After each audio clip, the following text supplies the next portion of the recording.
The rain poured outside, and the cool, fresh air drifted into the room through the windows. A girl sat on the bed, lost in thought as she stared out at the storm. Suddenly, she heard her name, Lady Ray. A woman approached the bed gently and said, "You're still so innocent. How did a girl like you end up in a place like this?" Lady Ray turned to her, confused. "A place like this?" she asked. The woman straightened her back and replied firmly, "Yes. Be careful here. Every soul in this manor is hunting." Outside, the night was dark, and the wooden carriage rattled over every stone in the road. The rain showed no sign of letting up.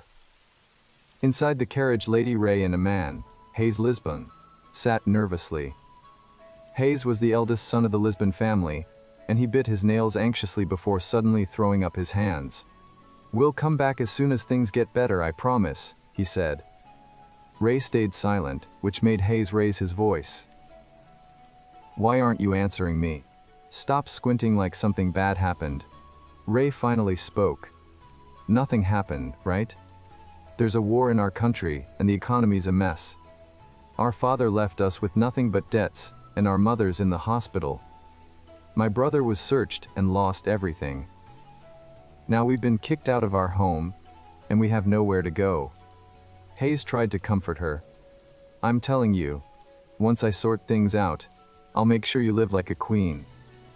We'll pay off the debts, and our mother will hold her head high again." He explained gently that he needed more time, careful not to upset her further. Ray stayed quiet for a moment thinking. Then she looked up and said, "Wes, I understand." Hayes frowned as he glanced out the window. "Anyway, I thought this was supposed to be some fancy noble family's place." He sounded annoyed. The journey to the mansion felt like navigating a maze, and Hayes muttered, "Wouldn't be surprised if we run into some farmer out here." Ray shot him a look, her eyes pleading. "Hayes," she said softly, trying to remind him to be polite. He shrugged. "I'm just saying it like it is. Sometimes you have to call things what they are."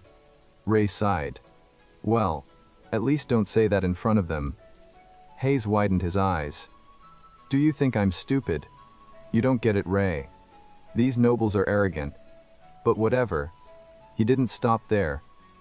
"What's the point of explaining anything to someone who doesn't get it?" Ray's voice rose. "It's because of you that I can't read. If you hadn't scared off all our teachers, maybe I'd still be able to." Hayes scowled. "No one here is educated, especially not you. If it were anyone else, they'd know 10 languages by now." Suddenly, Hayes raised his hand as if to hit her. Ray braced herself, but instead, he gently placed his hand on her head, massaging her hair to calm himself down. This was his way of dealing with his anger. Yelling or hitting something to distract himself from his own fears. Ray closed her eyes and listened to the rain, letting it soothe her. She felt safe for a moment, but Hayes broke the silence. "What awful weather. I hate everything about this situation." Soon, the carriage hit a rough patch of road filled with stones and had to stop. Ray sat quietly, waiting for the driver to say something. Finally, he called out, "We're here." Hayes peeked outside, hoping the rain had stopped, but all he saw was mud, water, and an eerie forest that made him uneasy. Both he and Ray were disappointed. They were dressed in light, expensive clothes and didn't want to ruin them. Hayes turned to the driver. "Hey, keep going. We can't get out in this mess with all our stuff." The driver took a drag from his cigarette and replied, "Not my problem. I can't go any further. If I'd known the road was this bad, I'd have charged more." Hayes had no choice but to hand over a bag of money and step out. The driver smirked. "You should be thanking me for getting you this far." Hayes snapped, "Watch your mouth. We already paid you. What kind of service is this?" The driver shot back. "It's the service that got you here. Take your bags and get out." Ray, frightened by the argument, clasped her hands together and stayed silent, waiting for instructions. As the driver drove off, he called out, "You still think you're so high and mighty, don't you? Even though you're broke." Hayes shouted after him, "You'll regret this." But the driver was already gone, leaving Hayes fuming and Ray sitting quietly in the rain. Ray stood there, listening to her brother Hayes swear at her. He was furious, practically ready to tear the world apart after the awful day they'd had. In her hand, she clutched a white envelope with a wax rose seal on it. It looked like some kind of fancy invitation. Rain dripped down her face, cold and uncomfortable, but she had no choice except to tough it out. Suddenly, Hayes barked, "Let's go, or we'll catch something. And if I ever see that guy again, I'll make sure he regrets it." Without another word, they headed toward a massive, luxurious house that looked like something out of a movie. It was huge, almost like a palace, but there was something eerie about it. Like it was hiding secrets, maybe even monsters or vampires, the kind you'd see in those old films. Candles flickered under a canopy at the entrance, casting a warm glow on the mansion's door. Hayes marched up to it and started pounding on the door, yelling and shaking the handle like he was trying to break it. Ray just stood there silently, soaked from the rain, watching him lose it. No one answered, and the house felt empty, like no one was home. Hayes kept shouting, "Do you know what we had to go through to get here?" Ray finally spoke up, "Maybe we're at the wrong place." But Hayes wasn't listening. He kept banging on the door until, finally, an older man showed up. He was dressed nicely, standing tall and proper, like he was the butler. He looked Ray and Hayes up and down, clearly not expecting visitors. "Who are you?" he asked, his tone polite but cautious. Hayes, trying to keep his cool, said, "Good evening, sir. I'm Hayes Lisbon. We're here to see the owner of this property." He fumbled around, looking for the invitation letter with the address. The butler didn't wait long. "I've never heard of any Lisbons. You'll have to leave." Ray's face lit up with a glimmer of hope. She pulled out the crumpled, damp envelope she'd been holding and handed it to the butler. "This is for you," she said softly. The butler examined the envelope, noticing the wax rose seal. After a moment he nodded. "May go inside." Hayes barged in, already shouting, "See, I told you." He turned to the butler demanding, "Show us our rooms and get us a warm bath, will you?" The butler ignored him for a moment and turned to Ray. "How should I address you, miss?" he asked politely. Ray, caught off guard, stammered, "I'd like to see the owner first. If that's okay." The butler gave her a look, taking in her disheveled appearance. Her dress was dirty, torn in places, and her hair was a wet mess. Ray blushed, feeling self-conscious. "Could you deliver the letter to him first?" she asked, stumbling over her words. Just then, a delicious smell wafted through the air, catching her attention. She was about to follow it when the butler suddenly said, "Sir." Ray froze, embarrassed. She turned to see a man walking down the stairs, holding a glass of red wine. He looked calm, almost too calm. The butler leaned in and said, "Sir, this is Hayes Lisbon." He didn't mention Ray's name, so she quickly introduced herself. "I'm Ray Lisbon," she said, placing a hand on her chest. The man looked her up and down, clearly interested. The butler handed him the letter, and the man read the name on it, Elliot Wester. Hayes started rambling. "He's our grandfather.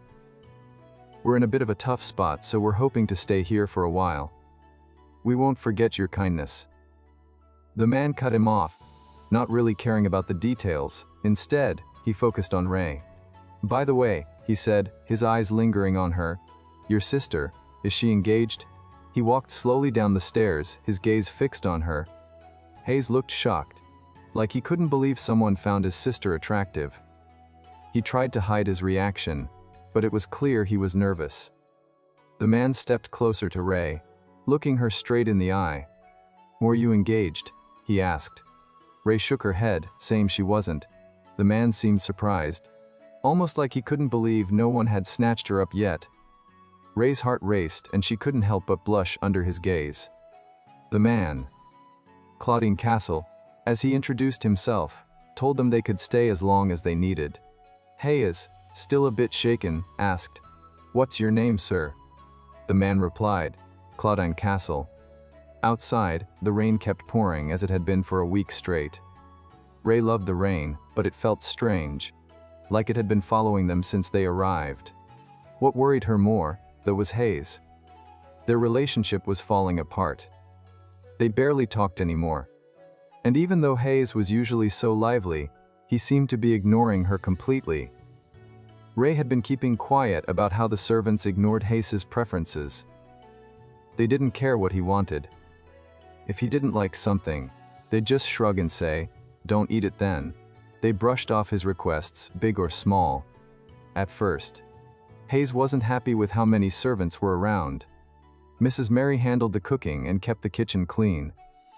Philip, the butler, made sure Hayes was comfortable and helped him with whatever he needed. Jack took care of the stables, the horses, and the cattle. The gardener, a middle-aged guy, lived in the outhouse. Besides these four, there were other servants who didn't seem to care much about Hayes. They acted like he was some kind of nuisance, and it bugged him. He wasn't used to being treated like that. Hayes also had a problem with Claudine, the owner of the estate. Claudine was polite but distant, keeping everyone at arm's length. During their first breakfast together, Claudine made it clear. "Don't go to the third floor. That's where I live." But the way he said it, with a glance at Ray and her blonde hair, almost felt like an invitation. Hayes decided to pitch a business idea to Claudine.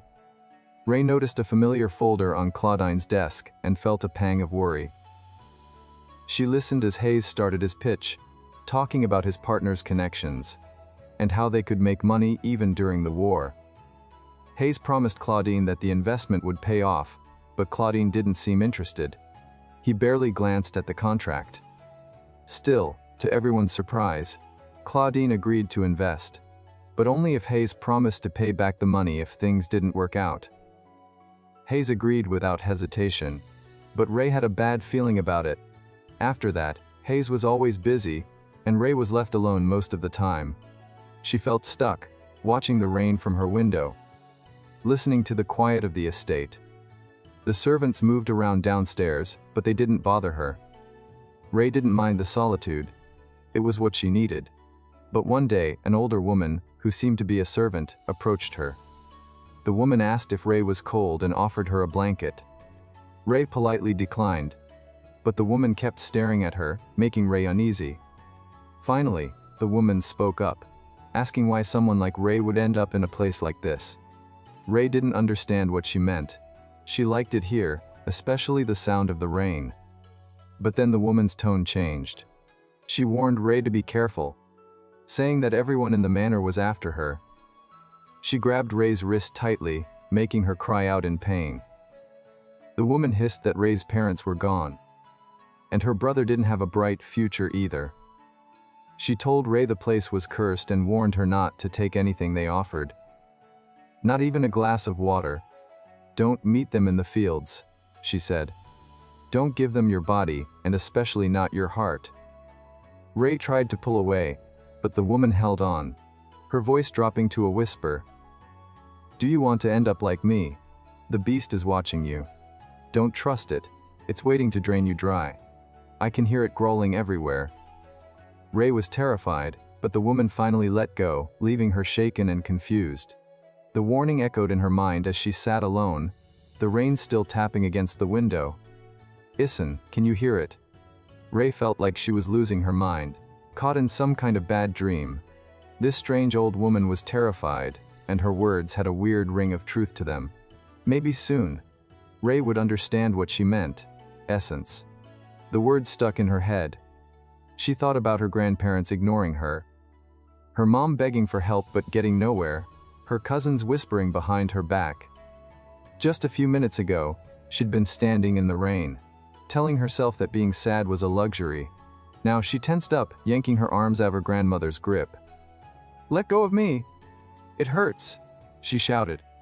The old woman, Dello, stumbled back, her hand hitting the ground hard. Ray didn't even need to look up to know who was standing there. It was a man, his voice sharp and angry. "Let her go. You're scaring our guest." Dello tried to explain herself, but one look from him shut her down completely. Ray's grandmother couldn't even speak. She just stared at Pan, the man who'd stepped in. Finally, she muttered, "Take care of yourself, my lady. You're a gentleman too." Pan just laughed at that. Without another word, the old woman turned and walked away, leaving Ray alone with her thoughts. The door slammed shut and a cold shiver ran through Ray's body. She kept her head down, mumbling, "Sir, I'm really sorry about all that." The man leaned on the railing, looking down at her from the third floor. "Ray, why are you even here? You know I'm up here." "Right." He rubbed his face, then added, "You're so beautiful to watch. But it'd be better if you came up here with me." Ray clutched her dress like it was the only thing keeping her grounded. The man, Cloud, called her upstairs, but she hesitated. Her grandmother's warning was stuck in her head. Who was this guy really? He seemed to be in a good mood though. "Are you trying to charm me?" he asked, half teasing. Ray turned bright red, grabbing the curtain to hide her face. But Cloud kept going. "You've got nothing to worry about. Come here." He held out his hand, waiting for her to follow him to the third floor. Ray's face burned, but she didn't know how to respond to such a weird invitation. Still, she decided to go with him. The third floor was like stepping into another world. Antique furniture, old paintings, everything frozen in time. Ray couldn't help but stare at the walls as she followed Cloud. He didn't say much, just led her through the castle like he knew every inch of it. At one point, he asked, "Are you tired?" Ray didn't get it at first. Shku said. He repeated, "You're walking slow. Are you okay?" Ray shook her head. "No, I'm fine. You're imagining things." She was just too caught up in the paintings and the old furniture. She loved how everything felt so ancient, so full of history. Cloud pulled out a set of keys and unlocked a door. "Here we are," he said, stepping inside first. Ray followed, careful not to trip over anything. The room had a strange smell, not flowers or perfume, but something else. It was a small, windowless space, with just a door and a faint trace of cigar smoke in the air. The scent reminded her of Cloud, mixed with something innocent, almost childlike. It was the smell of youth, something she hadn't noticed anywhere else in the castle. Cloud broke the silence. "Do you like it here?" Ray almost jumped. She thought she'd been talking out loud, but he was just asking about the room. "Yeah," she said quickly. "It's cozy. Everything's so neat." He took her hand and led her further in, pulling some ice out of a box. "I only bring things I like in here," he said. Ray noticed a book in his hands. She couldn't read the title. She'd never been taught how to read. She took in everything by ear, by feeling. Cloud moved closer. "Have you read this before?" Ray hesitated, not sure how to answer. She tried to change the subject. "Do you like to read, Mistress Cloud?" But he didn't let it go. "You don't like this book, do you?" he asked, ignoring her question. Ray didn't know what to say. She just stood there, feeling more out of place by the second. Ray felt a bit confused, so she simply said, "Excuse me." Cloden took the book from her hands and remarked, "You barely looked at it. Maybe you think it's for kids." Ray realized that if she could, she'd read every book in the world, but she couldn't. She couldn't tell Cloden that though. Coming from a respectable family, admitting she couldn't read wasn't an option. Suddenly, she felt a wave of desire that embarrassed her. She wanted to kiss Cloden. Her face turned red and her thoughts became a jumbled mess. She tried to speak, but all she managed was, "Mr. Cloden." She moved closer to him and said, "Read to me out loud." Cloden was surprised by the request. It seemed like he'd never been asked to do something like that before. He hesitated for a moment, then said, "I'd love to." A few seconds later, Ray was burning with shame. She hadn't expected to end up on his lap or for him to hug her from behind. He leaned close to her ear and whispered, "Have you read this before?" Ray didn't know how to respond. Telling the truth would make her look foolish, but lying would only lead to trouble later. Her thoughts shifted from the book to the sound of her own heartbeat, which felt so loud she was sure Cloden could hear it. He smiled and asked, "Why don't you answer?" Ray replied, "Well, can you just read to me, please?" Cloden stayed quiet for a moment, his eyes on her hair. Then, as if it bothered him, he gently moved it aside. The next thing she knew, he kissed her neck. Rei was shocked. At first, she froze, trying to process what was happening, but then she exclaimed, "Mr. Cloden." He pulled back slightly and said, "I'll read. Be patient." Rei felt awkward in the position she was in and tried to move, but Cloden said, "Stay still." After a moment, she finally said, "Sir, this position it's uncomfortable." Cloden looked up and asked why. Rei blushed and replied, "Because you're behind me, and also..." Before she could finish, Cloden interrupted her. He wrapped his arms around her waist, holding her even closer, which made her feel even more uneasy.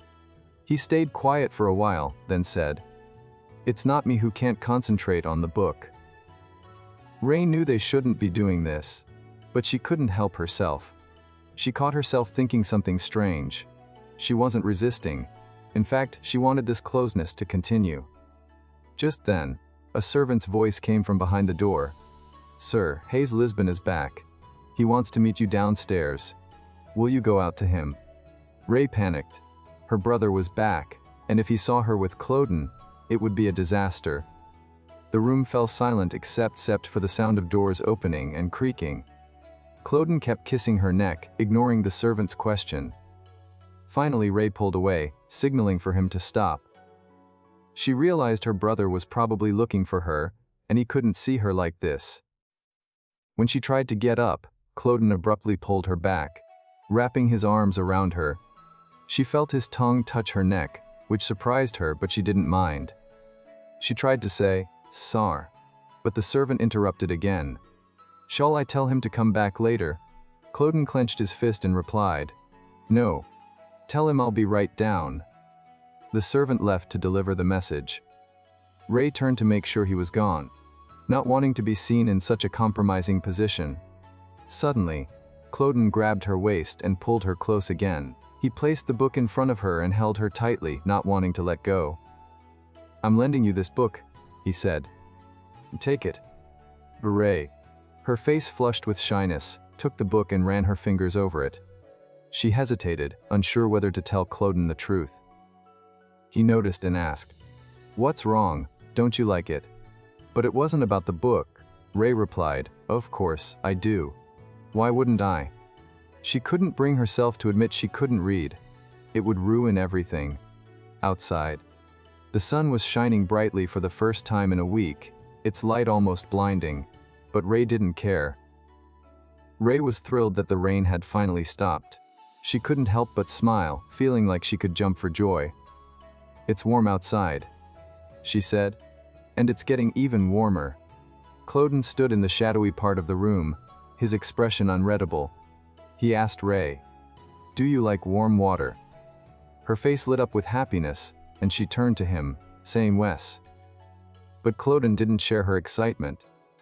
Rei was a little surprised he wasn't as happy about the sunny weather as she was. Maybe she wanted to run outside instead of staying cooped up in the castle.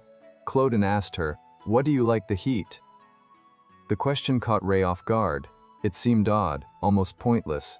Still, she pulled her book closer and replied, "Because when I fall asleep under the warm sun, I feel like I'll dream of something good. That's why I like it." Cloden stayed in the dim corner, watching her. Rei was practically glowing, her happiness shining like the sun itself. She tucked her hair behind her ear, suddenly feeling a bit self-conscious about her answer. She decided to ask Cloden if he liked the sun, even though it was pretty clear he preferred the dark. His dislike for bright light was obvious. He didn't even have windows in his room because the sunlight bothered him. Before Cloden could answer, Gase's voice echoed from the lower floor. He sounded annoyed, his tone sharp as he called out to Rei. "What are you doing on the third floor with Monsieur Cloden?" he yelled. "Do you even realize how rude you're being? You're asking for trouble if you keep saying stupid things." Cloden's expression darkened. "Who's being uncivilized here?" He shot back. "I called her up here to borrow a book." Gase glanced at Rei, who was holding the book tightly, and sneered. "A book? For her? She's practically illiterate." Rei didn't react much. Gase often called her that, so she was used to it. But his words still stung. Jet down here right now, Ray, Gase demanded. I can't believe you've managed to fool Mr. Cloden. Ray felt a pang of shame, not just for herself but for Cloden too. She tried to keep her composure, but it was hard. Cloden looked at her, confused, and asked, "What's he talking about?" Ray's face went pale, and her eyes welled up with tears. She quickly let go of Cloden's hand and hurried to her room, ignoring Gase's attempts to stop her. She slammed the door shut behind her, the sound echoing through the castle. Once in her room, Ray broke down. She cried and cried, her tears soaking the blanket she clung to. She held Cloden's book tightly, remembering the moments they'd shared. Truthfully, Ray wasn't a big fan of books, even though she could read. They were always about fairies and magic felt so far from her reality right now. She was just sad, disappointed in her brother, and had no intention of leaving her room anytime soon. That was until one of the mercenaries knocked on her door. "Miss, are you awake?" the woman asked. "I brought breakfast and some medicine for you." The mercenary, Mrs. Mary, had been coming by for a few days now, bringing Ray food and medicine to help her recover from her fever. Ray thanked her and started eating, expecting Mary to leave as she usually did. But today, Mary lingered by the bed, watching Ray eat. After a moment, Mary spoke up. "Miss Ray, you've been in bed for days now. Is this because of Mr. Cloden?" Ray was surprised by the question. She hadn't talked about it with anyone, let alone Mary. She set her dishes down and replied, "No. It's not about him. It's about me." She couldn't bring herself to admit she was hiding from Cloden out of shame, afraid he'd see her as worthless or uneducated. Mary nodded, her tone gentle. "You must have felt uncomfortable, but what did you expect? He's a grown man. After all." Ray listened carefully, her mind drifting back to that moment in the bedroom, sitting with Cloden. She didn't say anything, but Mary's words lingered in her thoughts. Cloden sat with a smile on his face as someone poked him from behind. He chuckled and said, "Here," as if it was no big deal. Mary, watching the scene, noticed how nervous he seemed and said to the girl, "Can't you see he's holding back? He's so nervous, and you're not even leaving the room. Try to put yourself in his shoes and understand him." The girl listened to Mary, who kept pushing her to go talk to Cloden. But Ray, clearly frustrated, shouted, "This is a misunderstanding. There's nothing going on between us." Mary wasn't buying it. "You don't have to hide it," she said. "I saw you with Mr. Cloden. Haven't you been around men before?" she added. "No man's going to invest in a business just because of you. Your brother's the exception." Ray started thinking about how Pan had shown no interest in the business but still gave the investment to Gase. She worried that if the Hayes case fell through, Pan would kick them out of the house in a huge scandal. But Mary tried to calm her down, saying, "Don't worry about it. Our Lord doesn't do things that bring losses. In your case, it's the opposite." Mary moved closer to Ray, almost teasingly, and said, "You might want to run away." The girl, hearing that, thought Mary didn't like Cloden and asked her directly. But Mary just shrugged it off, saying, "I'm just a maid. My opinion doesn't matter." Ray mentioned that Mrs. Della didn't like him either, and Mary explained. She was his nanny. She had a lot of problems with him, so she didn't like him much. But honestly, Della's the happiest in the house because Mr. Cloden treats her differently from the other maids. Ray didn't get what Mary meant by the lucky girl. So she tried to ask, but Mary was already walking away, lost in thought about the nanny. At the door, Mary turned back and said, "Don't shy away from Mr. Cloden. Welcome him like he's your own person. This might be your destiny." Ray didn't understand what Mary was getting at, but Mary added, "Remember, after tomorrow, I won't be able to come to you. No matter what, don't leave the room." The next day, the mansion was quiet, with flower pots and gilded patterns lining the walls.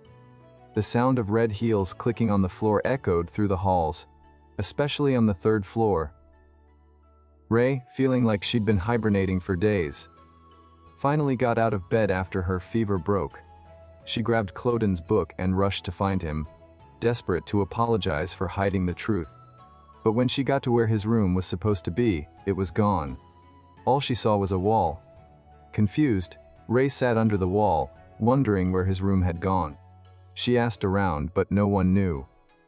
She just wanted to say sorry for lying and explain it wasn't on purpose.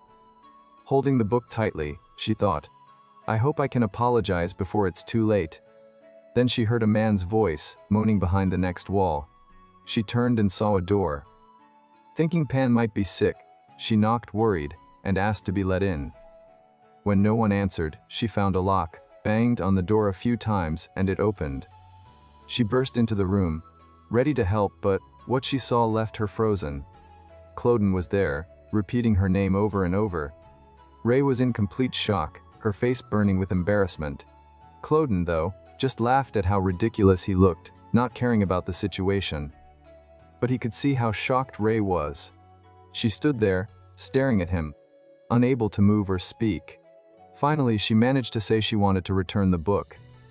Cloden told her to leave it somewhere, but Ray wanted to apologize. What do you want to apologize for? Cloden asked. Ray stammered, for walking in while you were here. She knew she needed to apologize for lying about the book and not being able to read, but Cloden cut her off sharply. Get out, he said. Don't just stand there. Get out of here. Ray stepped out the door, her face a mix of surprise and disappointment, like she was still trying to make sense of what had just happened. Tears started to well up in her eyes, but she fought to hold them back. A second later, she took off running, her legs moving faster than her mind could keep up. Her thoughts were racing. How could he? Why is he being so cruel? She remembered the time they'd spent together in the room, the emotions she'd felt, the way her heart had raced. But now, all she felt was hurt. She ran so fast that she tripped, her knee hitting the ground hard. She didn't understand what she'd done wrong. Sitting there on the floor, she finally let the tears flow, crying until her eyes were swollen. She felt like her heart had been torn apart, as if 1,000 tiny needles were piercing it. But Ray knew she couldn't just sit there forever. She had to do something to clear her head. She got up and stormed back to Cloden's room. The door slammed open, and Cloden turned around slowly, not even looking at her. Ray stood in the doorway, her fists clenched, shouting, Do you think I don't want to learn to read? Do you think I don't know how ashamed I am that I can't write letters on my own? Her voice was raw, filled with emotion. Do you have any idea how hard it was for me to come here? Cloden calmly finished his cigarette, got out of bed, and walked toward her, brushing off the ash. He stopped in front of her and asked, Why did you only come back now? Ray hesitated, then said, Because I was ashamed. I borrowed your book, but I didn't tell you I couldn't read it. Cloden reached out and gently touched a strand of her hair. I don't care if you can read or write, he said. You had fun with me that day, but you didn't come back. What was I supposed to think? Ray didn't know how to respond. She felt a mix of emotions: confusion, relief, and something else she couldn't quite name. Cloden pulled her into a hug and asked, Didn't you like it? Ray hesitated, avoiding the question. Were you waiting for me? She asked instead. Cloden didn't let her off the hook. Answer me, he said firmly. Ray paused, then finally whispered, Kai liked it. Cloden smiled, realizing he could now help her with the things she'd been so ashamed of. He picked her up, and Ray wrapped her arms around his neck, holding him close. They started kissing, like they'd both wanted to for a long time but had been too afraid to act on it.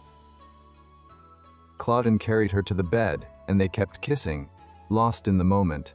But when Cloden started to undress her, Ray felt a wave of uncertainty. She asked him to stop, but he didn't seem to hear her. She raised her voice, and Cloden froze, surprised. What did you just call me? He asked.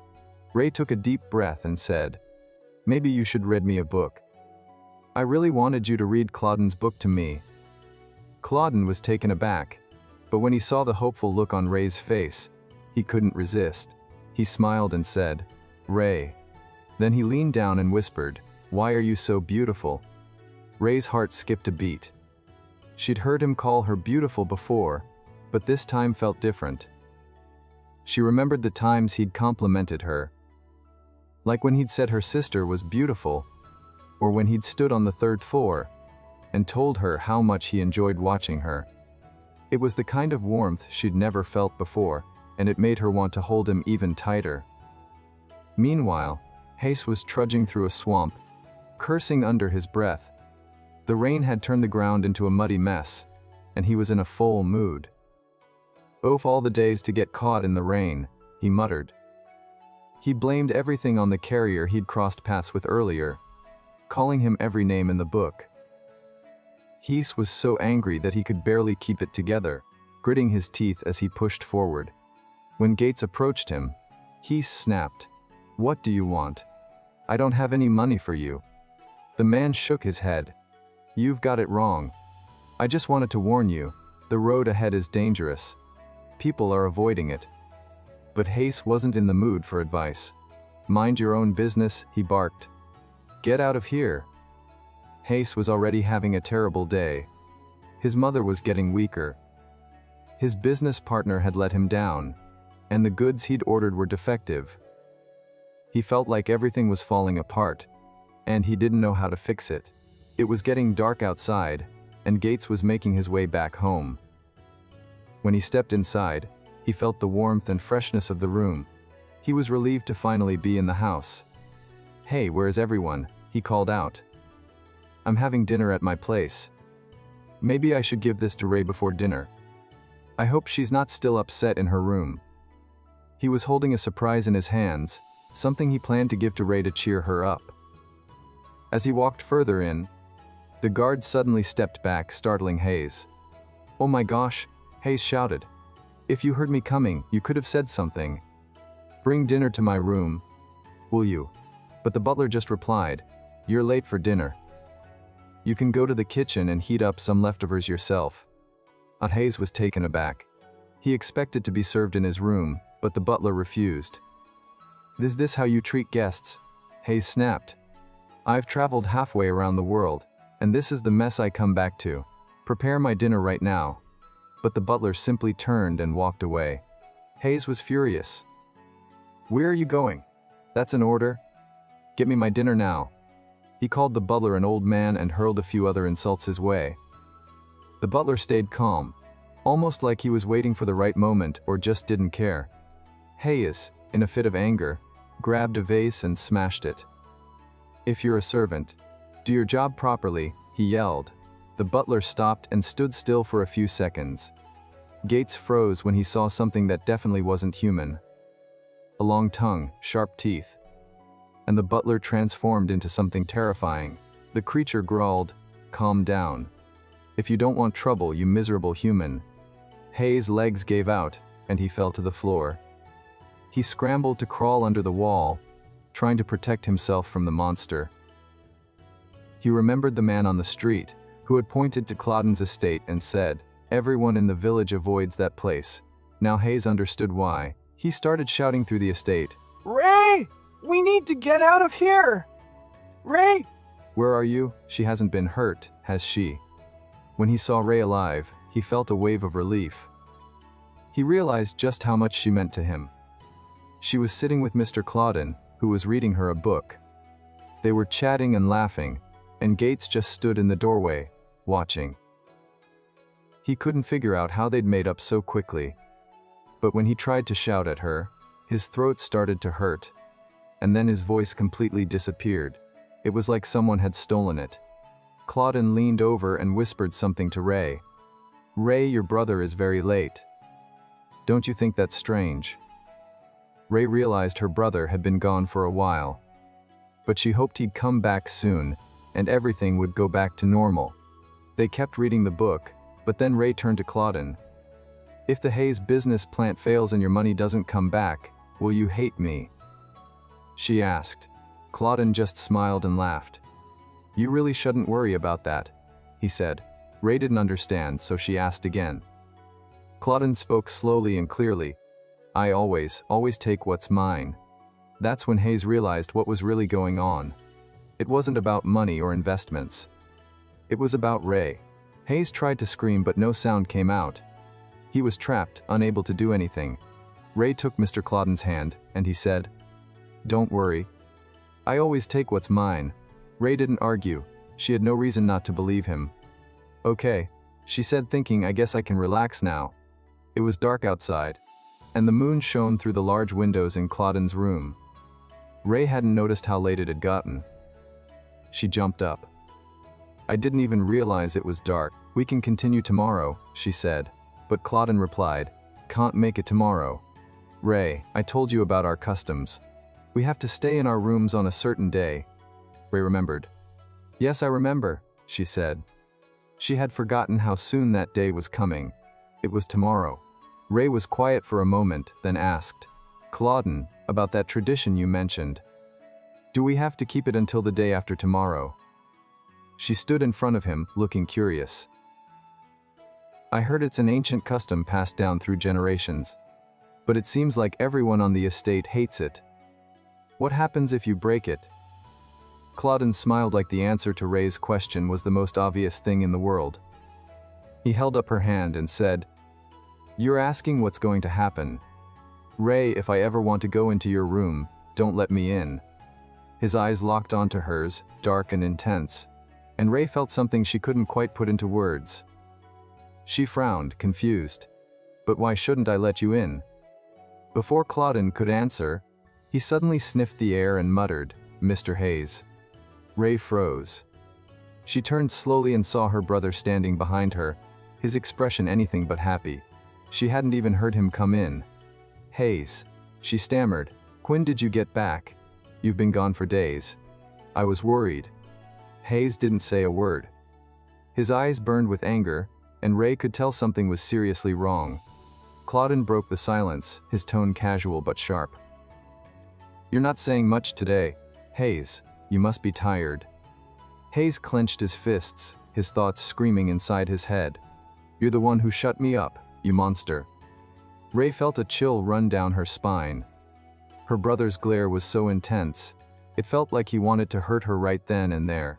She quickly pulled her hand away from Clauden and stood up. I should go. I'll see you tomorrow. Or, maybe later. I don't know." Without waiting for a response, she bolted out of the room. As soon as Ray was gone, Clauden snapped his fingers, and Hayes collapsed to the floor. Gasping for air, Clauden leaned back, calm and collected. "So, how's our little arrangement going?" Hayes struggled to speak, his voice desperate. "She has nothing to do with this. It's not her fault things aren't going as planned. Please, just let her go." Clauden tilted his head, his voice dropping to a low, dangerous tone. "And if I let her go, where would she go?" Hayes hesitated, then said, "She's old enough to marry. She's got options. I was planning to send her away next spring." Clauden's eyes narrowed, his voice turning icy. "To whom? Who would you send her to? Answer me, now." Hayes couldn't speak. Clauden's gaze was like a trap, holding him in place. Meanwhile, Ray was back in her room, trying to make sense of everything. Mary, one of the servants, was helping her with something. Ray couldn't stop thinking about Hayes. "I thought he'd yell at me," she muttered to herself. But he didn't say a word. Probably because Clauden was there. Mary suddenly spoke up, her tone serious. "Miss Ray, when midnight comes, don't leave your room. No matter what, stay inside until tomorrow night. Understand?" Ray nodded. "Yeah. Clauden mentioned that the other day." Mary's eyes widened. "The master himself told you." Ray shrugged. "Is that a problem?" Mary shook her head quickly. "No, no problem. Just... no one will bring you meals tomorrow, so you'll have to wait until nightfall." Ray nodded again, though she didn't really understand. Mary wished her good night and left, closing the door behind her. Ray flopped onto her bed, staring at the ceiling. "This is so weird," she said out loud. "Why is everyone acting so mysterious? What's with this tradition of not leaving your room? Who even came up with that?" She remembered the servants saying it was because the castle needed cleaning, but that didn't make sense. On that day, the castle was completely silent. No brooms, no footsteps, nothing. It was like everyone had vanished. Even Clauden had warned her not to open the door for him. Maybe they don't tell me because I'm just a guest, Ray thought.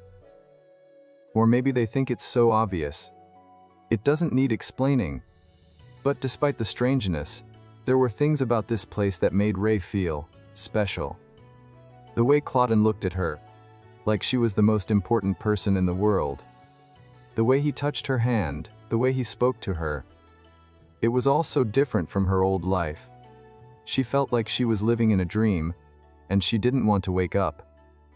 Still, there was a nagging worry in the back of her mind. What if this was all too good to be true?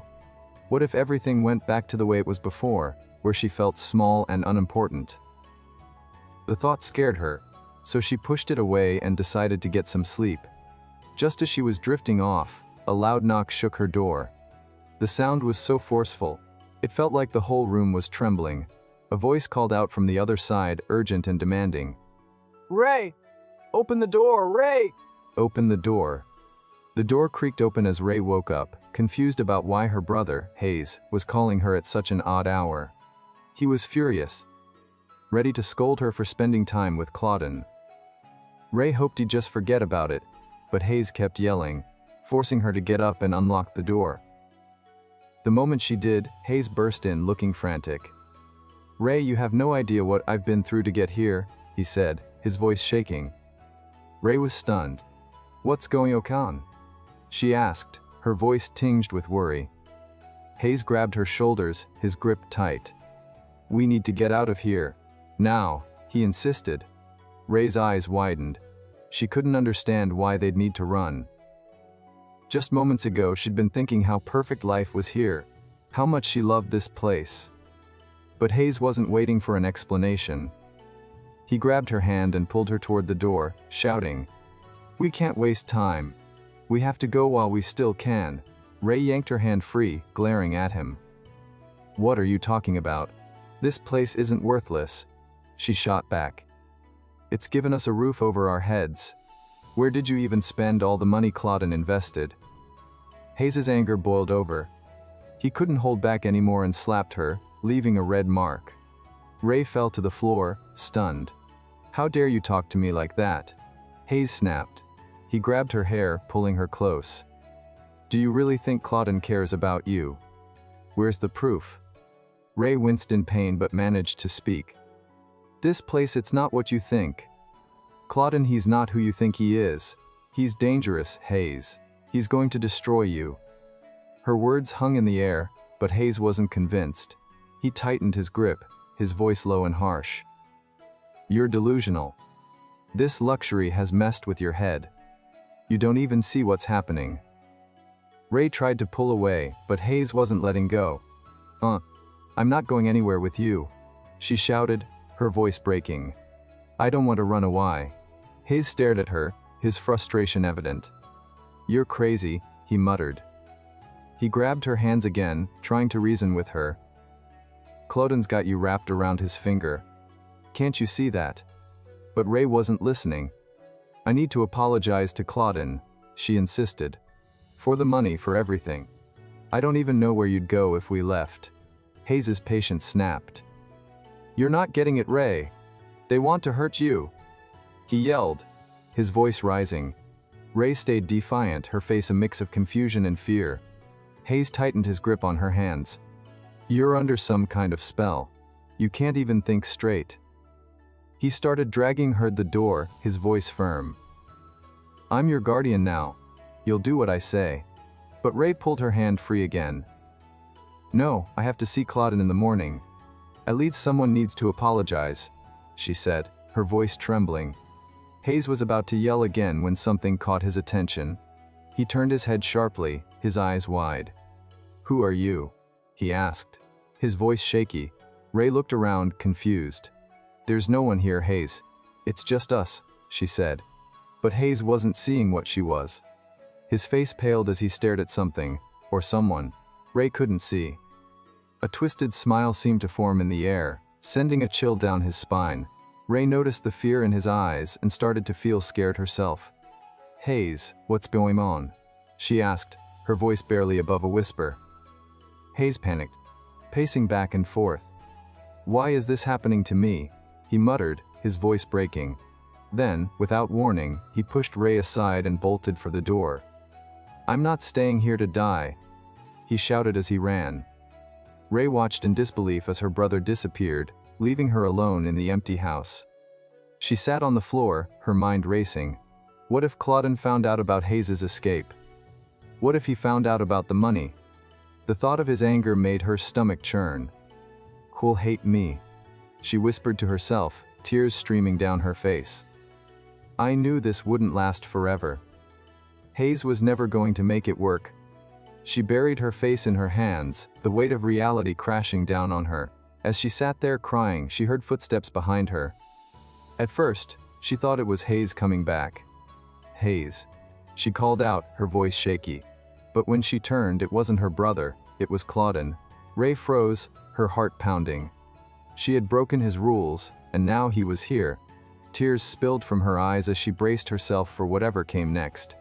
Ray thought he already knew everything. He told Claudine, "You've come to talk to G." "Sorry, but he's already left the estate." "My bad, I apologize on Guy's behalf." Claudine tried to say something, but Ray just broke down, crying. "Hayes will come back eventually. I'll work hard and do everything I can to pay you back the money you invested and the debt." Claudine snapped. "I'm sick of this." He grabbed the girl by the chin and said, "How many times do I have to hear that name?" The room was quiet, but outside Claudine's door, there were loud moans and screams. The sun was shining bright, lighting up every corner of the room. Mary wrung out a cold, wet handkerchief and placed it on Ray's forehead. She sat by the bed and said, "It wasn't the bread that did this to her. She's just a girl. This is too much for her." Claudine was caught off guard by Mary's words, but they just made him angrier. Mary continued, "Look at her. She's so pale and weak. Do you think this is easy for her?" Claudine laughed bitterly. "I doubt you could've held back if you were in my place. Not that I'd let you touch her, anyway." Mary made a disgusted face but still said, "She needs time and peace. Let her rest and recover." She twisted another wet cloth and added, "I'm not sure she'll survive what's coming next." Claudine laughed again, and suddenly, Mary felt a sharp, intense pain shoot through her body. She collapsed to the floor, unable to stand, and started begging for Claudine's forgiveness. Her pain seemed to be under his control. Claudine looked down at her and said, "I think you're starting to forget your place." Mary kept apologizing, her voice trembling. The commotion woke Ray up, and she remembered the festival where Mary had asked, "Miss Ray, did you cut the apple yourself?" Ray had cheerfully replied, "No, Claudine did it." Mary had been shocked, but when she saw Claudine's spoon, feeding Ray while she rayed, holding her like a child, all the servants believed Ray wasn't lying. Ray noticed the attention and said, "Claudine's such a gentleman, though he can be scary when he's mad." Mary gave a strange smile and said softly, "A gentleman. Our gentleman. I can't imagine how hard it must be for him to hide his true self." The butler suddenly barked, "Quit." But Mary shot him a sharp look, turned her back, and said, "Am I wrong?" Ray, now fully awake, heard the screams and saw Mary on the floor, writhing in pain and begging for mercy. She looked at Claudine, confused, and noticed a strange purple glow around him. "What's going on?" she asked. Claudine turned to her with a smile and said, "Oh, Ray, you're awake." Ray was furious. How could he smile while Mary was in so much pain? Claudine seemed to avoid her gaze, as if he didn't want her to think too much about it. Then, without a word, he got up and left the room. Ray called after him, "Claudine, wait, where are you going?" She tried to stand but was hit with a sharp, itching pain all over her body. Seeing this, Claudine came back and said, "You need to eat. You haven't had a bite since Nanking. You must be starving." Ray thought he was ignoring what had just happened with Mary. "Am I the only one who cares about this?" she wondered. "Claudine, forget about food right now. We need to help Mary," Ray insisted. But when they looked over, Mary was calmly wiping a cloth in a bowl, acting like nothing had happened. Ray was shocked. Mary, who had just been screaming in pain, was now smiling and working like everything was fine. After a few awkward glances, Mary turned and asked, "Do you need anything?" Ray stammered, "Were you okay?" Mary replied casually, "Wes, that happens sometimes. Don't worry, Miss Ray. If you need anything, just call me, okay?" Ray couldn't make sense of what she'd just seen.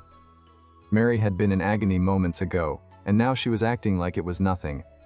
Cloden noticed Ray's concern, says she's annoying. "Maybe we should let her go," Ray shouted. "What hat?" "No, don't do that." Cloden raised an eyebrow. "Why not? Besides, she's got health issues." Ray argued back. "Mary's amazing. She took care of me when I was sick." Cloden thought for a moment before responding. He could see how fiercely Rhea was defending the other woman, and it made him want to throw her out the door. But Rhea pressed him, asking why he had acted the way he did. Was it out of hatred for her? Cloden admitted that it wasn't about hatred. He explained that Rhea's constant praise of others drove him crazy. He confessed, "I'm a jealous person, so you need to be careful with your words around me." Rhea didn't fully understand what he meant and asked why he was being so harsh with her. Cloden's frustration boiled over, and he started yelling, accusing her of playing with his emotions. He lowered his hand and said, "Rhea, don't twist my words." Rhea, feeling hurt, avoided his gaze and looked down. But then Cloden added, "This is about Mary. It has nothing to do with you." Rhea looked up at him confused and asked, "What about Miss Mary?" Cloden replied, "Wes, like I said, I'm jealous. She gets on my nerves. But when you keep talking about her, it makes me angry." Hearing him say he was jealous made Rhea think that maybe he had feelings for Mary. Cloden gently took a strand of Rhea's hair and twirled it in his fingers. Rhea sighed softly and asked, "Then why were you so cruel yesterday?" Cloden seemed confused by her question. Rhea reminded him, "Yesterday I begged you to stop, but you didn't listen. You kept saying strange things that were inappropriate." Cloden put his hand to his face, recalling the moment. Oh, I remember, he said. "You were crying, asking me to stop. You said, 'Honey, I can't go on anymore.'" As he recounted the events, Rhea's mind filled with the pain and fear she had felt. Cloden, on the other hand, seemed to focus on the words she had said, like "Connie" and "darling." He looked at her and said, "You told me to come, so what are you doing now?" Rhea snapped back, "You made me say those things," but Cloden just smiled and replied, "You called me darling, didn't you? So let me tease you a little." He was mortified. "When are you going to stop saying such shameless things?" she asked. Cloden chuckled and said, "What? Now I'm a scoundrel. I've always been one." Rhea sighed and said, "I guess I'll have to accept it if I'm going to stay with you." Cloden pulled her closer and said, "We'll make a good couple." Rhea was still processing his words when she felt something on her foot. She looked down and noticed a piece of jewelry she hadn't seen before. Surprised, she asked, "What's this?" Cloden smiled and said, "Do you like it?" Rhea's eyes lit up. "Wes, it's beautiful. Thank you." She let go of the jewelry and said, "I want to give you something too." Cloden shook his head. "I don't need anything. All I need is for you to be cooperative. That's enough for me." Rhea was taken aback. "Is that all?" she asked. Cloden laughed. "That's it. Do you even realize?" Rhea placed her hand on his arm and said, "I'm not sure, but I'd love to if you want me to. I don't have anything to give you right now." She tilted her head slightly and added, "Cloden, I thought you were really angry with me at first. I even thought you didn't care about me at all." But then she smiled and said, "Now I see that's not true. What a relief. Just don't be too hard on me." Cloden gave her a strange smile. "Do you understand?" he asked. "You don't mind? Even after everything I've done to you? You should have hit me, cursed me, and run as far away as you could. Instead, you've accepted the beast that's been rough with you. You're so naive, my poor little girl." Despite his words, Cloden found her innocence endearing. Even when it annoyed him, they shared a gentle kiss, staying close to each other. But after the kiss, Cloden's strange smile made Rhea uneasy. He thought to himself, "You're so naive because, in the end, I'll be the villain in this story." Suddenly, Cloden's memories came flooding back. He remembered standing on an old, dirty floor, looking down at an older man who was coughing up blood. The man had the same purple aura around him, and he was furious. The memory shook Cloden, but he kept it to himself. His face was splattered with blood, and parts of his clothes were stained with it too. The old man called out to him in a rough, shaky voice, "Clone, my dear godson, my poor disciple." The man went on, "Maybe now you feel like you've got no equal, like you're the master of everything. You'll live forever, just like you wanted, but there's a catch. You'll become the monster you've always wanted to be. Everything comes with a price, and yours is becoming that monster." Clone listened, his hand steady, his face serious. The old man added, "You'll never be able to leave this place." The cloaked man looked down at his hands, which were glowing, one purple, one orange, like they were on fire. He muttered a curse under his breath. After those words, the old man dropped dead, never to rise again. Clone thought to himself, so those were his last words. Clone figured he could break the curse quickly, so he started trying everything he could think of. But nothing worked. Every attempt failed. Clone was the last mage left in the world, and even he couldn't find a way to lift the curse. He thought back to when he was a kid. He remembered standing around, bored, just staring at the walls. Then someone called his name, and he snapped out of it. A man raised his hand, and suddenly they were surrounded by flames. The man asked, "You want to see real magic?" The kid nodded, and the next thing he knew, there was thick fog and strong winds everywhere. Little Clone was amazed, his mouth hanging open. After the show, the man walked up to Clone and said, "I'm a magician, kid. The last one alive. My godfather gave me a secret, something priceless." Clone watched as a book floated in the man's hands. He asked, "So you're gonna live forever?" The man flipped to page 503 and said, "We'll create magic together, Clone, but you've got to keep this a secret, a big one." The magician told him everything, except for one thing. On page 506, Clone finally found what he'd been searching for, a place of power. He said, "There it is. I knew this lake was special. This is where the power comes from." He dipped his hand into the water, and it started swirling, taking shape in his hands. Clone realized the magician had been hiding the biggest secret from him.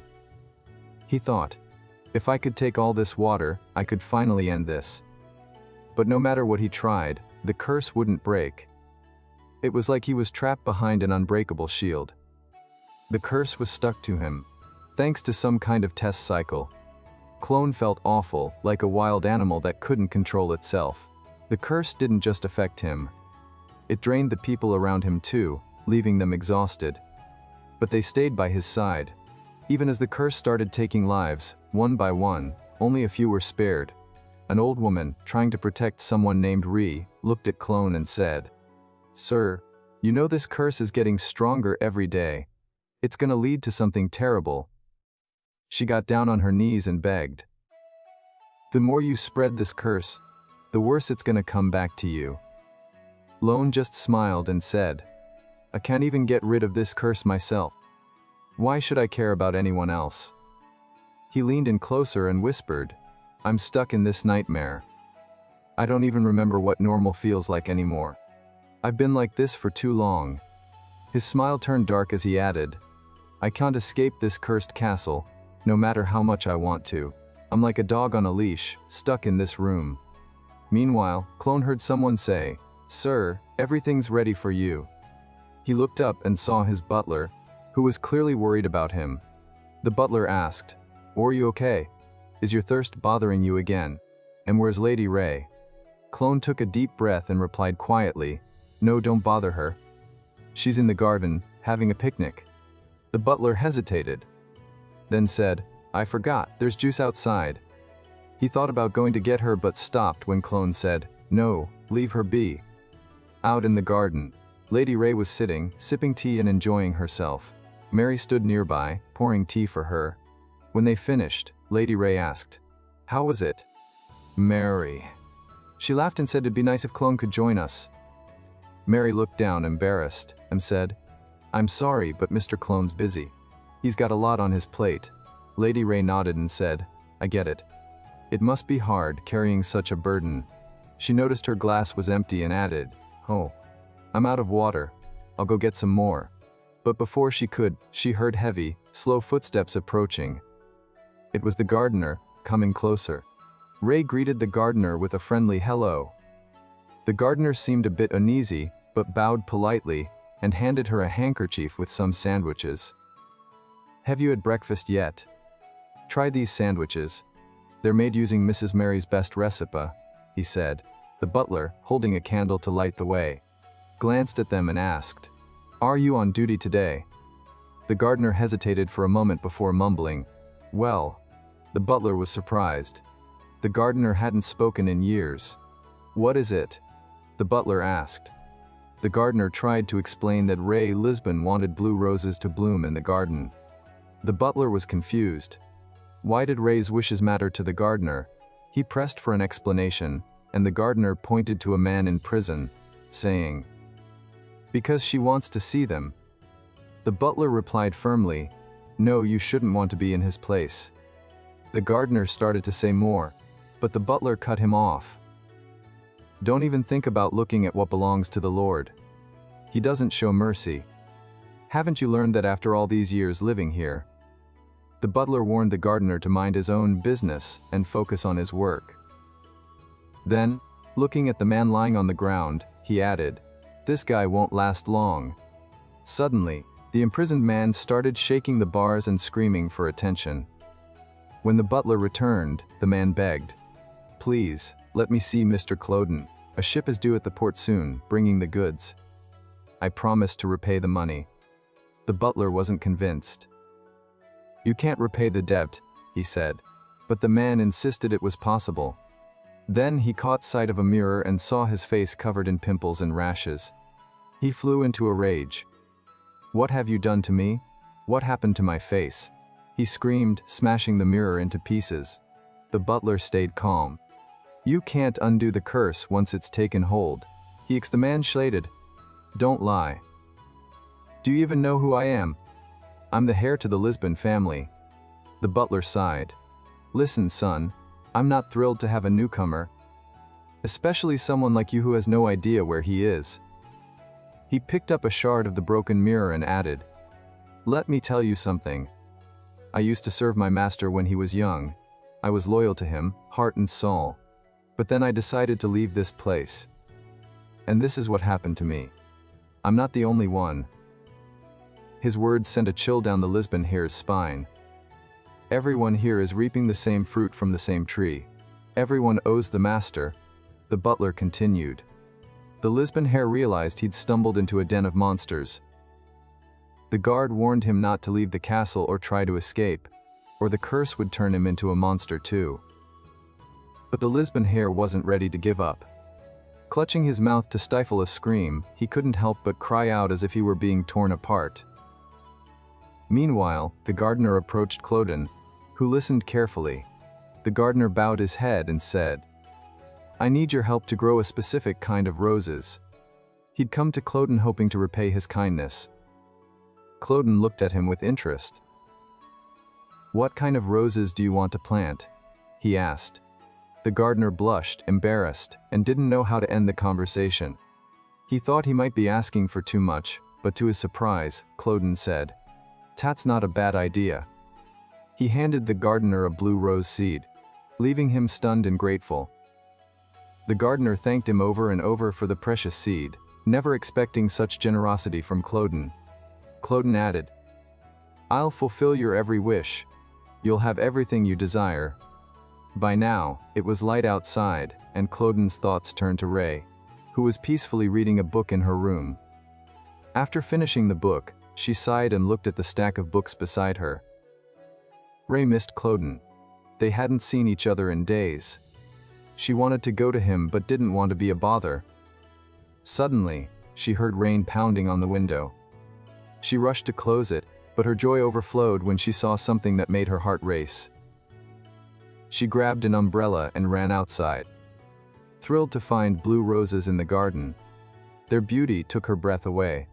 Ray thought to herself, maybe the flowers heard my wish and changed color. As she admired the roses, she slipped and fell onto the grass. The gardener, who'd been watching, rushed over, asking anxiously, "Are you okay?" Ray got up and assured him, "It's all right. It's the first time I've heard you speak." The gardener smiled. "They're incredible. You're like a magician." Ray marveled at the blue roses. "I had no idea blue roses existed," she said. The gardener tried to keep the conversation going, but Mary's voice interrupted, calling Ray inside to avoid catching a cold. Ray hurried back in, thanking the gardener for showing her the flowers. Back at the house, Mary was worried about Ray and asked if she was feeling any discomfort or pain. Ray assured her she was fine and mentioned, "I've read all the books I brought. Cloden's so busy, I wish I could go to him, but I don't want to bother him." Just then, the rose that had fallen from the gardener's hands opened into several petals. Meanwhile, Cloden was pacing around his room, muttering to himself. He walked in circles before sitting on his bed, burying his face in the covers. The scent reminded him of Ray, and he smiled at the memory. Now he's sitting on his bed, deep in thought, gripping a piece of cloth and smelling it. The scene shifts to Lady Mary, helping Miss Ray get ready for a shower. Ray is sitting in the bathtub, and Mary asks if the water temperature is okay. Ray replies, "It's fine, no worries, Lady Mary." Mary turns around, hangs up a white towel, and Ray looks at her, asking, "Lady Mary, are you okay?" Mary responds, "Wes, I'm fine. Don't worry." Ray then asks about Mary's health. Recalling the time she seemed to be in pain, she suggests Mary see a doctor and even offers to ask Cloden to arrange a carriage for her. But Mary declines, saying there's no doctor nearby and that Ray shouldn't worry. Mary suddenly gets a bit frustrated, insisting that Ray take a few days off and leave the castle. She mentions how long it's been since Ray last went out. Ray looks surprised, and Mary asks, "Do people still bring peach tartlets on dates these days?" Ray is shocked and asks if Mary means the tartlets from Veronique's bakery.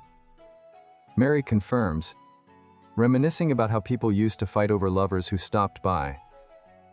Ray listens quietly, realizing that peach tartlets were a trend from half a century ago. Mary mentions that Veronique's bakery is long gone, lost to war, and laments how dates are now arranged between families. Ray thinks to herself that Mary must be from the past, making her quite old. Mary offers to help dry Ray's hair, but Ray declines, choosing to do it herself. Mary respects her decision, and as Ray heads to bed, she blows out the candles. Just as Ray turns off the candles, a hand grabs hers from behind. She's stunned to see Cloden there, trying to kiss her. She asks, "Since when were you here?" Cloden doesn't answer and instead asks, "Why are you so late? I haven't seen you in days." Ray looks at him with a strange expression, thinking he must be tired from being so busy. Cloden holds her with both hands, and Ray looks at him with affection. She leans in, kisses his forehead, and says, "Good night." The scene shifts to the sunrise, its light reflecting off the castle. Cloden wakes up, covering his face with his hand. He peeks out with one eye and looks at Ray, who's still asleep. He gazes at her, admiring her beauty. Meanwhile, Ray is in the middle of a dream. She looks around, confused, and asks herself, "Where am I?" She hears a strange sound and sees a giant black snake in front of her. She's terrified, thinking, "This snake's going to eat me whole." She tries to run, but the snake moves closer. She falls to the ground, and the snake wraps its tail around her. She pleads, "Leave me alone, me go please." The snake tightens its grip, and Ray feels pain. She cries out, "I'm too high up. If I fall, I'll die." The snake looks at her strangely, and Ray, now scared of falling, begs, "Don't let me go." But the snake releases her, and she starts to fall. Just as she's about to hit the ground, she wakes up, terrified. She mutters, "What a strange dream." She checks herself and wonders, "Why do I feel so sore?" Then she looks over at Cloden, still asleep. Mr. Cloden held a cup in his hand, smiling as he spoke to Miss Ray. "I'm a lot calmer in the mornings, aren't I?" he said, teasing her. He then joked, "You should cut back on sugar. Your nuts are way too sweet." Miss Ray couldn't help but think about how he'd been playing with her nuts all night. She shot him a look and said, "Stop teasing me. It's been so long since I've seen you, and this is how you greet me." She was clearly annoyed. Ray pointed out the marks on her chest, and Mr. Cloden moved closer, reminding her, "You said I could have my way." Ray frowned. "I didn't know you'd leave marks all over me. Look how swollen my nuts are. What are you even trying to do? We just woke up." She pleaded, "Stop, Mr. Cloden. Don't do this, please." But he didn't listen, and despite her protests, he kept going, causing her pain. Ray begged him to stop, but he ignored her, asking, "Are you wet, Ray?" As he continued. She cried, clearly upset, but still, she stayed with him, even though she wasn't happy about it. Later, Ray sat on Mr. Cloden's lap, still visibly upset. He asked, "Are you still mad at me for earlier?" She glared at him. "Do you even know what time I finally got to bed last night, Cloden?" She explained how she'd fallen asleep and woken up to the sun setting, still in shock. "It's all your fault," she said. Mr. Cloden just chuckled, calling her a little sleepyhead. Ray snapped back. "How can you be so mean to me?" accusing him of saying nasty things. He denied it, blaming her instead for exposing her nuts to him. He grabbed one and she pleaded, "Stop, Mr. Cloden. Don't do this. If you don't stop, I'll be mad at you." He looked at her affectionately and suggested they have breakfast together, but she refused. "I don't want to eat breakfast with you," she said. He persisted, asking what she'd like to eat first. Ray gave him a strange look, then suddenly laughed. "Mr. Cloden asked why she was laughing, and she smiled. "You're so sweet, Mr. Cloden." She reached out and touched his forehead. "I know you hate this weather. You're still frowning, but you came out of your castle just for me. No one's ever done that for me except you." The scene shifted to a memory from Ray's past. She recalled asking her mother for help when her cousin Lolly took her doll. "Mom, can you tell Lolly to give it back?" She'd pleaded, but her mother brushed it off, saying, "It's just a doll. Stop nagging and let it go." Ray was stunned by her mother's reaction. The lady should know when to stop, her mother had said. Ray stayed quiet listening, but the memory stuck with her. Back in the present, Ray said to Mr. Cloden, "I was taught not to bother people, but you still do things I like, even when you don't feel like it. That's why I like you more than anything." Mr. Cloden listened quietly. "Then's there anything you hate?" He looked at her and replied, "Then why can't you bear it for me?" She smiled. "Of course I can." They shared a look and Mr. Cloden said, "Ray, if you keep doing this, you're going to spoil me." Ray wondered to herself, what does he mean by spoil him? Ray looks at Mr. Cloden and asks, "Why do you always say such mysterious things?" She's unsure how to respond to his questions. "Mr. Cloden gently holds her face and tells her, "You can say anything you like, dear Ray." She's sitting on his lap, and they share a loving gaze. She's sitting on his lap, and they share a loving gaze. In the next moment, Mr. Cloden places his hand over Ray's mouth. She looks surprised, grabbing his hand, and then kisses it. This shocks Mr. Cloden. His eyes widen, and he tightens his grip on her with his other hand. "Not again," he mutters, thinking to himself. He wonders why she always becomes so vulnerable around him, showing so much affection. After pause, he says, "Feels like part of me is breaking in half." They lock eyes, and he asks himself, is it because we're so different? He reflects, "I've only ever learned to win by taking what's mine.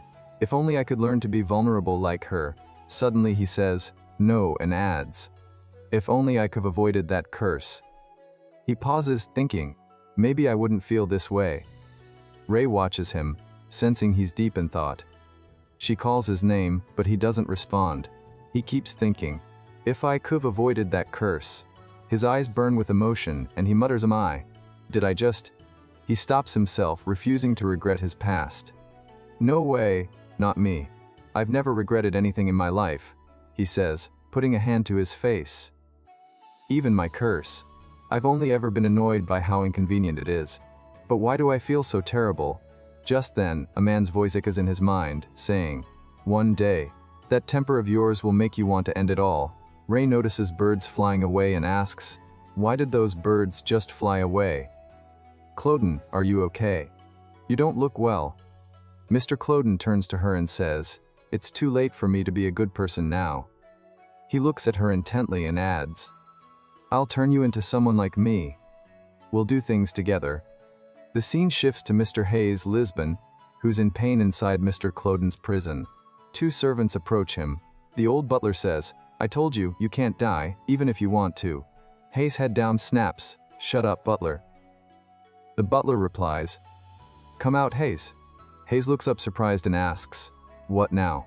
Are you finally letting me go?" The butler responds, "Not at all. It's time for your greetings." Hayes is stunned. The scene changes again, showing the castle in daylight. Mr. Cloden, Lady Mary, and the butler walk toward Hayes, who's trailing behind. Hayes thinks to himself, "How? Are they really this foolish?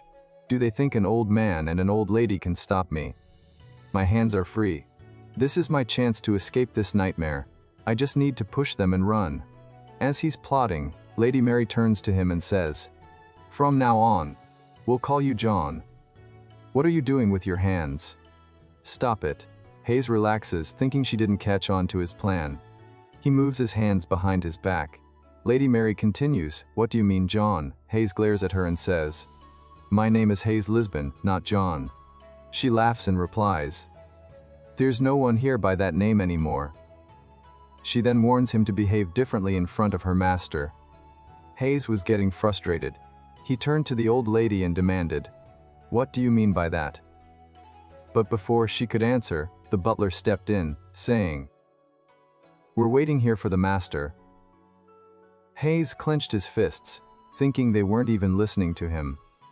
They were treating him like he didn't matter, like he was nothing.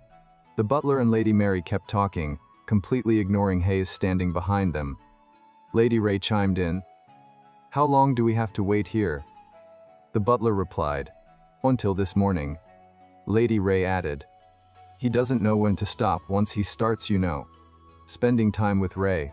Hayes muttered under his breath, "They're just servants. I need to teach them a lesson. But first, I've got to get out of this castle." He thought, "Consider yourselves lucky, you jerks. This is my chance to run while they're distracted." He was fuming, especially at Mr. Cloden. The scene shifted Mr. Cloden and Ray standing by a window. Cloden was talking about the weather and a picnic, asking Ray why she loved those things so much. Hayes heard their voices and moved closer to see what was going on. When he looked at them, his face froze in shock. There was his sister, Ray, acting all cozy with Cloden, like they were a couple. They were chatting about something that happened outside the castle, and Ray said, "Don't do that again when we're outside, okay, Mr. Cloden?" Hayes couldn't believe it.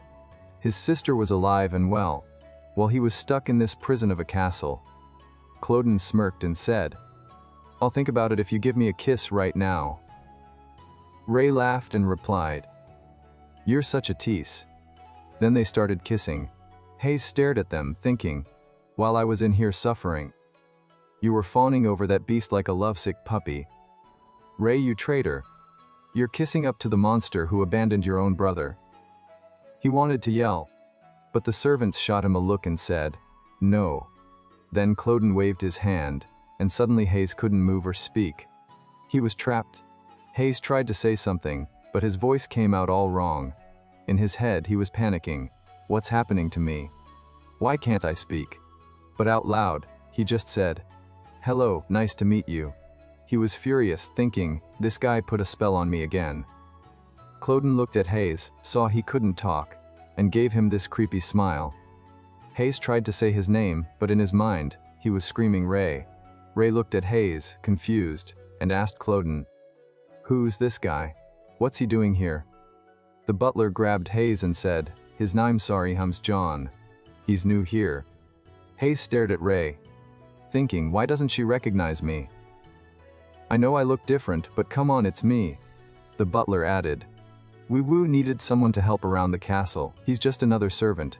Sorry for his bad manners." Ray nodded and said, "It's fine. No problem. I was just surprised by how he acted." She smiled and said, "Nice to meet you, John." The butler pushed Hayes's head down, and he just stood there, stunned, like a statue. Lady Mary said, "From now on, your name is John. Hayes doesn't exist anymore." Hayes thought she was messing with him. He couldn't even talk to his sister properly. He looked completely different now. He thought, "I need to get Ray out of this mess. I can't give up. I've got to find a way out of this place." He told himself, "Even the meanest snake has a weak spot. Cloden's got to have one too. I just need to wait for the right moment to escape." Until then, he'd have to play along and act respectful. The scene shifted again, showing the castle bathed in sunlight. It looked almost beautiful. Inside, Ray was looking at a picture of Cloden as a child. She looked happy, glowing even. Cloden came up behind her and asked, "What are you looking at?" She jumped and said, "Monsieur, Cloden." Ray looked at Cloden and said she was staring at his portrait, finding it so cute she couldn't look away. She asked him what he was like as a kid, and if he could tell her about his childhood. Cloden paused for a moment, then began his story. He explained that his parents had died in a carriage accident when he was young. His teacher had stepped in as his godfather, but always kept a certain distance. His nanny, on the other hand, always took his side, no matter what he did. People around him tended to ignore his actions. And his so-called friend just repeated the same things over and over, which Cloden found unbearable. With a strange smile, he admitted that he didn't remember much from his childhood. Just the bad parts. There wasn't a single good memory he could recall. He turned to Ray and said he didn't even know what to tell her. Ray nodded, saying she understood. Her mind wandered to her own past, which had been frustrating at times. She wondered if Cloden had hated studying as much as she did. Cloden reached out and gently touched her face, reassuring her that everything was okay now. He told her that life hadn't been boring since she came into it. Ray playfully scolded him, telling him not to tease her. Cloden then picked her up in his arms, holding her tightly. He joked that she always let him do this, and the two shared a light-hearted moment. Suddenly, Lady Mary appeared from behind, catching them in the act. She looked shocked, and her basket fell to the ground. Cloden quickly used his magic to steady the basket and assured Ray that no one was there. Ray hesitated, asking if he was sure, and Cloden confidently replied that he was. Lady Mary picked up her basket and left without a word. Ray suggested they go inside. Feeling awkward about the situation, Cloden teased her, asking if she really expected him to wait until they got to a room. He joked about the potential mess they might leave behind, making Ray blush. As the scene shifted, Ray mentioned she was thirsty and needed water. Cloden brought her some, and after drinking, she asked if they were going to continue. Just then, they heard John's voice complaining about having to work so late. Ray wondered if it was him, noting that his attitude reminded her of someone. Her thoughts drifted to Hayes, and she wondered how he was doing. She didn't know where he was, but she remembered how they had held on to hope for Elliot Wester. She began to tell Cloden about her grandfather, Elliot, who had passed away the previous year. She mentioned that he had helped Cloden's family years ago, and recalled how they had come to the castle with just a letter. Cloden interrupted her thoughts, asking what she was thinking about and offering her more water. Ray reflected on how strange it was that Hayes had been the one to suggest coming to the castle, but now he was gone, and she and Cloden had grown so close. She turned to Cloden and asked how he had known her grandfather and why he had let them into the castle with just a letter. She pointed out the age gap, curious about the connection. Cloden smirked and asked if she wanted to hear stories about her grandfather while they spent time together. Ray laughed, thinking they were done for the day, but Cloden insisted they weren't. She teased him, saying he was only avoiding her questions because he didn't want to share everything. She added that he was the jealous type, and the two continued their playful banter. New chat. Ray sat in silence, frustrated. Cloden never seemed to share anything with him. Then Cloden began to speak about Elliot Wester, a story that started 50 years ago. The scene shifted to Ray's grandfather, Elliot Wester, approaching Mr. Cloden and asking if he could stay until the rain stopped. Cloden gave him a strange look, almost like he knew something Elliot didn't. The room was filled with a lavish spread of food, and Cloden asked Elliot if there was anything he wanted. Elliot politely declined, saying Cloden had already done enough by inviting him to such a grand meal. Cloden studied Elliot, thinking he'd heard the name before. He remembered Elliot came from a noble family. Elliot mentioned he'd traveled there because he'd heard of a famous artist in the area. He wanted to commission a portrait for his wife. Cloden described Elliot as refreshing, like a warm spring breeze. He mentioned Elliot's wife was pregnant, living what seemed like a perfect life. Meanwhile, Cloden felt bitter, dealing with his own struggles, which he blamed on some kind of curse. He couldn't help but feel annoyed by Elliot's happiness. Cloden then dropped a bombshell. He told Elliot he was going to have a daughter.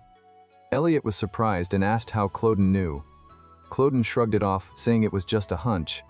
Elliot smiled, saying he'd always wanted a daughter who looked like his wife. But Cloden's tone turned dark. He said the daughter might not survive. Elliot was shocked.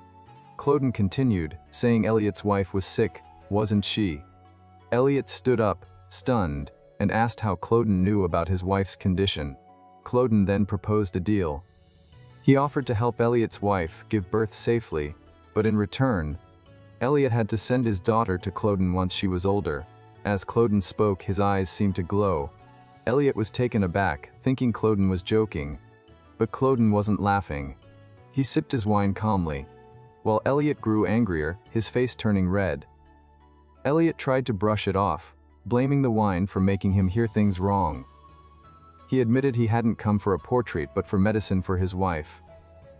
Cloden listened quietly, then asked if that was why Elliot had snapped at him earlier. He acted hurt, saying he thought they had some kind of connection. Elliot, desperate, drank his wine and said all that mattered was his daughter being born healthy. If Cloden could help, he'd take the deal. Cloden warned him there would be consequences if he didn't keep his promise. Elliot laughed it off, calling Cloden boss. Cloden later remarked that Elliot was the first person to leave his castle unharmed. Elliot's life seemed perfect after that. His daughter was born healthy, just as he'd hoped. But the promise he'd made to Cloden lingered, and a curse began to pass through the generations, eventually reaching Ray. The scene shifted to Ray and Cloden, now sleeping in each other's arms. Cloden whispered that he always took what was his, which was why Ray was there with him. He kissed Ray's head gently. Meanwhile, Miss Mary watched from a distance, shaking her head. She knew Cloden was the master of the house and completely smitten with Ray. But she couldn't believe the lack of discretion.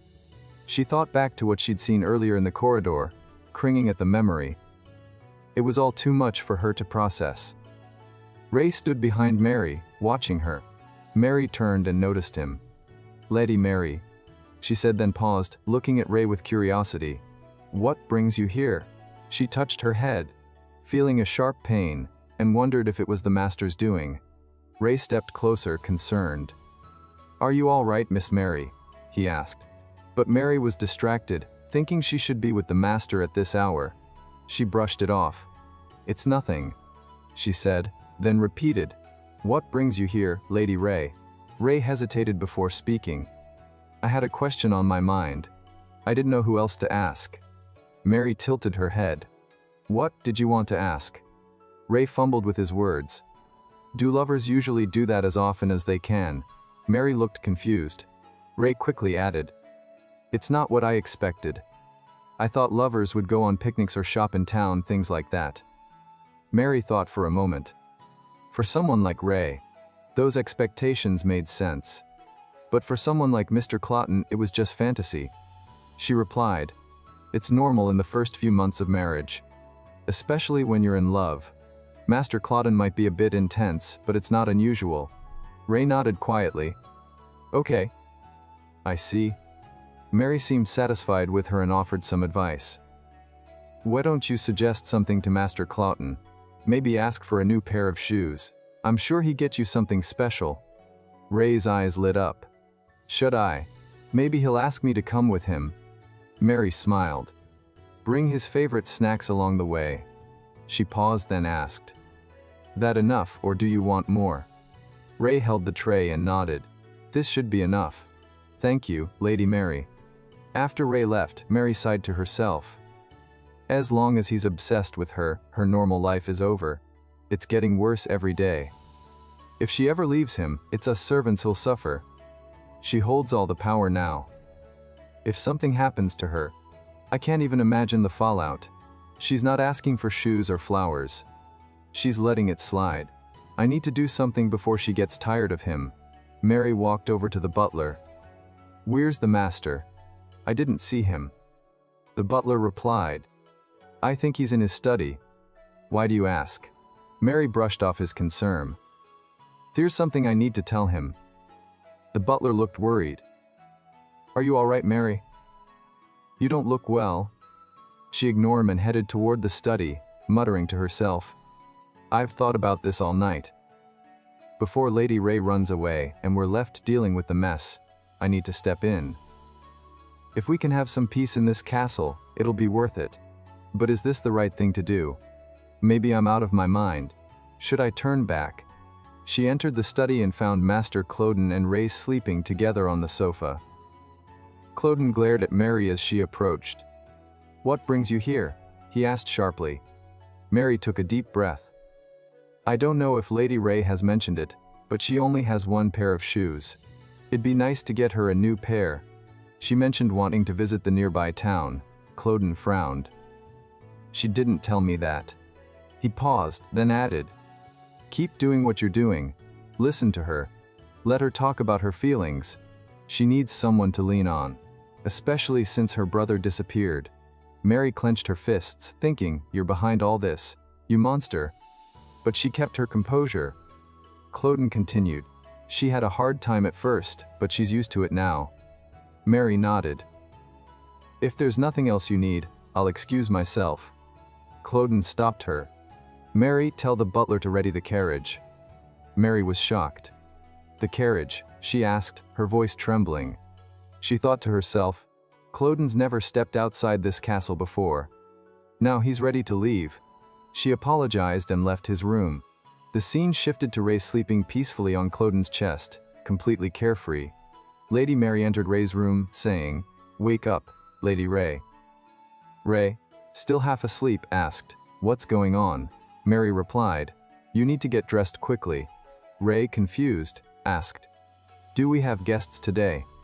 Mary was busy getting Ray ready for travel and thought to herself, Why would anyone come to this place?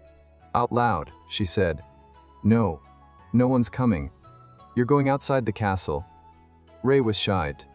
Mary confirmed, Was. You're going to town with the master. Ray's face lit up like someone who'd just been freed after years of being locked up. Mary noticed and asked, Does that make you happy? Ray smiled, Of course. But then her mood shifted. She asked Mary, By the way, have you heard anything about my brother Hayes? I miss him. Mary replied, No, don't know where he is. Does it still bother you? He's the one who left. Ray sighed. He doesn't have anywhere to go. He'd be better off here. Mary finished getting Ray ready and said, You're all set. Ray looked at herself in the mirror and admired her hair. Looks beautiful, she said. Mary smiled. I'm glad. Now, go to Master Cloden. Ray thanked her and headed downstairs, looking like a princess straight out of a fairy tale. The carriage outside the castle was just as stunning. Cloden waited for her, looking like a prince waiting for his princess. When Ray reached him, she hugged him tightly and said, Cloden. He smiled. You look really excited. Why didn't you tell me? He playfully teased her, and she laughed. Cloden, what are you doing? He replied. It just makes me a little sad that you seem more excited about this than when we're together. She asked.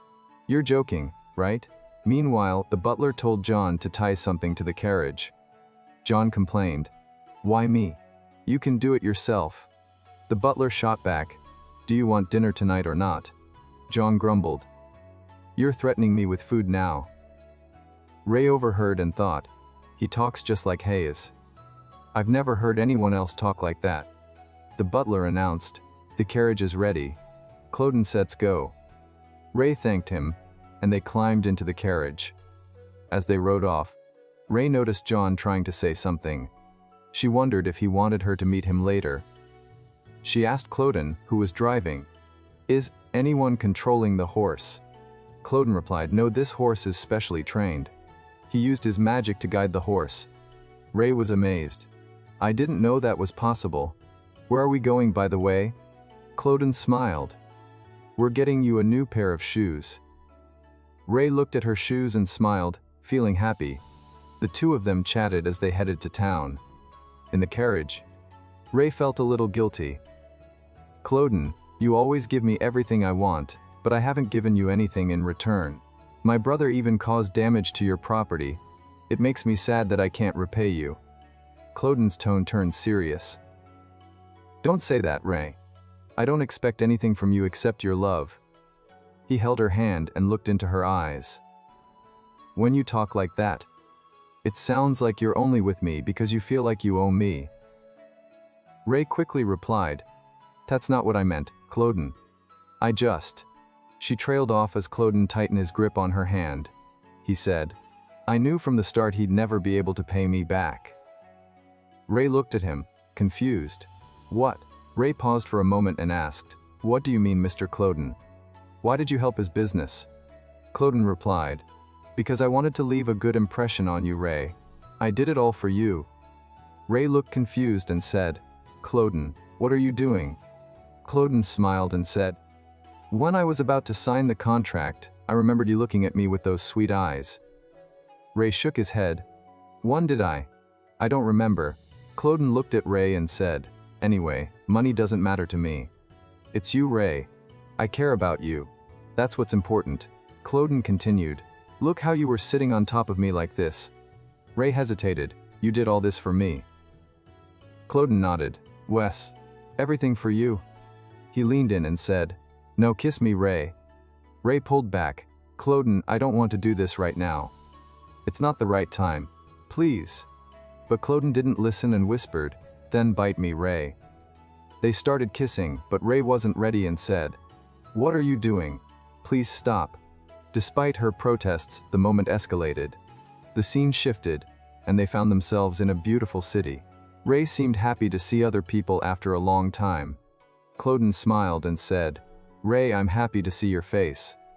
Let's take our time looking around. You wanted to come out, right?" They walked together, talking like a happy couple.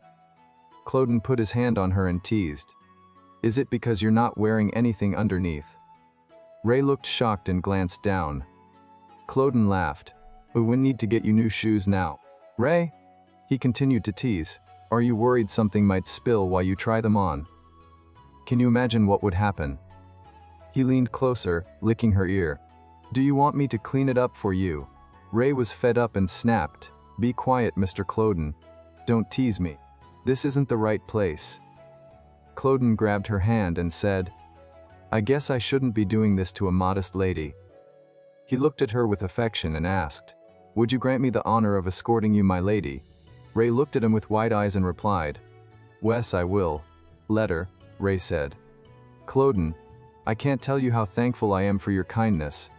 They sat together, enjoying each other's company. Cloden asked, "Do you like it, Ray?" She looked at her new shoes and said, "It's a bit much, but yes, I love it." She thought to herself, "I didn't expect Cloden to buy so many extravagant things. This must have cost more than Hayes borrowed from him. I would have been happy with just a pair of shoes." A man approached Cloden and said, "I'll take everything to your carriage." Cloden, sipping tea, replied, "What I've done for you, Ray, isn't enough. It's what I do for someone I care about." Ray looked at him and said, "Okay, but really this is enough for me. Let's head back after this." Cloden smiled.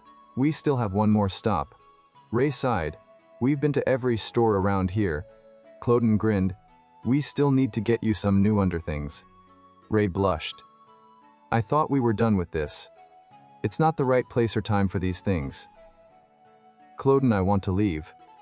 Cloden noticed something on Ray's hand and said, "Ray, stop provoking me. Ray was shocked as Cloden licked her hand. She said, "Stop doing that, Cloden." Cloden replied, "It's not enough. Didn't you feel the same way earlier? I know you can't be satisfied with just this." They started kissing again, and things escalated. Ray asked, "When did you find a place like this? My body feels more sensitive than ever. Don't stop, please." Cloden replied, "Ray, you're reacting more than usual. How much were you craving this? Look how you're shaking." As things continued, Ray felt overwhelmed. She thought to herself, "This feeling of love, something I've only heard about, is more intense than I ever imagined." Cloden asked, "Ray, do you like this?" She replied, "Wes, Cloden. I like it. I love it. My heart feels dizzy with emotion." Cloden and Ray were lying together, both exhausted after hours of talking. Cloden asked, "Ray, are you awake?" But she didn't respond. He wondered if she was asleep, talking. He gently held her hair, thinking to himself, "I hope our kids have your hair." For a moment, he imagined them holding their children, happy and content. But then the thought hit him. Kids, ridiculous. How could I even think about that? I can't even take a walk in the park because of this curse. How pathetic. He sighed, wondering how long it would take Ray to figure out the truth about him. He was scared she'd soon realize he wasn't what he seemed. Meanwhile, outside, a creepy-looking elf sat perched on a tree at night. Two servants were chatting nearby. The butler said, "I've seen the master use magic before, but never this much for so long. It's gotta be taking a toll on him." Just then, a carriage pulled by horses emerged from a glowing red portal.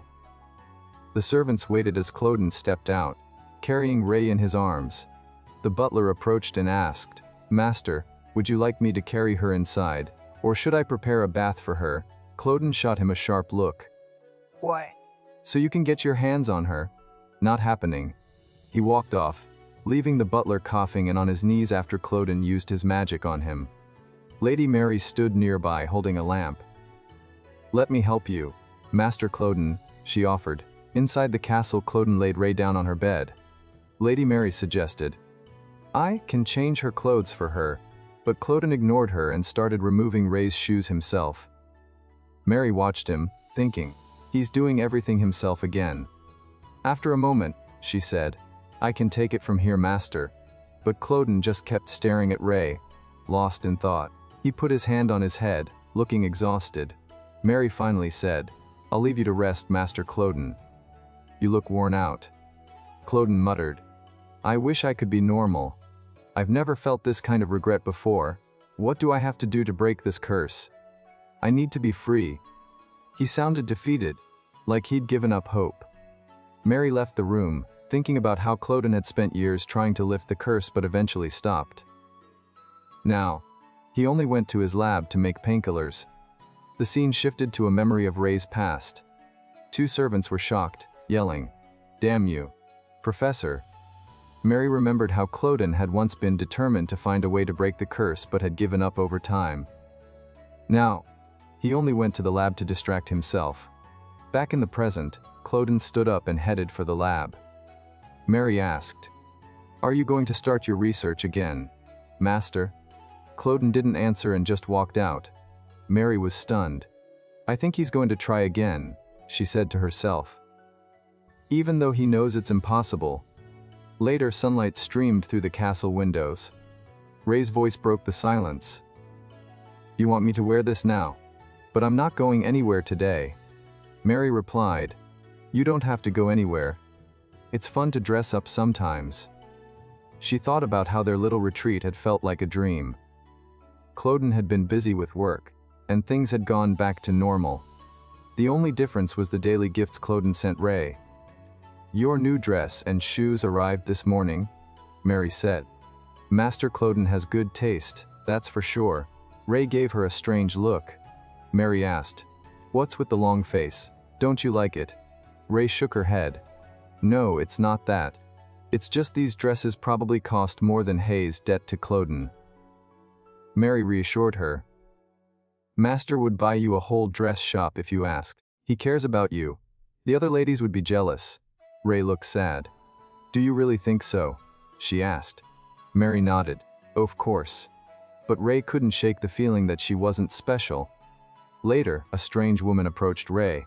"Ms. Lisbon, does anyone in your family stutter?" she asked. Ray replied, "Not that I know of." The woman smirked. "Oh, so it's just you. You should consider yourself lucky to find a husband. No one wants a child from a woman with issues like that." Ray froze, then snapped back to the present. She looked around and asked, "Where's Cloden?"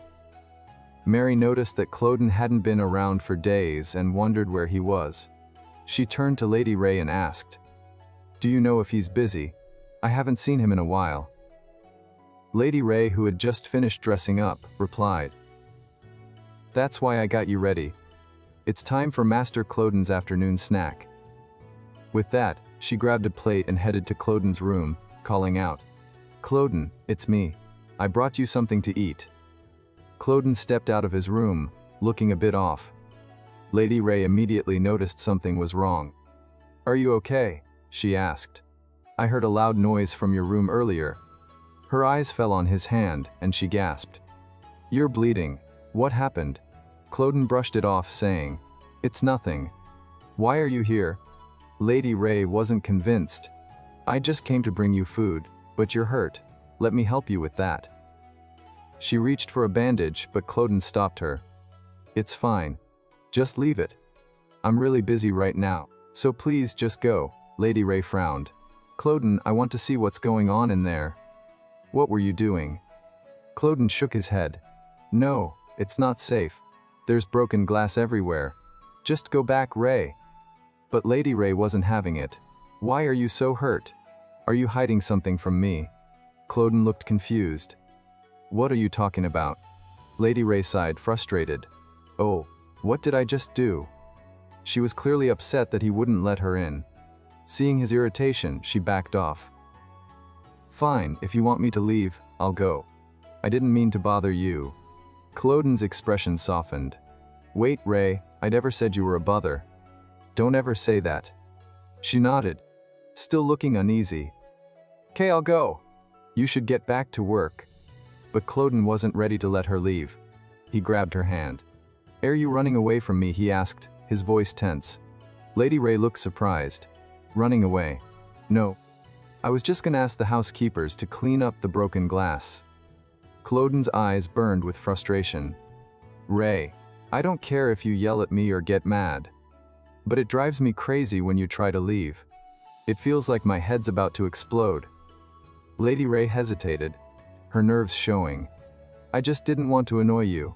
You seemed so busy." Cloden sighed. "I'm the one who made you feel that way. Why are you apologizing? You know how I get when I'm working. I'm not exactly the easiest person to be around. I'm sorry, okay? Forgive me." Lady Ray's expression softened. "Don't say that. You can be the sweetest person. You always push me to do my best." Cloden smiled faintly. "Of course I do. Because I love you. I can't live without you, you know that." Lady Ray teased. "Does that mean there's a chance you might not like me someday?" Cloden looked stunned. "What are you talking about? If anything, you should worry about me falling for you even more." He gently placed his hand on her back. "You can't even get out of bed without me worrying about you." Lady Ray laughed softly. "Cloden, you're never going to change, are you?" Cloden raised an eyebrow. "Ray, you're acting really strange today. What's going on?" She sighed. "I'm sorry, Cloden. I didn't mean to act this way." "Are you okay? You don't look well." Cloden winced. "I'm hurt because you touched my wound. Maybe you should help me with it." They sat down on the bed, their eyes locked. Cloden smiled at her. "You look so beautiful today." The tension between them eased, and for a moment, it felt like everything was back to normal. Ray looked at Cloden and asked, "Did you dress up just for me?" Cloden smiled and replied, "Just like how you want to look good in front of me." She leaned in, smelling Ray's hair, and whispered, "There's a side of me I don't want you to see." Ray's eyes met Cloden's, and she said, "But I still feel disappointed. I want to be next to you, no matter what. I'm scared you might change. What if you stop liking me?" As they talked, Cloden suddenly grabbed Ray's hand. You think I'd stop liking you? How could you even think that? That's never going to happen, Ray. I've always loved you more than anything. If anything, I should be the one asking you not to change. Ray sighed. But everyone in my life has changed at some point. That's why I'm so worried. Cloden. She hugged Cloden tightly and said, my love always felt one-sided. I thought it would stay that way forever. But you liked me back for the first time. This has never happened before, so why would I ever change? I like you, Cloden. Don't ever change. Cloden held her close and muttered, this almost feels like a curse. She hugged Ray tighter and added, a curse that never fades. No matter how hard you try to break free. The scene shifted to the castle garden, where Ray was walking among the flowers. She stopped to admire the blue roses. These are so big, she said to herself. Will they grow even bigger? Where's the gardener? He's usually here in the afternoons. Just then, she spotted him. Oh, there he is. Excuse me, sir, I wanted to ask you something. The gardener John looked at the roses and sneered. Blue roses. How ugly. He turned to Ray and said, don't you agree, Miss Lisbon? Ray was taken aback. Lisbon. She thought, I thought he was the gardener. Why is he calling me by my last name? Everyone else calls me Lady Ray. She managed a polite, hello, John. John clenched his fists, muttering to himself, normal people can't make something like these flowers. He started crushing the roses in his hands, and Ray watched in shock. What are you? She asked. Maybe a monster could make something like this. John spat out. As they stared at each other, another man appeared. The real gardener. He grabbed John by the collar and started punching him. Ray gasped, calling out, Gardener. The man looked at her with a strange expression, wondering if she knew the truth. He remembered the conversation between John and himself. John, bloodied and angry, shouted, the monster thing is real. I know what you're doing to Ray's mind. You can't fool anyone anymore. The gardener kept punching him, and Ray stood frozen, unsure of what to do. The scene shifted again, this time to Cloden's room. The butler entered, holding a tray with a glass of wine. Master, he said. Cloden was in the middle of casting a spell. The butler reminded him, it's time for your medicine. Cloden snapped. I'm sick of all this. The butler thought to himself, the side effects of the curse are getting worse. It's not even a full moon yet. Maybe he's used too much magic. Thank goodness we have the medicine to calm him down. If it weren't for Lady Ray, this place would be a mess. I hope things stay peaceful. Cloden tossed a key to the butler. Catch it, he said. The butler examined the key. If you lock the door with this, no one can enter from the outside, but someone can leave from the inside. Cloden nodded. Keep it safe. It's to protect Ray. When I give the signal, lock the door. Just then, there was a knock. Mary peeked in and said, Master, you need to see this. Lady Ray is in trouble. Cloden's hand clenched around the glass, shattering it. Blood dripped from his palm as he rushed out. The scene shifted back to the garden, where Ray was calling for Cloden. He arrived quickly, asking, Ray, are you okay? He took her hand, checking for injuries. Did you get into a fight? Ray shook her head. No, Mr. John. But before she could finish, Cloden's expression darkened, and he turned to face the chaos unfolding around them. Jack stepped in before things got too heated. Cloden, clearly upset, turned to Ray and demanded, Why were you with those guys, Ray? Ray shrugged and replied, I thought maybe I could help out. Cloden looked confused and shot back. What are you even talking about? Ray continued, I mean, it'd be nice to help out around the manor. Everyone's always so busy.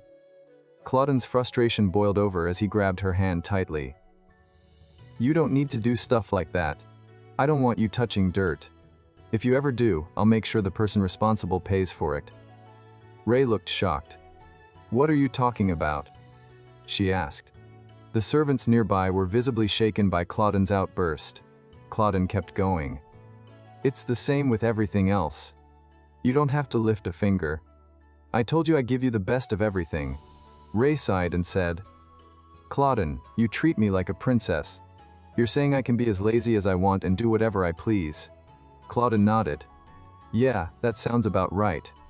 Ray made a playful face and teased. But what if you stop loving me? Clauden's expression softened. Would you really think that? Do you think I'd just stop caring about you? That's nonsense. My love for you isn't going anywhere, so stop worrying about it. Ray thought to herself, Clauden promised he'd never change. But I still feel unsure.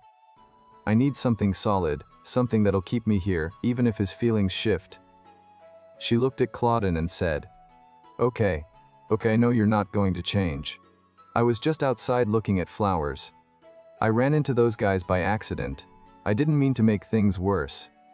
She noticed Clauden looked exhausted. You seem tired, she hadn't frowned. You were looking at flowers without me. Ray quickly replied, You're always busy, Clauden.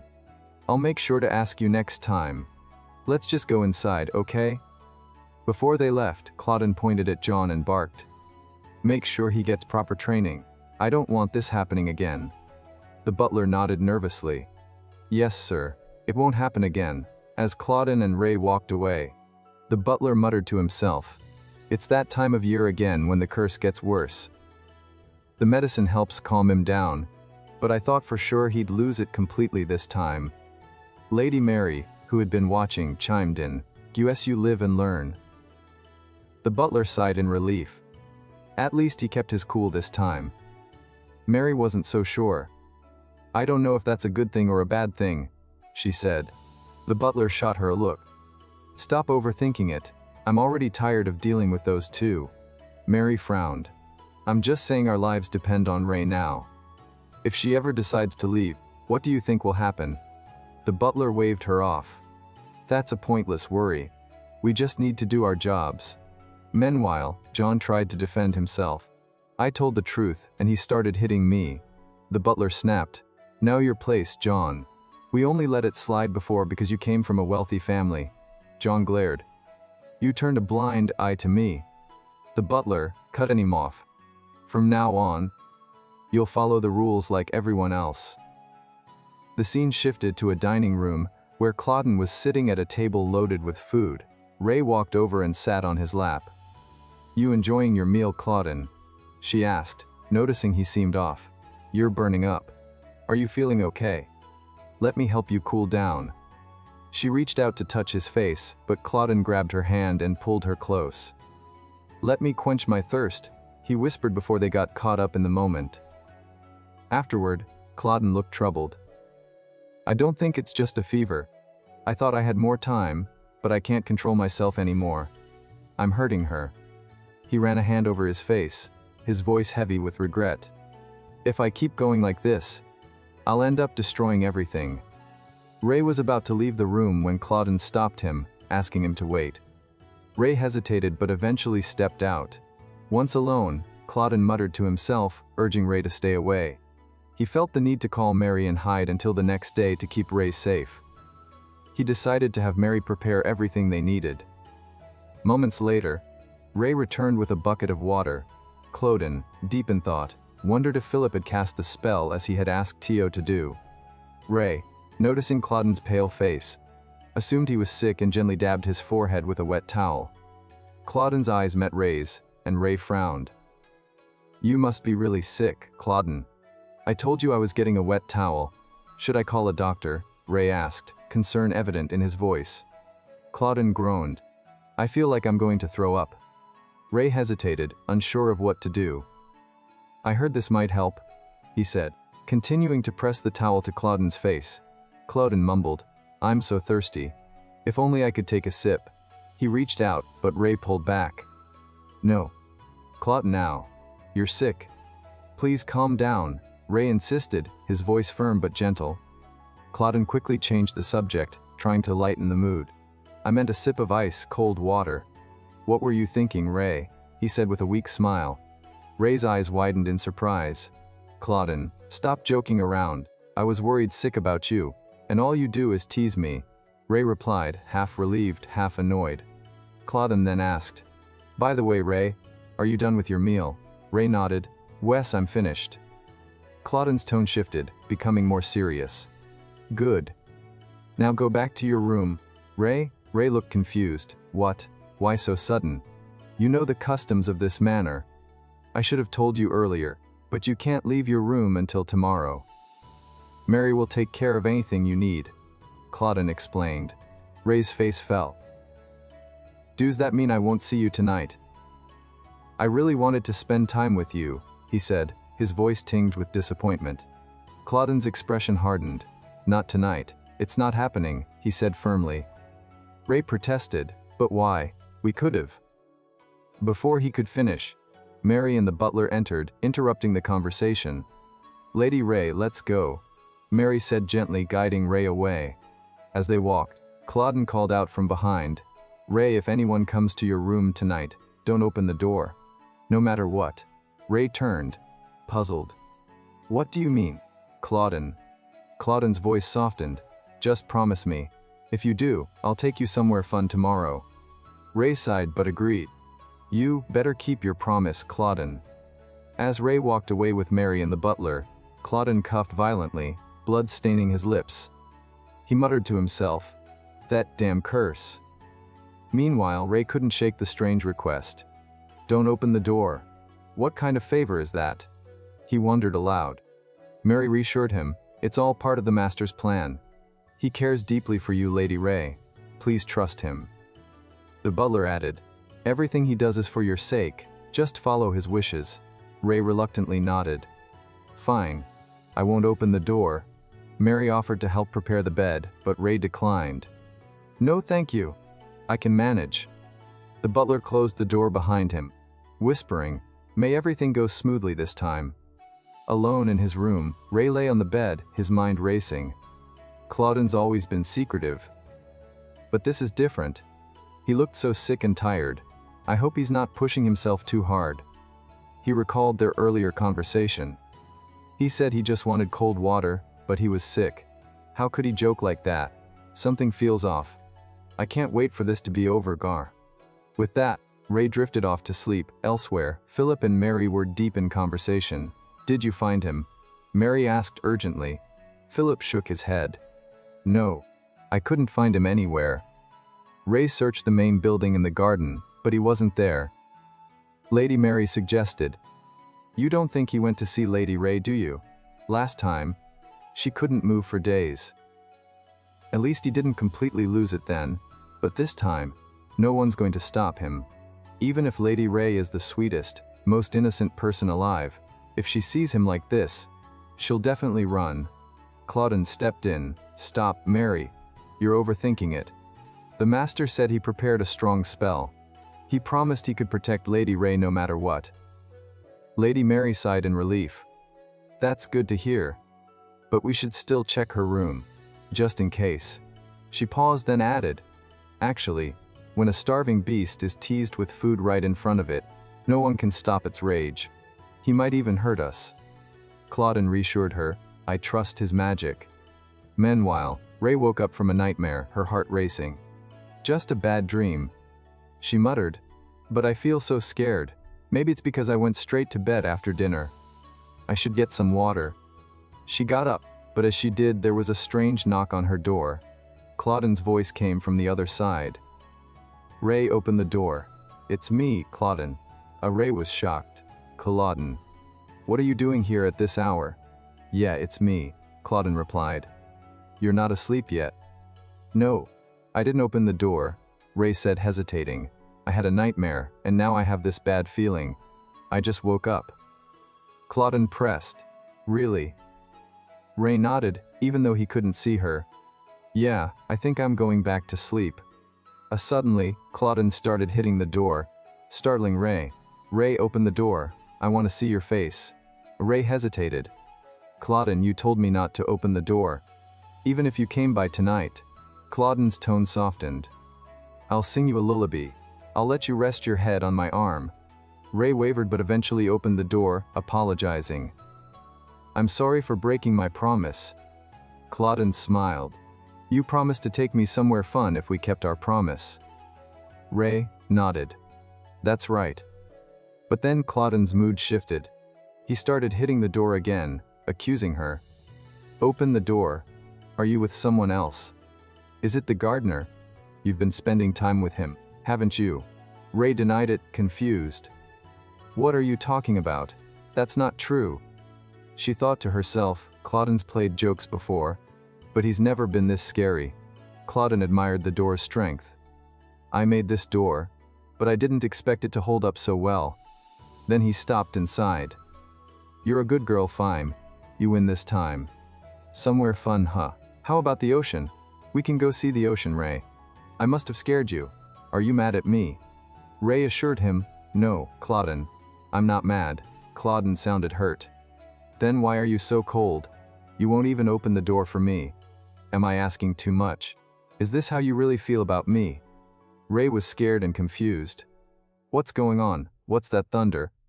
Am I still dreaming? I'm scared, Clauden. Please stop. This is so weird. Clauden, are you there? Why aren't you answering me? Finally, Clauden spoke up, but his words were unclear. Ray panicked. Did you leave? Why? Clauden. How could you leave me here alone? This isn't the Clauden I know.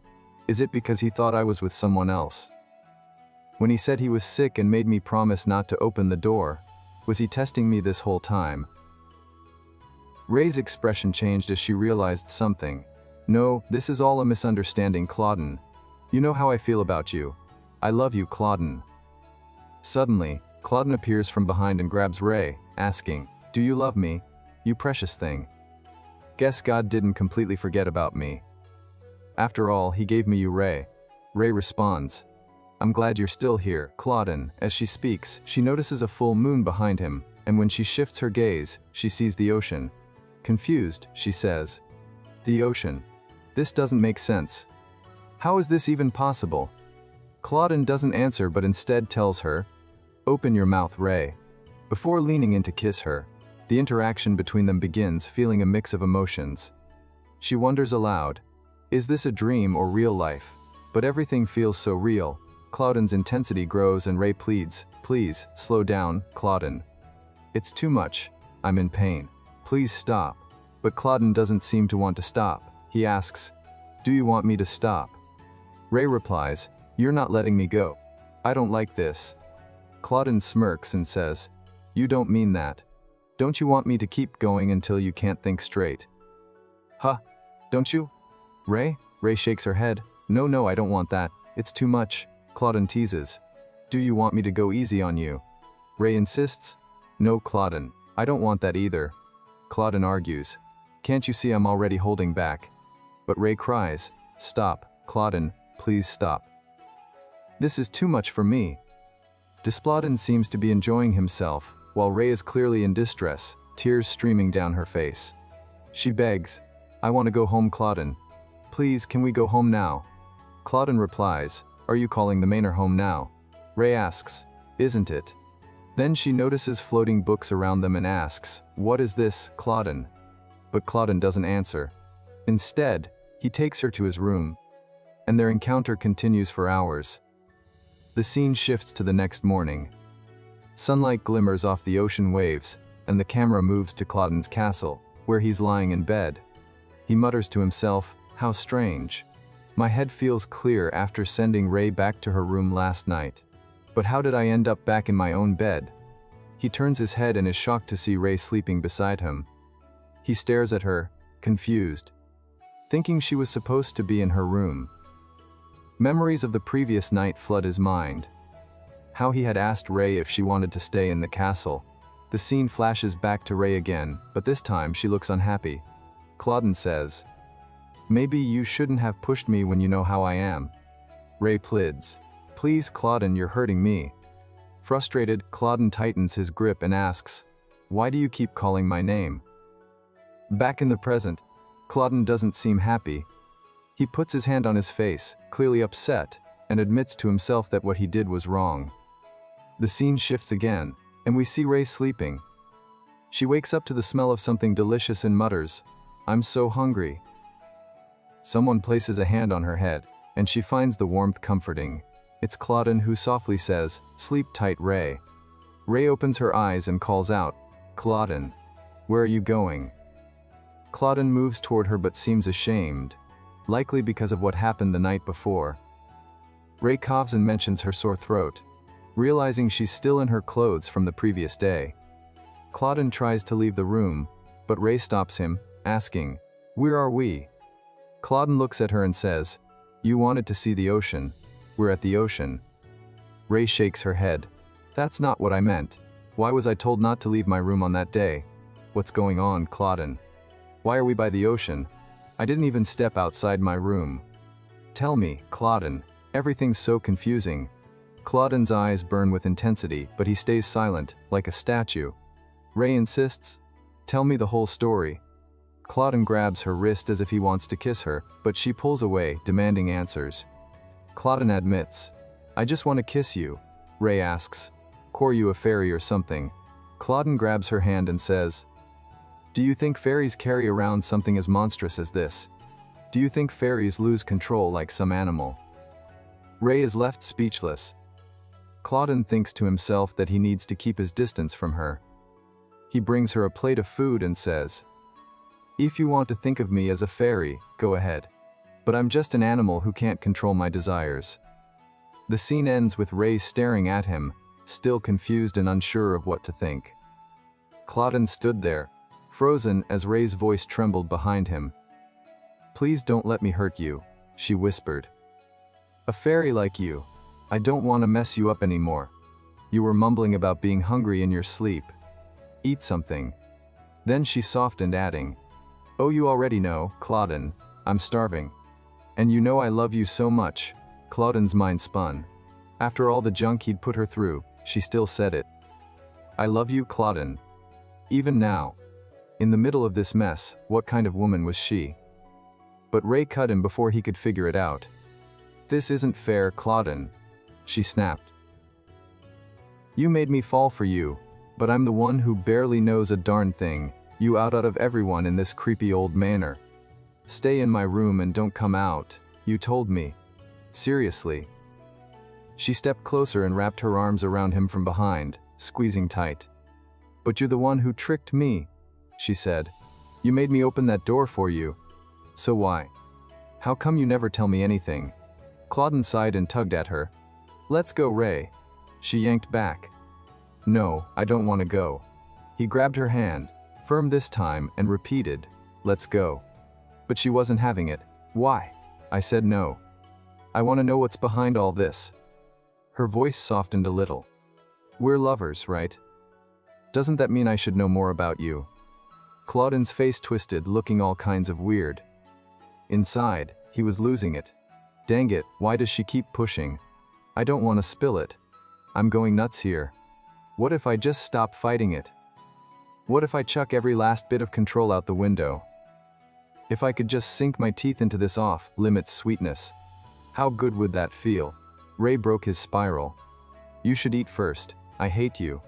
I don't want to be your lover anymore, Claudine." He shrugged, cold as ice. "Suit yourself."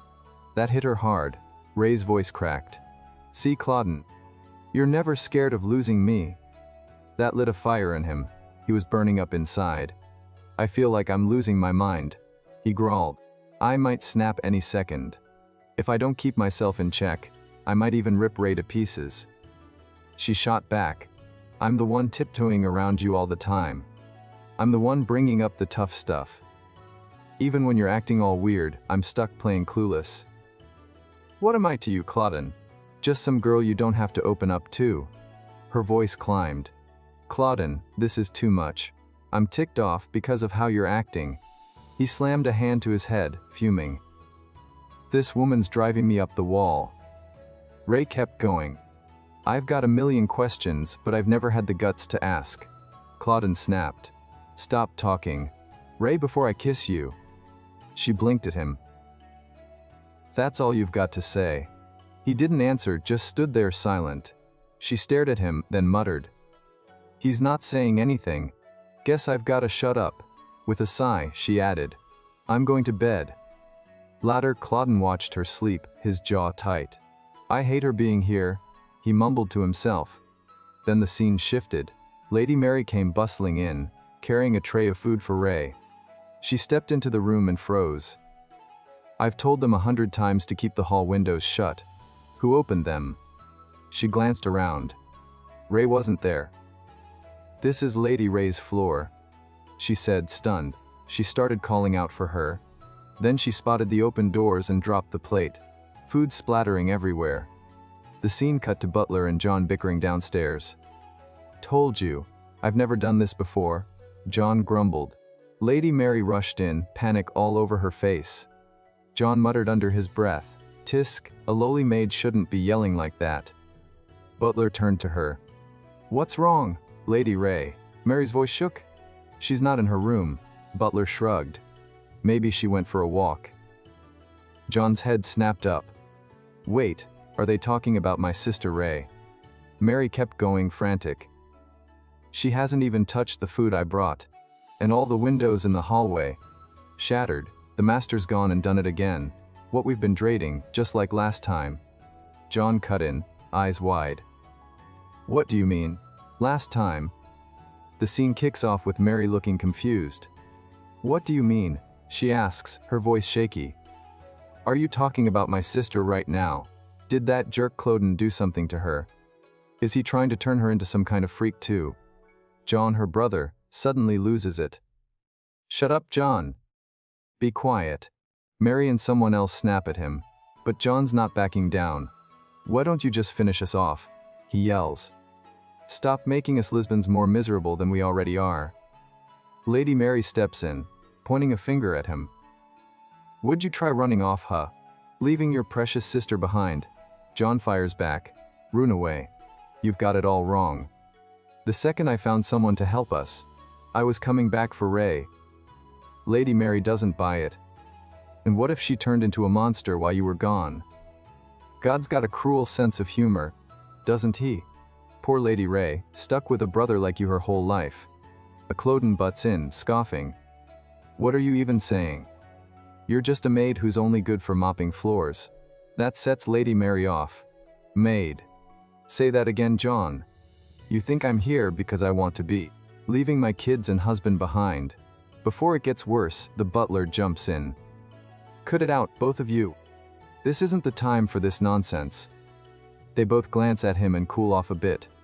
Lady Mary walks over to Butler, her voice softer. "I hope nothing's happened to Lady Ray." John and Butler stay quiet, listening. Then out of nowhere, the castle gates swing open. Everyone freezes. Cloden and Ray step inside, both looking down in the dumps. Lady Mary lets out a relieved breath. "I'm glad you're back safe." But Ray just mutters, I'm tired. Mary, I'm heading to my room." They all watch her, a million questions buzzing in their heads. Lady Mary adds, "I'm going in too, Master," and follows Ray. When she gets to Ray's room, she offers, "I'll help you get dressed." As she looks at Ray's bare skin, she thinks to herself, Cloden lost it because of that dang curse. At least she's still walking on her own. Ray breaks the silence with a question. "How come I'm always the one left in the dark?" Mary blinks. "Sorry, Miss Ray." Ray keeps going. "Why does nobody ever tell me anything?" Mary's still lost. "What are you talking about?" Ray's voice sharpens. "You passed out last time because of Cloden, didn't you?" Mary either thinks or mumbles to herself. "I knew she'd figure it out eventually. She's green. Sure, but she'd have to be blind not to see something's off around here." Ray cuts in. "Mary, we can't be the ones to take the hit. You're not making sense. I fainted because I'm sick, not because of Cloden." Ray's not convinced. "I thought you were different, Mary. But you want me to just shut my eyes and ears too. Even when weird stuff happens, you expect me to shrug it off like it's nothing." She glares at Mary, her voice rising. "You're hiding things from me. I want to be alone. Get out." She covers her face with her hand, repeating, "Mary, get out of here." Mary's stunned by Ray's outburst. She steps outside and spots Cloden lingering by Ray's door. "Master Cloden, what are you doing here?" she asks. Then she spills everything. Ray's questions their whole argument. "I think she's upset. Maybe you could calm her down a bit. She didn't figure it all out, did she?" Cloden brushes it off. "No need to stress, Mary. She'll be fine." Mary nods. "You know how sweet and innocent she is. She'll get it if you just explain." Cloden cuts her off, his tone biting. Explain what? That I'm some beast who loses control because of a stupid curse. Mary backtracks. That's not what I meant, Master Cloden. But he's on a roll. That she should forgive me because I'm a monster who's been around for centuries. What's gonna make her feel better, huh? Mary softens. I think it's better this way. Let her go. Don't drop that kind of bombshell on her, please. Cloden squints. What are you getting at? I don't even know what you just said. Mary sighs. Just don't tell her anything like that. It'll be better, I hope. Master Cloden really wanted her to stick around. He looks at Mary and says, You've got a sneaky side, huh? Bet life's been a breeze for you lately. Probably sleeping like a baby. I even caught you humming the other day. Lady Mary gives him a little bow and fires back. Guess you've been doing alright too, Master, ever since you threw Ray under the bus. Seems like all you care about is yourself, not her. Cloden just laughs, loud and deep, and says, She's better off not messing with messed up folks like us.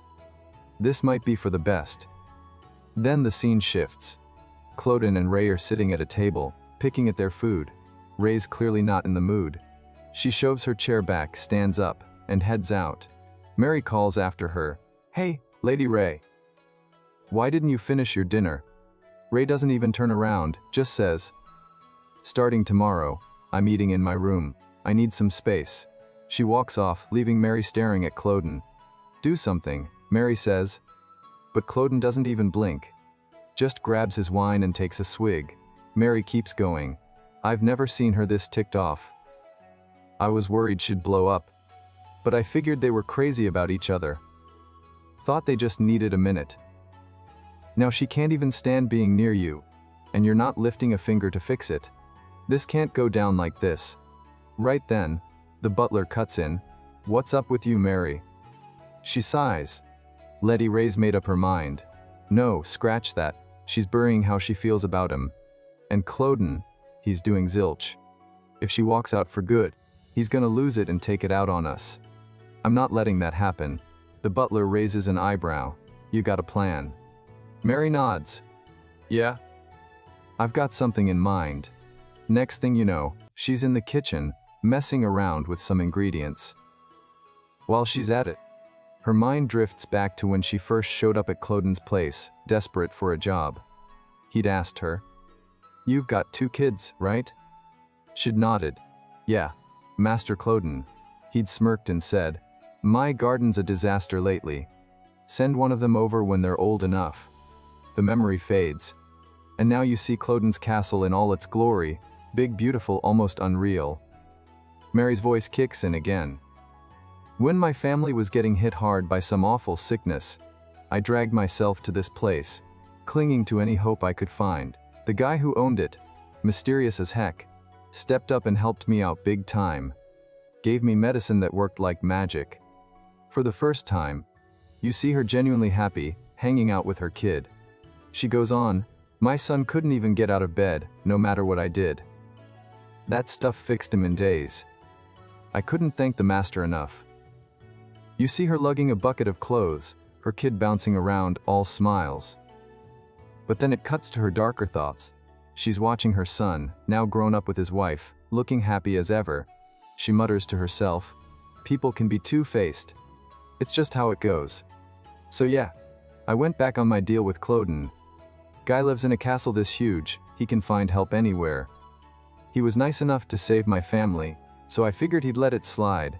Big mistake. She's back at the castle now, pounding on the door, yelling, my lord, master, open up.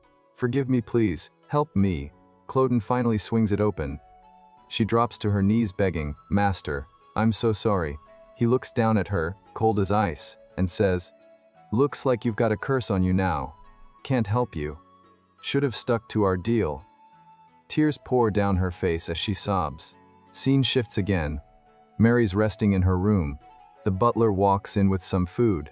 She mumbles, If I'd known this would happen, I'd never have taken that medicine.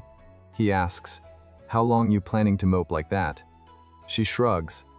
I got better over time. Or maybe I just stopped feeling anything.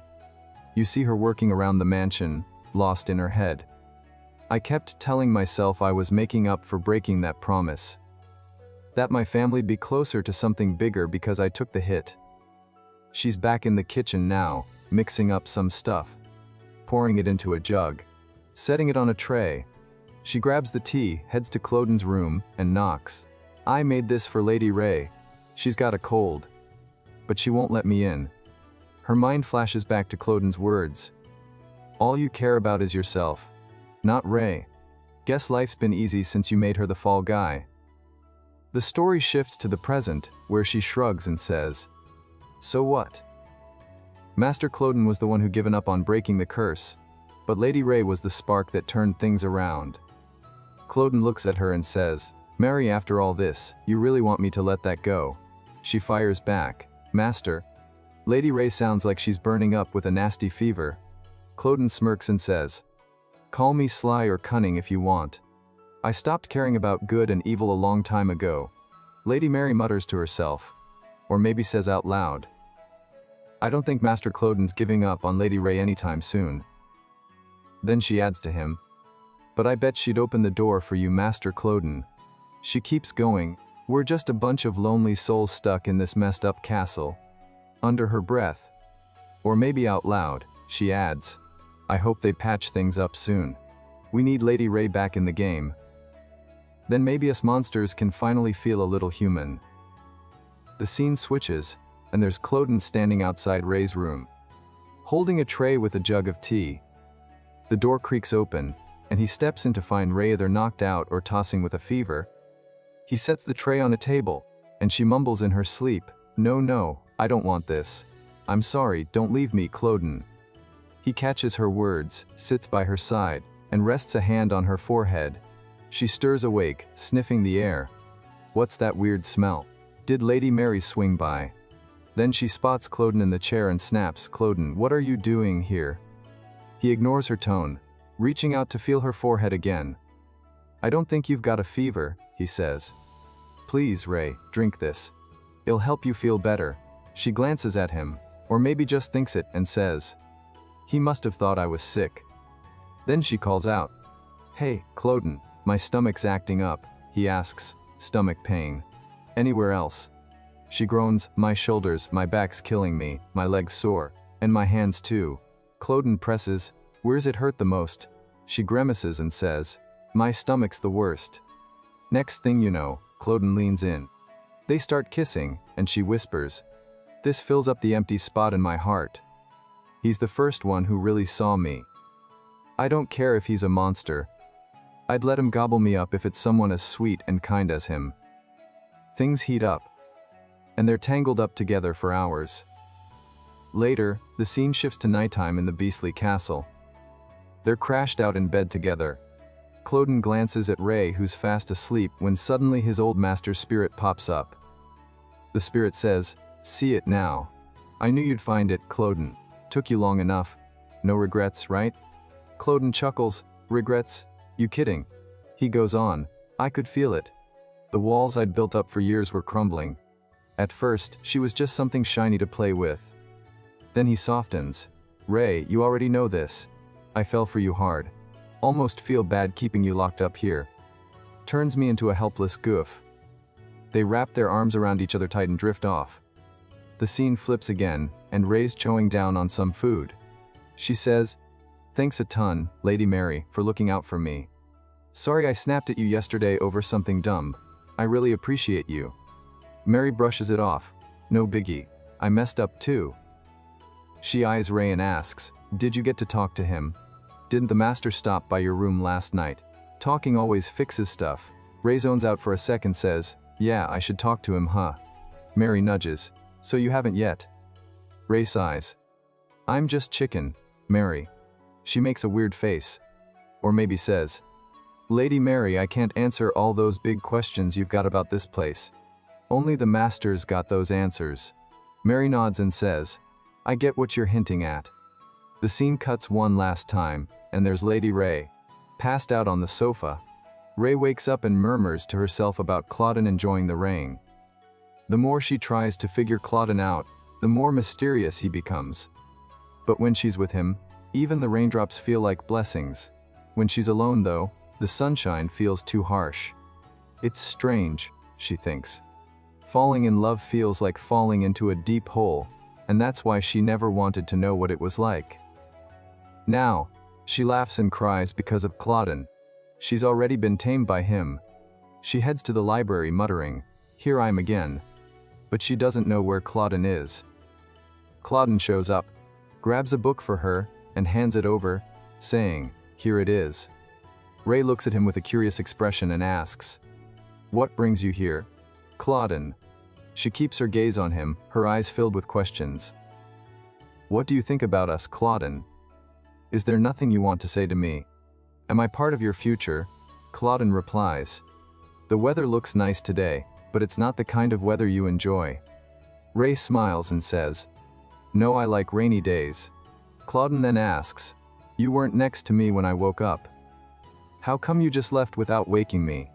Is this normal when people break up?" Ray listens, then Claudin adds, "Who told you that? Or do you want to break up with me? Why did you smile and hug me yesterday? I thought maybe I'd stop this nonsense since I felt bad for you.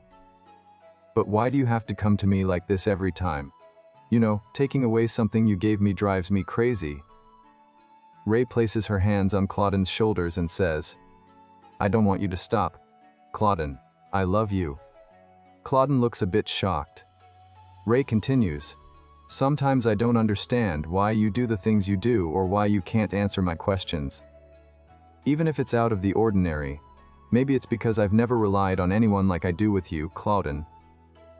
I can't help it. I can't help but love you. So, promise me that when you're ready, you'll tell me everything. I'll wait for your reply. I'm not in a hurry." Ray leaves the room, and Claudin seems happy with the change in her behavior. Later, Ray reflects on what just happened. I did it. She says to herself, "I've never been more honest about my feelings in my entire life. I did well. I hope Claudin understands how I feel." As she's thinking, an older woman approaches her. Ray is surprised to see her. The woman looks strange and Ray realizes it's Claudin's nanny. This is the first time the nanny has shown herself since she tried to scare Ray away. Ray remembers the nanny's warning. "Don't give away your body, especially your heart." The nanny speaks up, "Lady Ray, you ignored my warning." Ray looks at her and asks, "Do you want me to leave Claudin?" The nanny replies, "Wes, I want you to leave Claudin." Ray asks, "Why?" The nanny responds, "Do you seriously not know? Because you're the only one who's..." Ray cuts her off, saying, "Stop talking. I don't want to listen to you." The nanny persists, "Are you scared to hear the truth?" Ray admits, "Wes, I am scared." The nanny says, "But..." Ray interrupts again, "I don't want to run away before I even face the truth. I'll wait until Claudin tells me everything." Hearing this, the nanny looks down and says, "She still has a pure soul. For some reason, she hasn't been tainted. That shouldn't be possible in this place. This place is for all the cursed souls. Once in a blue moon, someone visits the manor, but every single one of them leaves with a curse that the master put on them. That's why I warned her to run away before she became Master Claudin's next victim. She has to leave this manor before something foolish happens." The nanny then goes to Claudin, who's looking out a window. She says, "Master Claudin, Ray is the younger one of the siblings who came by recently. Right? Did you do something to her brother already? I've told you so many times not to do such things. You know it's all part of your karma every time you cast a curse. This is the news I got from my recent visit outside. They're all significant events that happened recently. What if you send Lady Ray back?" Claudin looks at the nanny with a strange expression and says, "Della, watch what you say. Some people might think I kidnapped her." After Della finishes speaking, Claudin cuts her off, telling her to stop beating around the bush and get to the point. Della continues, saying she knows Claudin can't deny that he never intended for Ray to fall for him. She urges him to let Ray go, insisting that he has to do it himself. Claudin responds, saying it was never his intention to make Ray love him, but he admits he still wants her. He loves her and claims she is his life. Della listens to his reply and then reminds him of his old habit. Whenever he wanted something for himself, he'd hide it in his secret place.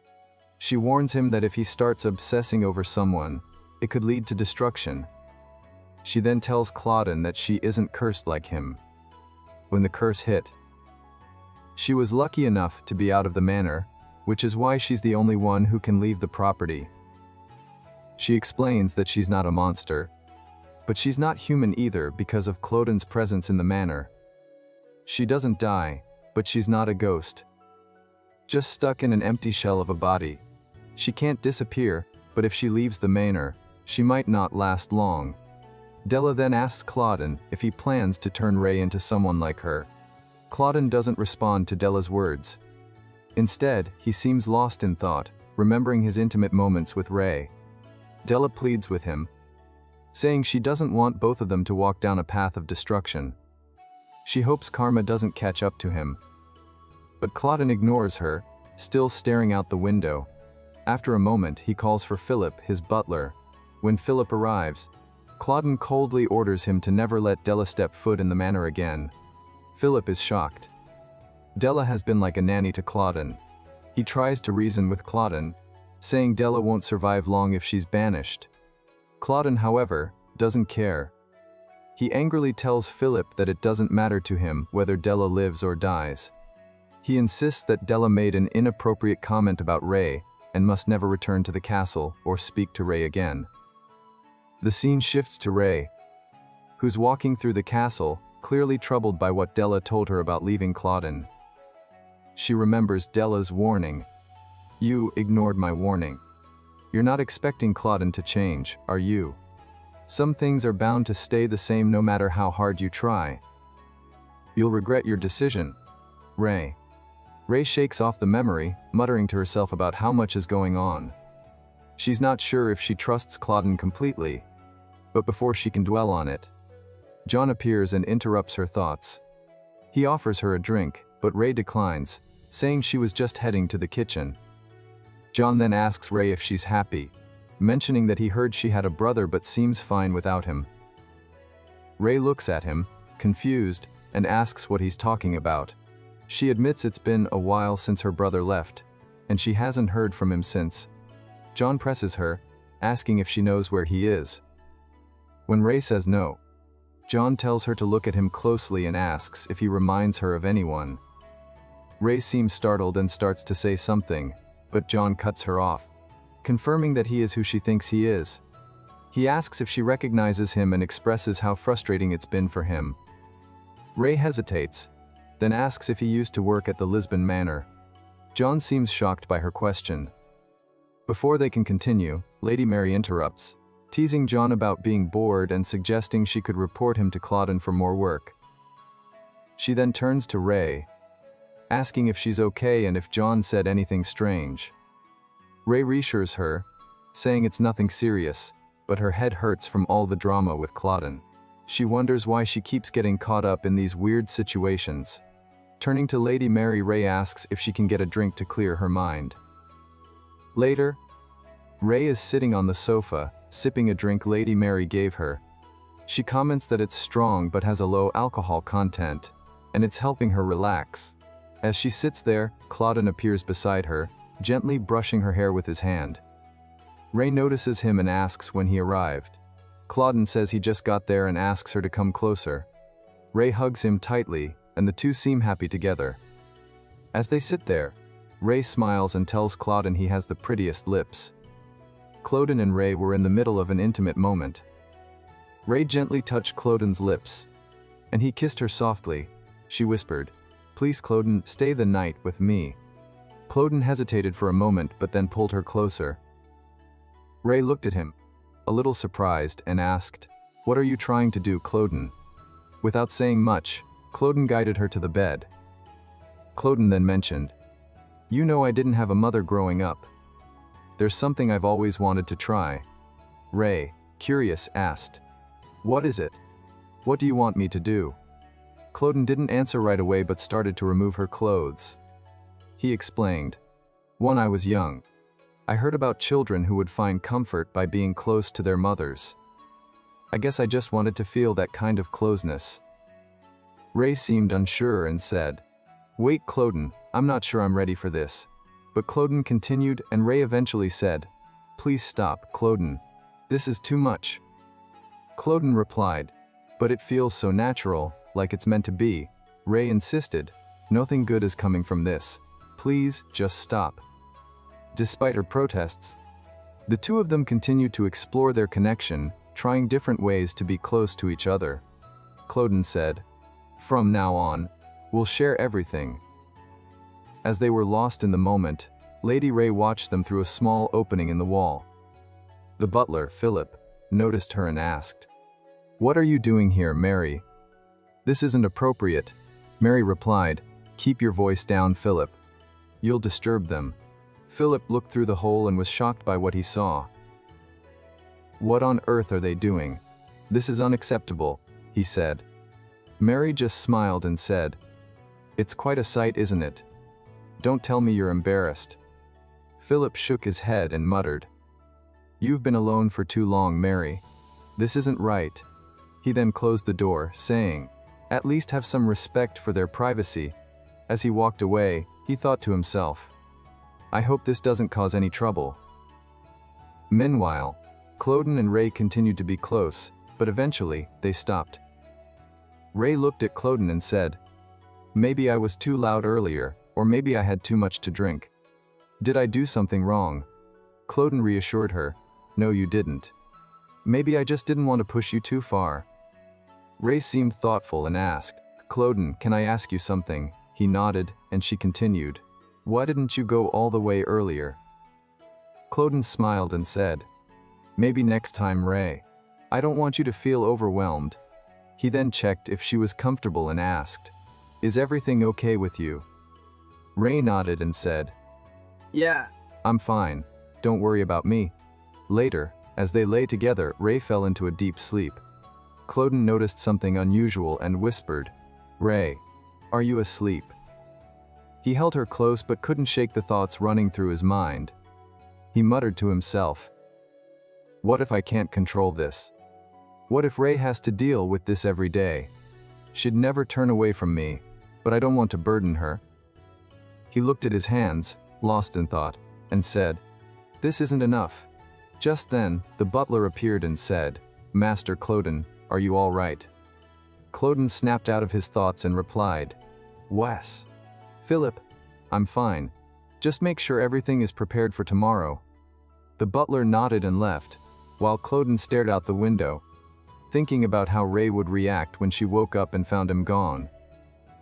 The next morning, Ray woke up and realized Cloden wasn't there. She remembered their conversation from the night before, and wondered why he had been acting so strangely. Just as she was about to get up, there was a knock on the door. Lady Mary entered with a breakfast tray, smiling warmly. "Good morning, Ray," she said. Ray thanked her but couldn't shake the feeling that something was off with Cloden. The scene kicks off with Mary stepping into Lady Ray's room, carrying a tray of breakfast. "Lady Ray, I brought you some food," she says cheerfully. Ray looks up and asks, Hey. "Where's Cloden at?" Mary sets the tray down and replies, "Master Cloden's got a packed day, so he can't swing by." Ray frowns, worried. He's been acting off lately. Yesterday it was like he was hiding something, but I couldn't figure it out. I just want to talk to him. He might finally have answers for me. You're the only one who can help me out here, Mary. Mary hesitates, then says, "I don't know everything, but this might not be good for you. If you're dead set on it though, he's down the hall on the second floor. Just promise me, if anything feels weird, you'll bolt, and eat your breakfast first. I'll check on you later." Ray grins and says, "Thanks, Mary, you're the best." She digs into her meal and spots some odd symbols on the plate. "Wait a sec. These are skylarks the Lisbon family mark," she mutters. Then she notices a sparrow and adds, "Not many folks know this one. Just me, Mom, my cousins, and my brother Hayes." Right then, a letter slips out from under the plate. Ray unfolds it and starts reading. It's from Hayes, Lisbon, and it says, If you're seeing this, my plan worked. I thought I could outsmart them and dodge the mess. But it's trickier than I figured. Hope you get why I had to do this. It's my only way out. I've been in a tight spot, Ray. Glad you learned to read. Keeping this quick. Get out of this monster's castle. I've been there for you all along. Trying to reach you, but you never catch on. Listen to me, Ray. Get out, please. Ray finishes and thinks to herself, this is definitely Hayes. He's the only one who talks like that. Is Marion on this with him? Nah, she's always brushed him off. So how'd he sneak this letter under my plate? She heads upstairs, clutching the note, and murmurs, I thought he'd ditch me here and vanish for good. Is he out there waiting in the rain or something? Her mind drifts to Hayes, how he used to treat her. She remembers him laughing once, saying, Ha, an illiterate dummy like you. You really thought I was into you. She shakes her head. Nope, never bought it. Then she adds, sorry, Hayes. I can't just bail on this castle. Deep down, I already knew what I'd do. It's tough to admit I'd leave him behind. If I ever see him again, I'll walk right past him like he's a stranger. Hope he settles down, has a family, and forgets me. I want us to just fade from each other's lives, nice and slow. Her old memories with Hayes flash by, but she shakes them off and heads for Cloden's room. She knocks hard. Cloden, open up. I know you're in there. If you don't, I'm coming in. She pushes the door open and calls, Cloden, you here? Then she freezes. Cloden's inside, chained up. Who did this to you? She gasps. Tell me who, and I'll get these off you right now. Cloden looks at her and says, who do you think? Ray's confused. What you saying? What's that supposed to mean? Did you do this to yourself? Cloden drops his gaze. I'm scared I'll lose you because of me. No matter what I try, you always track me down. But you don't even see the danger you're in. You're like a moth flying straight into a fire. That's why I tied myself up. Otherwise, I'd lose it again. He pauses, then admits, I want you all to myself, and I don't care if it wrecks you. Ray takes it all in and says, Cloden, I still love you, monster or human, doesn't matter. I need to hear it from you, the truth. So please, tell me everything. I love you, and I mean it. Cloden sighs. This is pointless. The story flips back to the start. A castle gate looms ahead, and the butler's standing there, looking grim. His face says something bad's coming. He grips the gate tight, lost in thought about what's about to go down. The butler's got this worried look on his face, like something big's about to go down. Then he shuts his eyes and starts thinking to himself. Next thing you know, Cloden's standing by the window, staring out at something in a weird, intense way. He'd just been rambling about tying himself down. The butler opens his eyes again and mutters, wonder if everything's gonna be okay. Right after that, a beautiful song starts echoing through the castle, and Ray's head turns towards something. Her golden hair's blowing around like it's caught in a breeze.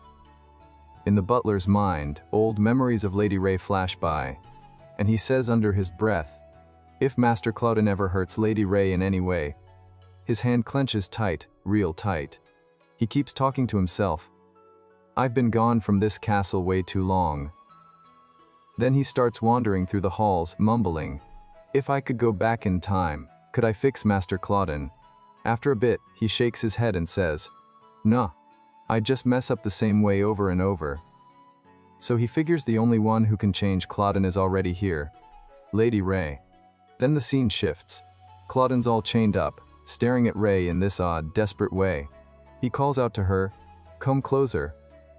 The chains are tight, digging into him, but he keeps begging, Ray, let me go. Get me out of this awful mess. Ray looks shocked, frozen for a second. Cloden notices and says, you're stunned, huh? But she pulls herself together and says, I'm sorry, I can't do it. Cloden's thrown off by that. He stares at her hurt, and says, if I help you now, it'll just make things worse for you later. That's why I can't unchain you. Cloden snaps back, mad now. I thought you loved me. What? You change your mind in a heartbeat. Ray's quick to reply. You know that's not true. I'm just scared for you, Cloden. That's why I can't. He doesn't listen, though. He starts yanking at the chains, trying to break free, even if it means hurting himself. Ray shouts, "Stop it, Claudine. You're gonna get hurt if you keep doing that. Please, just stop." She steps closer, puts her hand on his face, and says softly, "Please, don't hurt yourself." Then she asks, "What can I do? How can I help you, Claudine?" He glares at her, anger burning in his eyes, and says, "You really mean that, Ray?" She grabs his hand with both of hers, but she can't meet his gaze. Claudine pushes her. "Please, Ray, hurry up with this." Ray's stuck in her head, wondering, am I even doing this right? She's too ashamed to look at him, even though she loves him. Claudine's into it, though liking what's happening. She whispers to herself, I've never seen him like this. After a while, he snaps. "Come on. Speed it up. I don't like waiting," Ray says, "Sorry," squeezes his hand harder, and starts doing what he wants. Then Claudine leans in and kisses her. Things heat up fast. They're all over each other. After a bit, Claudine lets out a splash toward Ray. During their moment, Ray pulls back and says, "Sorry. I need to wash up." Claudine pleads, "Ray, don't go. Don't leave me here by myself." She turns to him and says, "I'm not leaving." Ray stood there as Mr. Claudine washed his hands, asking her to hang on a sec. Once he was done, he turned to her, his eyes blazing with anger. "Spread your legs," he said bluntly. Ray blinked, caught off guard. "What are you even talking about?" She shot back. Claudine smirked. "Come on, Ray, you're all worked up, aren't you?" She shook her head. "No, Claudine, I'm not." He wasn't buying it. "Don't play shy with me, girl. I know that look you get when you're dying for my ride." Ray's face went blank, her eyes locking onto his without so much as a flutter. Her hands gripped her clothes tight. Claudine chuckled. "Look at you, my pretty little thing. Trying to hide what's going on under that dress." Ray snapped, her voice sharp. "I'm not worked up yet, Claudine. Why are you pushing me like this?" He softened for a moment, almost pleading. "Come on, just show me." Ray didn't say a word. Then, with a quick tug, she lifted her clothes just enough. "Happy now?" she asked. "Want?" Claudine frowned. "Now. I can't see what I'm after." "Spread wider, Ray. Let me take a good look." She rolled her eyes. "Quit lying. Maybe your eyes are the problem, Claudine." His tone hardened. "Stop complaining and do it." Ray's cheeks flushed, embarrassment creeping in. "Nuff, Claudine. I'm uncomfortable. Can you not push me?" That's when he started yanking at the chains holding him back, desperate to get to her. Ray's voice trembled. "Claudine, what are you doing? Stop it. You'll hurt yourself." With a grunt and a loud snap, he broke free, the chains clattering to the ground. Ray's jaw dropped. The guy was stronger than she'd thought. Claudine stared at his hands, a creepy grin spreading across his face like he'd just won something dark. Ray bolted, but she tripped and hit dirt hard, panic setting in. He loomed over her. "Where you running to? I'm not letting you off that easy. Chill out. I'm not gonna hurt you." His hand brushed her side, and she flinched. "Did you fake being stuck just to mess with me?" she asked, her voice shaky. "Was that your game?" Claudine grinned wider. "Didn't buy my act, huh? Your body's saying something else. Though. It's not what you think," she muttered. But then he grabbed her legs, squeezing tight. She yelped, the pain sharp and real. "What's that, Ray?" he taunted. "Not feeling it yet." He pulled her close, doing what he'd been itching to do. Holding her in his arms, he murmured, "Why the tears? This isn't our first rodeo. You're all shy now 'cause you hate me for it, don't you?" They went at it again, the tension thick between them. Claudine kept talking. "I'm starting to think you don't even like me. Why aren't you answering? Say something." Ray's face was streaked with tears, her body etching from being on top of him and his gride. She wasn't enjoying it. Her groans said as much. After a while, she gasped, "Claudine, your ride's too much for me. I can't handle it." His expression twisted into something ugly. Ray pleaded, "Please, don't. I'm not ready for this." He leaned in, voice low. So you don't like me being all up in there, huh? The scene kicks off with Ray and Misser, Claudine tangled up together. Claudine notices something's off and asks, "You okay?" Ray's squirming, clearly not into it, and says, "Why do you keep pushing in deeper?" Claudine fires back, "What do you keep moving?" Ray's voice shakes as she says, "Mr. Claudine, I didn't want this. Please stop." But things don't stop. Mid-action, Claudine asks, "Do you still love me, Lady Ray?" Ray looks at him, stunned, but says, "Claudine, I love you no matter who you are. I don't care that I can't read either." They start kissing, the mood shifting fast. Then Ray's face changes. She remembers something from his past. And she says, "Claudine, you don't know how happy I am." They keep going for hours, whispering sweet nothings about loving each other, totally wrapped up in the moment. When it's over, Claudine kisses her forehead and says, "I don't care if I mess you up, Ray. I love you." Ray, glowing, says, "Don't ever change, Mr. Claudine." He grins and says, "I won't. Promise. Lady Ray." The story jumps to the next day. The sun's blazing high and Ray's strolling out, looking happy as can be in a gorgeous dress. She mutters to herself, "Weather's perfect today." The butler chimes in. "Way got rid of anything sketchy and packed you some snacks, Lady Ray." She smiles as she spots blue flowers sparkling in the sunlight like little stars. "How beautiful," she says, then calls out, "Hey, gardener, how you holding up? It's been raining buckets lately. The flowers must be loving this sun." The gardener just stands there silent. Ray thinks to herself, "He's not much of a talker, but I feel chill around him." Then her mood flips, her face drops, and she stares at the ground. She's thinking, especially with everything going on.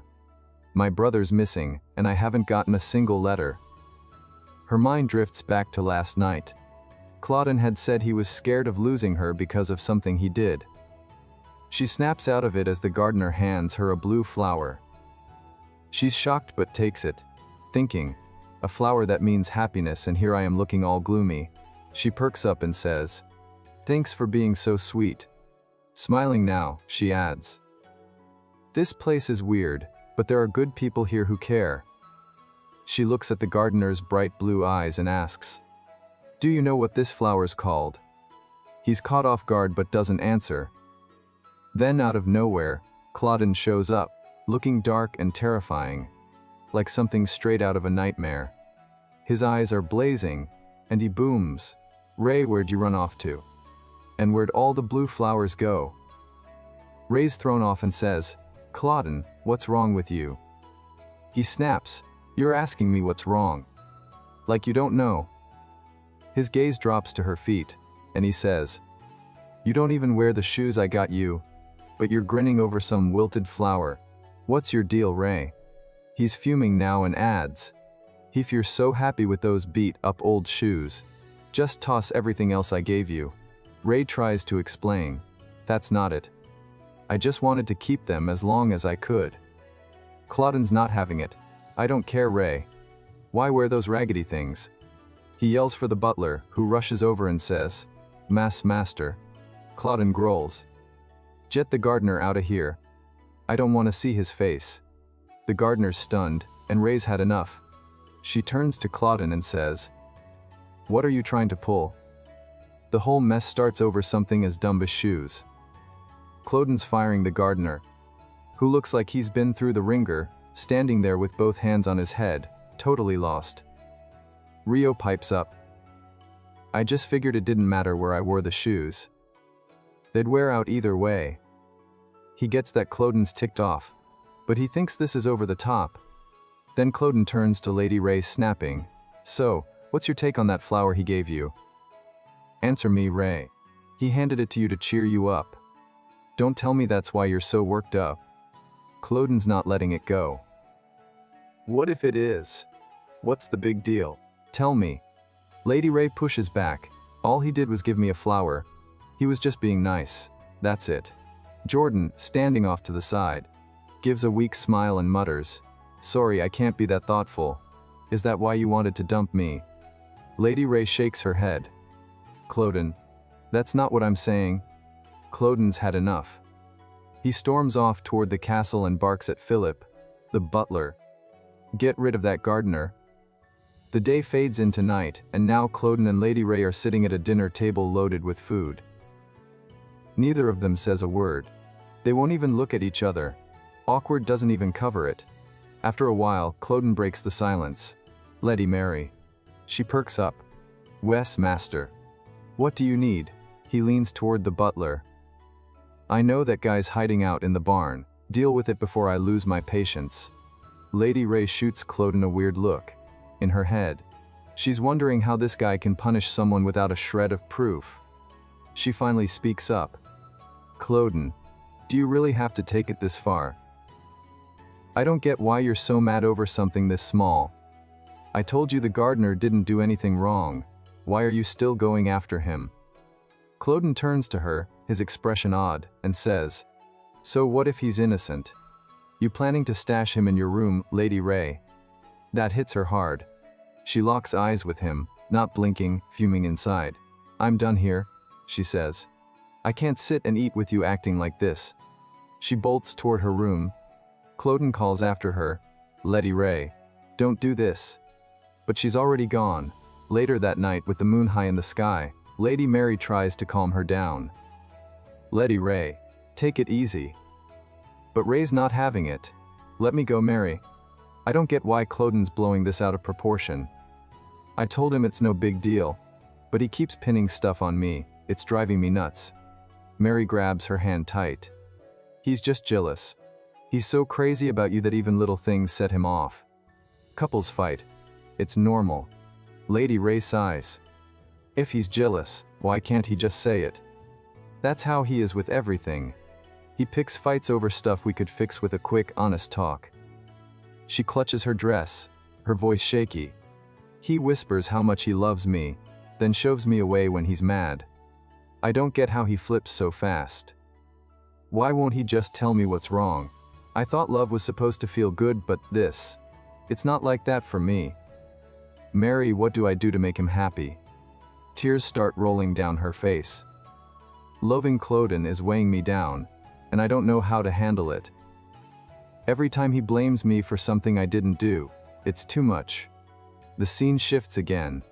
Now the servants are whispering among themselves. Lady Mary and Philip, the butler, stand face to face while the gardener's slumped on the ground. They're hashing out what happened earlier. Cloden's told Philip to kick the gardener out, no questions asked. Lady Mary steps in front of the butler, trying to shield the guy. Philip's not fazed. Move aside, please. No way, Mary shoots back. We can't do this. Philip raises an eyebrow. What? You saying you'll take him and yourself? Mary doesn't back down. If we toss him out, Cloden and Lady Ray are never patching things up. Philip grabs the gardener, ready to drag him out, and says, That's not your problem. Step aside. But Mary cuts in again. Not my problem. If he goes, you're next, Philip. Then the Baron. Then me. What do you think's gonna be left of this place in 10 years? Lady Ray or Cloden? That sets Philip off. Lady Mary, stay out of it. He snaps, his voice sharp. Lady Mary stood firm, shaking her head. No way, we're running off, she said. So what if I step out of line? It's better than sitting around, waiting to see Master Cloden dragging Lady Ray's lifeless body through this place 10 years down the road. It was the middle of the night, and a tense conversation was buzzing.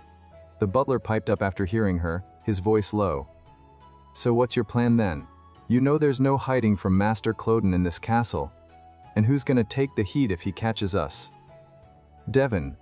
This mess is theirs, not ours. We don't need to stick our noses in it.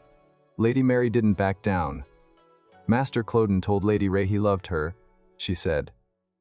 If this was any other pair, it wouldn't be a big deal. But with those two, it's like tossing gasoline on a fire.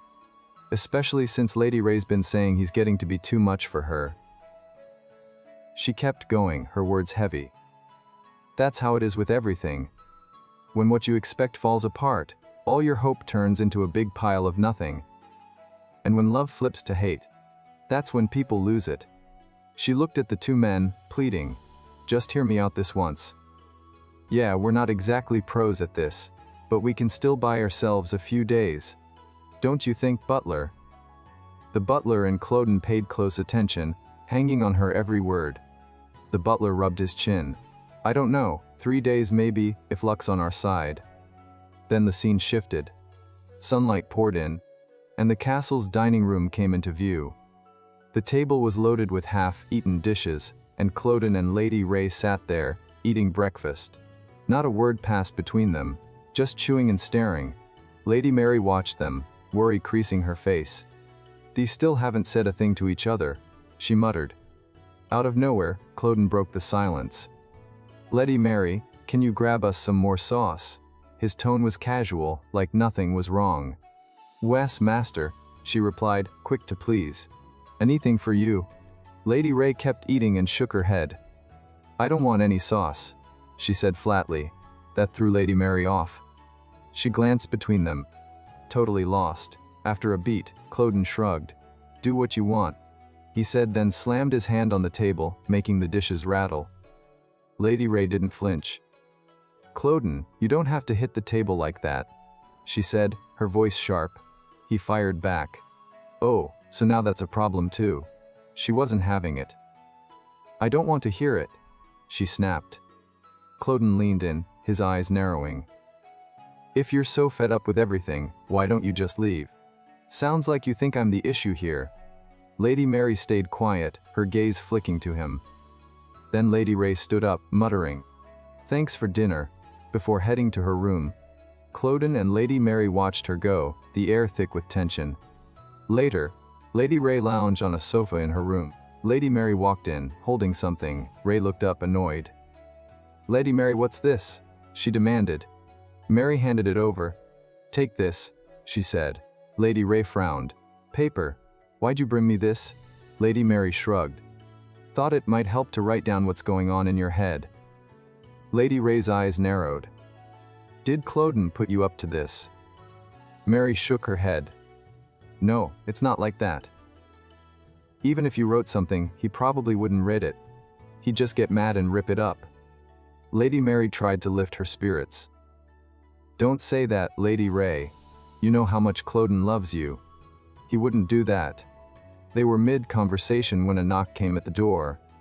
Lady Ray glanced over as the butler stepped in.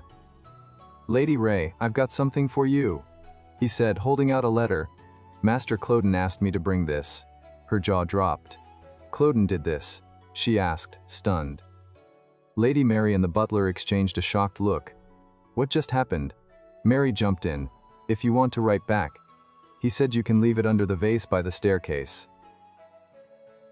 Lady Ray's face softened as she looked at the letter, spotting yellow roses tucked with it.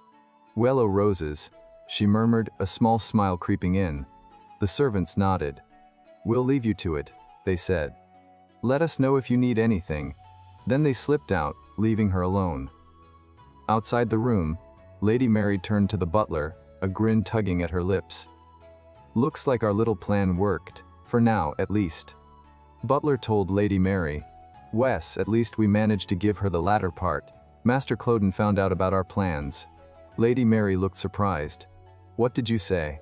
How could he know about our plans? The butler shrugged. I have no idea, but he hasn't said anything about it yet. Lady Mary thought for a moment. The only thing that seemed odd was that he painted the yellow rose in the letter himself. But who cares? We succeeded, and that's what matters. At least we're still in one piece.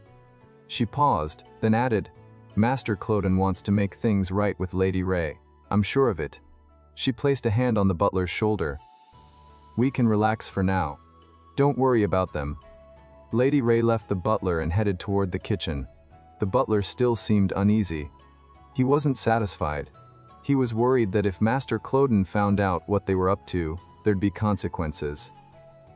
Meanwhile, Lady Ray sat on the sofa in her room, holding the letter Cloden had written to her. She read it carefully.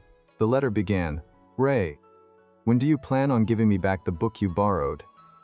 She held the letter tightly as she continued reading.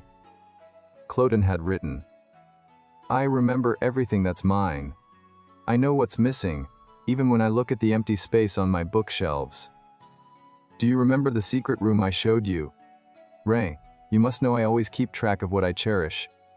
I don't just share them with anyone. So, what do you think? Am I strange for feeling this way? After finishing the letter, Lady Ray felt a sense of relief. She had been waiting for an apology. This is it, she said to herself. I was expecting an apology and here it is. But this excuse about the book, it's weak. She decided to write back.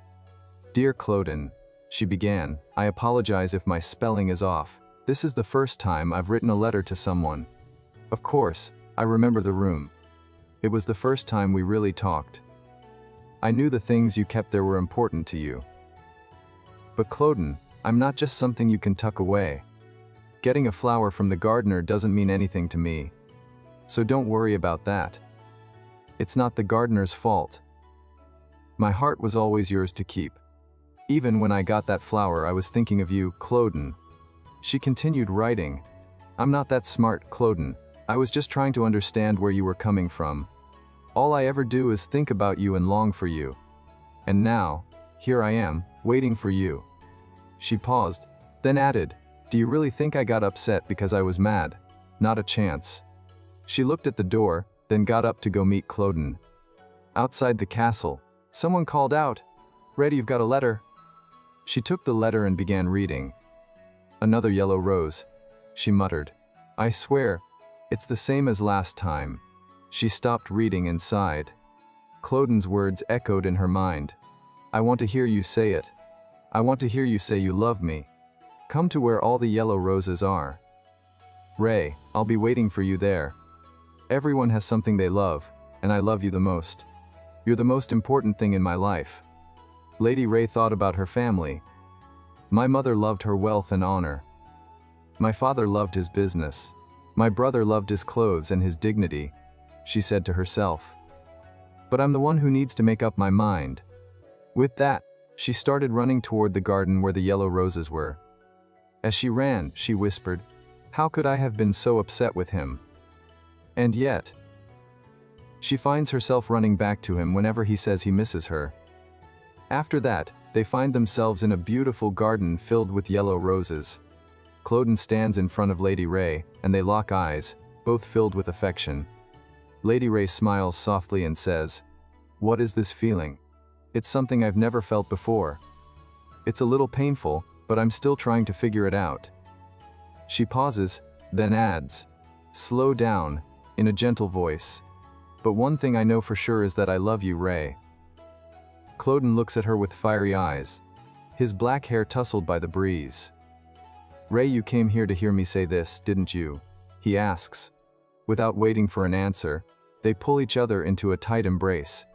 In his arms, Ray whispers, Cloden, yes, this must be it. I needed to hear you say those words.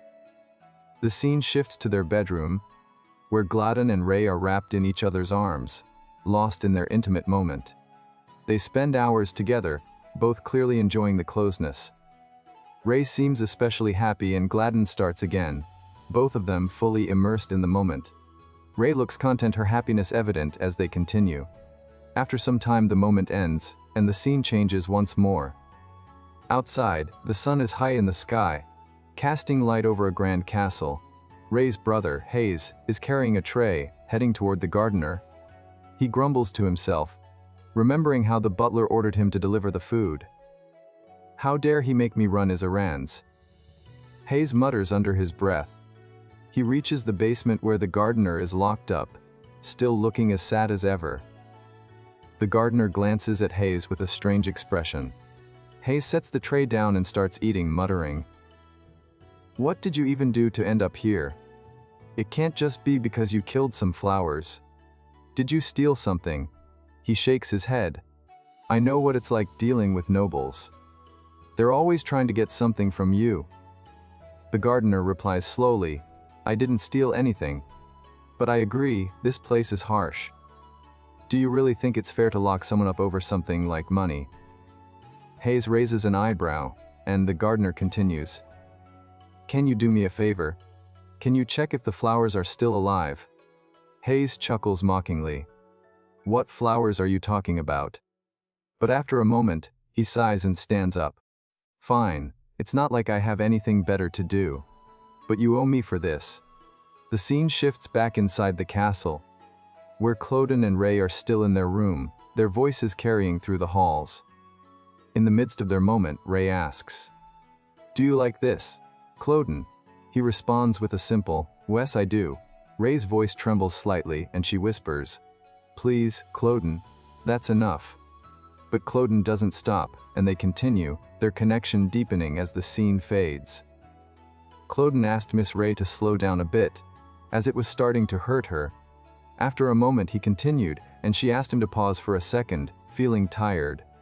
Cloden, however, insisted he wasn't finished yet. Eventually he stopped and told her, "I love you, Ray. You're the most precious thing in my life." She smiled and replied, "I love you too, Cloden. You're the most precious thing in my life as well." Both seemed content and happy afterward. The scene then shifted to a group of servants gathered together, calling for someone to come out of their locker.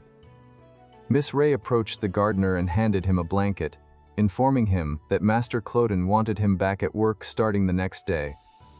She added, "Don't talk to Lady Ray anymore. I know you're lonely, but you can't rely on her." The gardener was taken aback but nodded, saying he'd do whatever Master Cloden asked. Later Hayes returned holding a yellow flower, telling the gardener not to worry because all the flowers were alive. The gardener looked at the flower and Hayes said, "I kept my promise. Now stop bugging me and let me get some sleep." The three of them started walking back toward the castle, when Lady Ray suddenly turned and asked the gardener, "Do you know what yellow roses symbolize?" The gardener hesitated, then answered, "Jealousy." The scene changed to the castle, where the butler approached Mr. Cloden's room. Cloden was sitting in his chair, deep in thought. The butler cautiously said, "Pardon me, master. I'm not sure I heard you correctly earlier." Cloden replied, "This place is too small." The butler asked if he meant the castle, and Cloden stood up, looking out the window. "We need to build an annex," he said, then turned to the butler for his opinion. The butler, though confused, thought to himself that Cloden had always been this way, likely due to his upbringing. Next, the focus shifted to Cloden's grandfather, who was staring out a window. He told the butler, "You'll start work today." The butler, slightly taken aback, replied, "Of course, sir. As you wish." The grandfather, dressed elegantly, had a commanding presence. The butler reflected on the man's past, explaining how he had become a lord at a young age and always longed for a family. He married through an arranged marriage, but was initially indifferent to his wife. However, when she gave birth to their first child, his attitude softened, and he became more affectionate.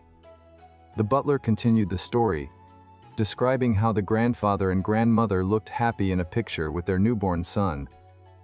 The lord, now a father, spent more time at home and found peace in his family. He wanted a second child, but his wife's poor health made that impossible.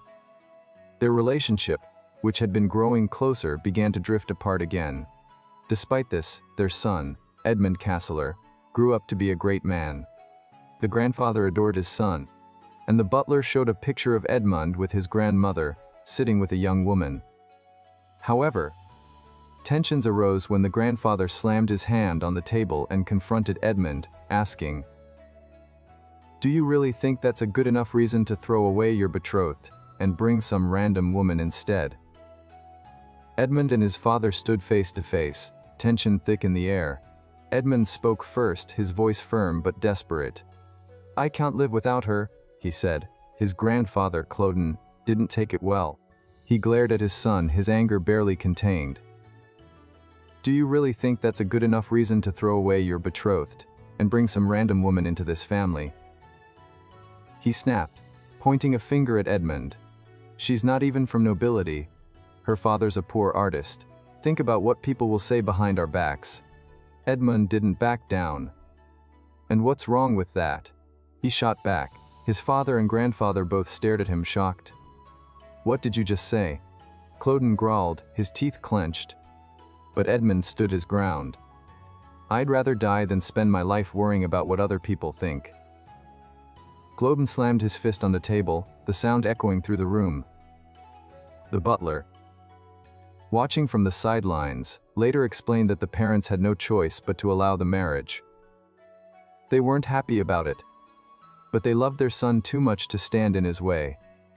So, Edmund married the woman he loved, and the two looked genuinely happy together. Edmund wore a sharp black suit, and his wife looked radiant in a white dress. They seemed made for each other. The butler continued the story, explaining that Edmund lived a happy married life, even though his parents were miserable. They didn't look well, and the butler could see the pain in their eyes. But things changed when Edmund and his wife had a baby. The child was born on a rainy day in August, during the monsoon season. When Cloden's father saw his grandson, his anger melted away.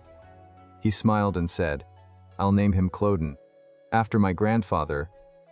The family's relationship improved after that. The grandfather doted on his grandson, and the tension between father and son eased. But the happiness didn't last long. A terrible illness swept through the village, and Cloden's grandparents passed away suddenly. Not long after, Edmund and his wife also died, leaving young Cloden an orphan. The butler stood by Cloden's side at his parents' funeral, holding an umbrella over the boy's blue hair. Cloden looked heartbroken, his young face filled with grief. The butler finished his story, explaining that all of this happened when Cloden was just 4 years old. Despite his young age, Cloden took on the role of Lord, and showed remarkable talent. Everyone in the castle admired him, but as Cloden grew older, his behavior became strange. He hated having anyone in his room except his nanny. He'd fixate on certain foods, eating the same dessert every day for a month, or wear the same clothes for 3 months straight. The butler noticed that Cloden's obsessions went beyond material things. Lady Mary interrupted the butler's story, asking, "Philip, what's on your mind? Are you worried about something?" The butler hesitated before replying, "I'm not sure, my lady. It's just Master Cloden's behavior. He's become so fixated on Lady Ray. I'm not sure if it's healthy." Lady Mary brushed off his concerns. "Philip, you're overthinking this. Isn't this what we've been hoping for? A young woman falling in love with our master. Don't make a fuss." She left to deliver Lady Ray's meal, leaving the butler deep in thought. He couldn't shake the feeling that something was off, especially with the way Cloden looked at him with those strange yellow eyes. The butler sighed, bringing himself back to the present. "Maybe I'm wrong," he muttered to himself. But the unease lingered. Mary mentioned it was nothing. The two of them loved each other, and she was sure there wouldn't be any issues. After that, purple lights appeared around the castle. The sand shifted in the middle of the night, and stars blinked in the sky. Lady Mary walked behind Mr. Cloden. Then, yellow flowers began to glow and shine like the stars. Lady Mary leaned toward the flowers and commented that it felt a bit over the top. She knew it was only because they were Lady Ray's favorite. But in the middle of her thoughts, someone called her name. Mary responded, "Wes, Master Cloden. How can I help you?" In the next moment, she froze in shock, staring at something without blinking. Her mouth fell open as she saw a stunning castle in front of her. She couldn't believe her eyes. It was breathtaking. She turned to take it all in, unable to control her emotions. Her mouth stayed wide open as she kept staring at the castle. After a while, Cloden asked calmly, "What do you think, Lady Mary? Will Ray like it? Can you tell me?" Mary replied, "Of course, Master. It's not every day you see a man build an entire annex for the woman he loves. And nearly overnight, with magic, no less. How could anyone not be impressed?" She added, "I know Lady Ray likes to keep things simple, but I still think she'll be overjoyed by this." The boys started walking toward the castle. As they entered, Cloden explained, "I had all the tiles cut from the same slab of white marble, so they'd be consistent throughout the home. You'll also notice heirloom jewels decorating different corners." Lady Mary was still in shock, staring at the beautiful castle. She asked, most cold, "Shall I get the spare key from Philip?" Cloden froze where he stood and calmly said, "There is no spare key." Mary replied, "I see. Does that mean you intend to keep it unlocked at all times? Cloden said no, seeming very pleased. I intend to keep it locked. This statement shocked Lady Mary. She thought to herself it was strange when he suddenly declared he wanted to build an annex. After talking to the butler in the kitchen, her mood shifted from happiness to sadness. She started to say something but stopped. Cloden asked. Any concerns? She replied. Cloden then said, no, let's head out. Lady Mary kept looking at the castle, remembering his words. Most of what he said had upset her, and she wasn't happy about it. She muttered, it's beautiful. Then closed the door and left the castle. The scene shifted to Cloden placing his hands over Ray's eyes, leading her as a surprise. Ray laughed and said, I can't see anything. She placed her hand on Cloden's and asked, are you sure you're leading me the right way? Cloden reassured her, Wes, we're almost there. Just be patient. Then he said, open your eyes, please. She slowly opened them and saw the beautiful castle in front of her. She was stunned. The castle was huge and gorgeous, with blue and yellow roses in the garden. Cloden stood behind her as Ray stared in amazement. Her blue eyes widened and her mouth fell open. Cloden said, I wanted the colors of this garden to represent you, my dear. Ray turned to him. Her eyes filled with love. Cloden placed his hand on his chest and said, Ray, you're the most beautiful thing in my life. I love you, Ray. I don't want to lose you. Do you love me too? Just answer me. Ray turned to him and hugged him tightly. Both of them looked incredibly happy. She said, of course I do, my dear. They gazed into each other's eyes, looking every bit the perfect couple. Lady Ray and Cloden shared a deep connection, and she expressed her love for him, saying she loved him more than anyone in the world. The scene shifted to a cozy setting where their bond grew stronger. Cloden, showing his affection, continued to be close to her. Lady Ray, caught in the moment, asked him to quicken the pace, though her emotions were mixed, and tears streamed down her face. As their intimacy unfolded, both exchanged heartfelt words, repeating how much they loved each other. Afterward, Ray lay on the bed, bathed in the soft glow of the setting sun streaming through the window. Cloden sat beside her, watching over her. When she woke, she asked him about the time. Cloden gently replied that the sun was just beginning to set and encouraged her to rest more. Ray assured him she was fine and mentioned Lady Mary would likely arrive soon. Cloden then turned to Ray and mentioned he had something he wanted to give her. Curious, Ray looked toward his hands as he spoke. He asked her to come with him, and they walked downstairs together, Cloden holding her hand. As they moved, Ray noticed how quiet and empty the place seemed, which struck her as unusual. Suddenly, a hidden mechanism opened, revealing a passage. Cloden guided her inside, and Ray, puzzled, asked if this was his secret place and why he had brought her there. Cloden paused, then handed her a small bottle containing a red liquid. He urged her to drink it, explaining it was because he loved her. Ray hesitated, staring at the bottle, but Cloden reassured her it was meant for her. Without further thought, Ray drank the potion. As she did, she called out to Cloden before falling into a deep sleep. A soft glow enveloped her, and she held a radiant light in her hands. Cloden watched her with a mix of emotions, then turned and walked toward a mysterious portal. As he left, he whispered words of love, promising that no matter what happened, she would always be the most important person in his life. The morning light crept into the room as Ray and Cloden lay awake on the bed. Ray broke the silence. I've started to feel like I belong here. Cloden gently ran his fingers over Ray's face, brushing her hair aside, and replied, I'm sure you do. Then, with a tender tone, he added, I don't know much about love. Is it possible for us to build our own version of it? Ray, confused, asked, what do you mean? Cloden hesitated before saying, can you give 20% of your love to Mary, 15% to Philip, 15% to Gardner, and the remaining 50% to me? Is that possible? Ray, taken aback, replied, we can't divide love like that. But why are you even thinking this way? Cloden sat up, visibly distressed, and said, I can't share you with anyone else. I can't live without you." He then reached into his pocket, pulled out a ring, and slid it onto Ray's finger. Ray was stunned, staring at Claudine in disbelief. After placing the ring on her finger, Claudine said, "This belonged to my parents." Overwhelmed with emotion, Ray smiled and said, "You don't want to share me with anyone. I know you want my love all to yourself forever. So, put this ring on me." Claudine, after placing the ring, declared, "No, you're mine, Ray."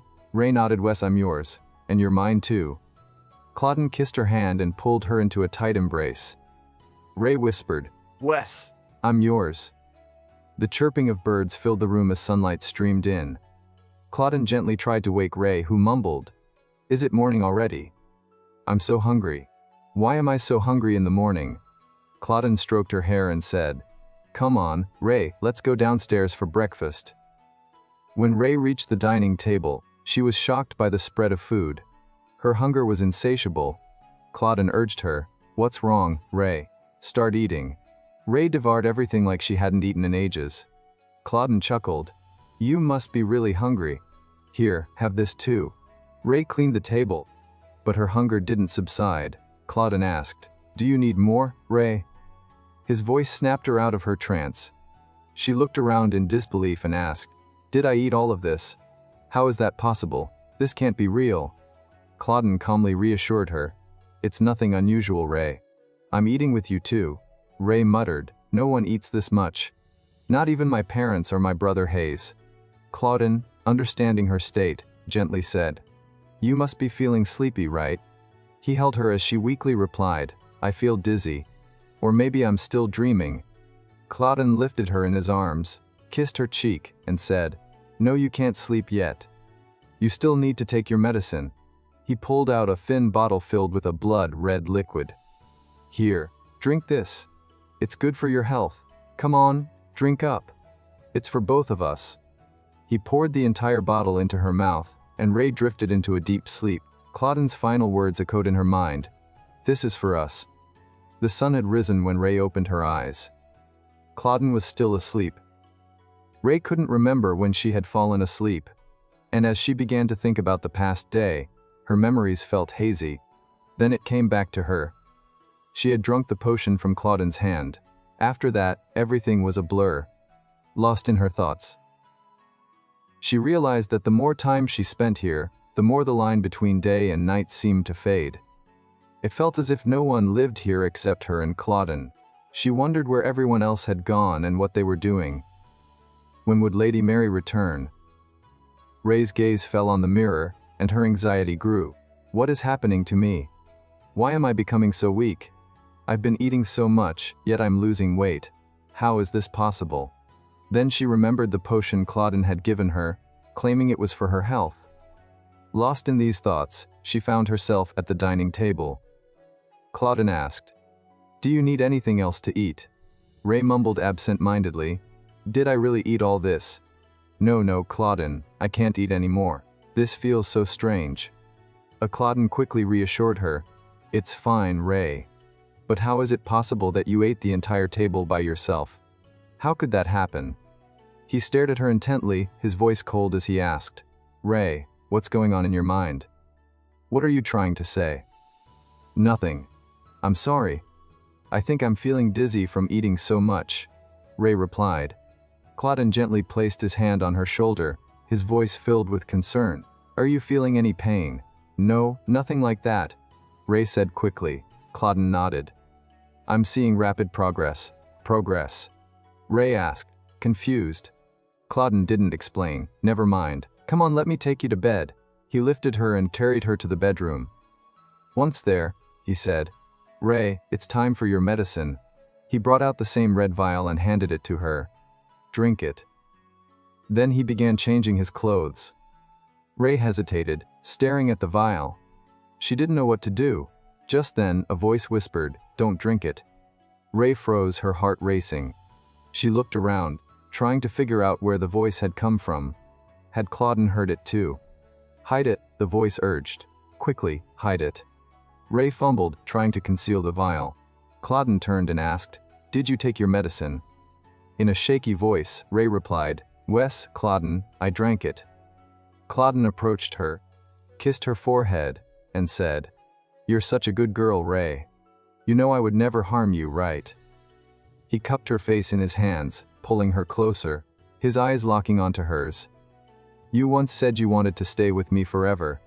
Was that true, Wes, Claudine?"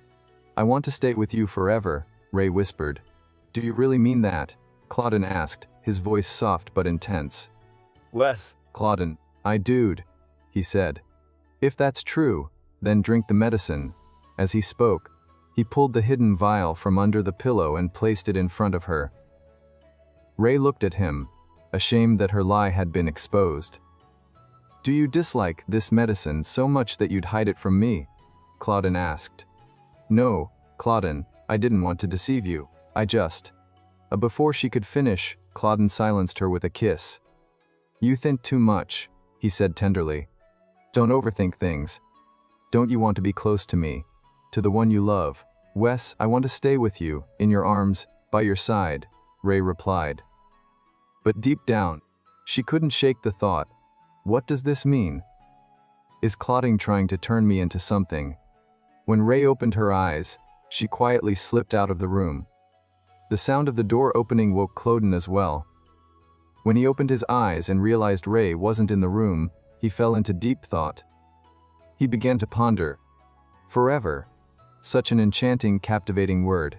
It can describe the depth of one's feelings for another, or the timelessness of untainted beauty. Everyone dreams of forever at some point in their lives. As for me, I risked my life for forever. Rather than becoming a perishable lump buried beneath the soil, I wanted to achieve eternity. Even if it meant becoming the devil. Just when life began to feel monotonous and repetitive, she appeared. Suddenly, eternal life felt insignificant.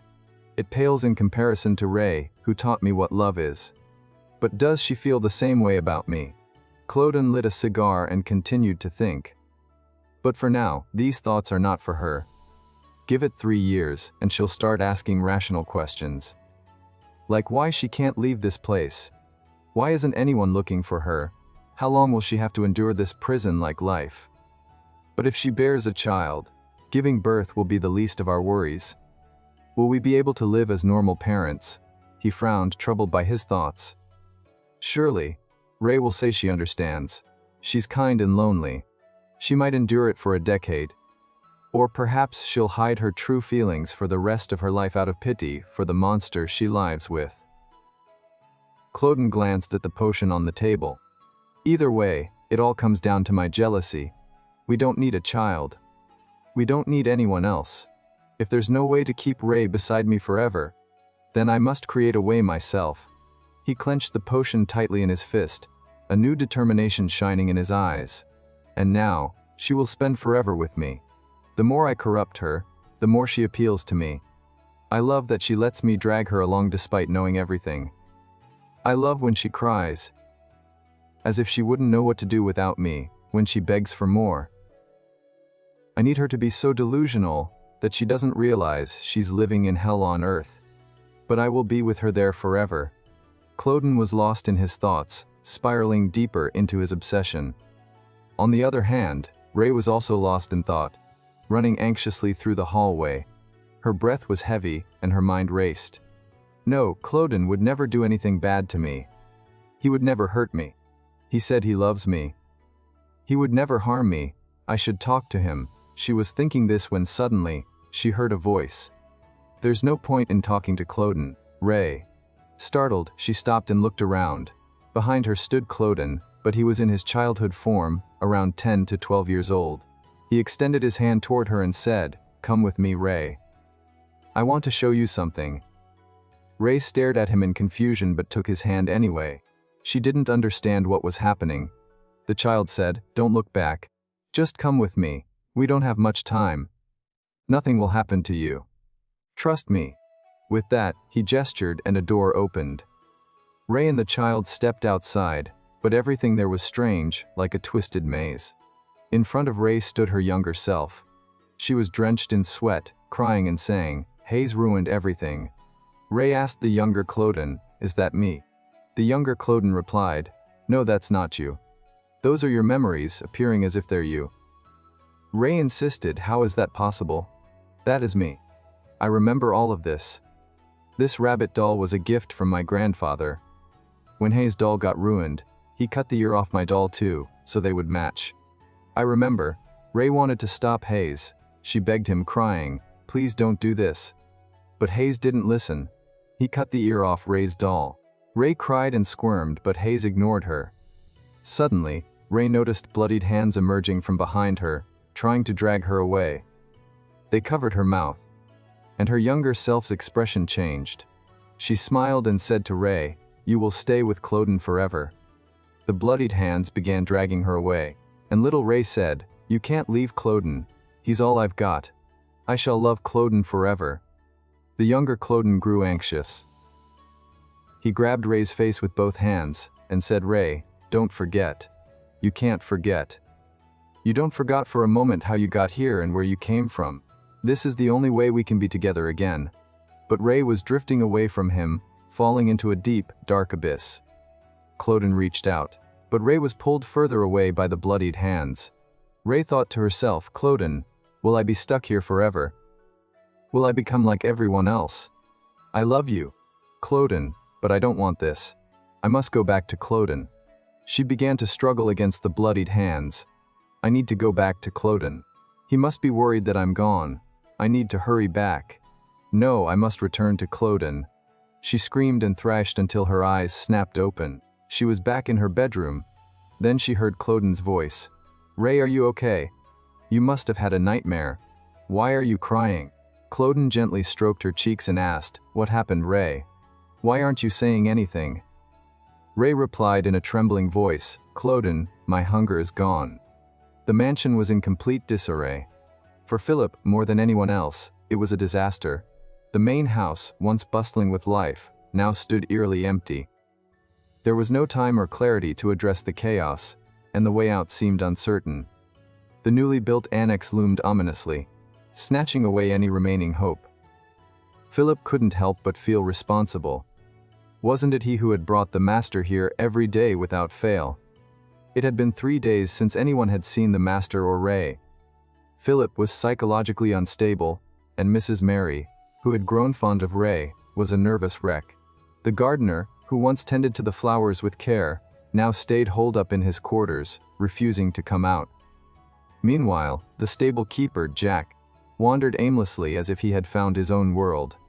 He was like the leader of a pack of abandoned dogs.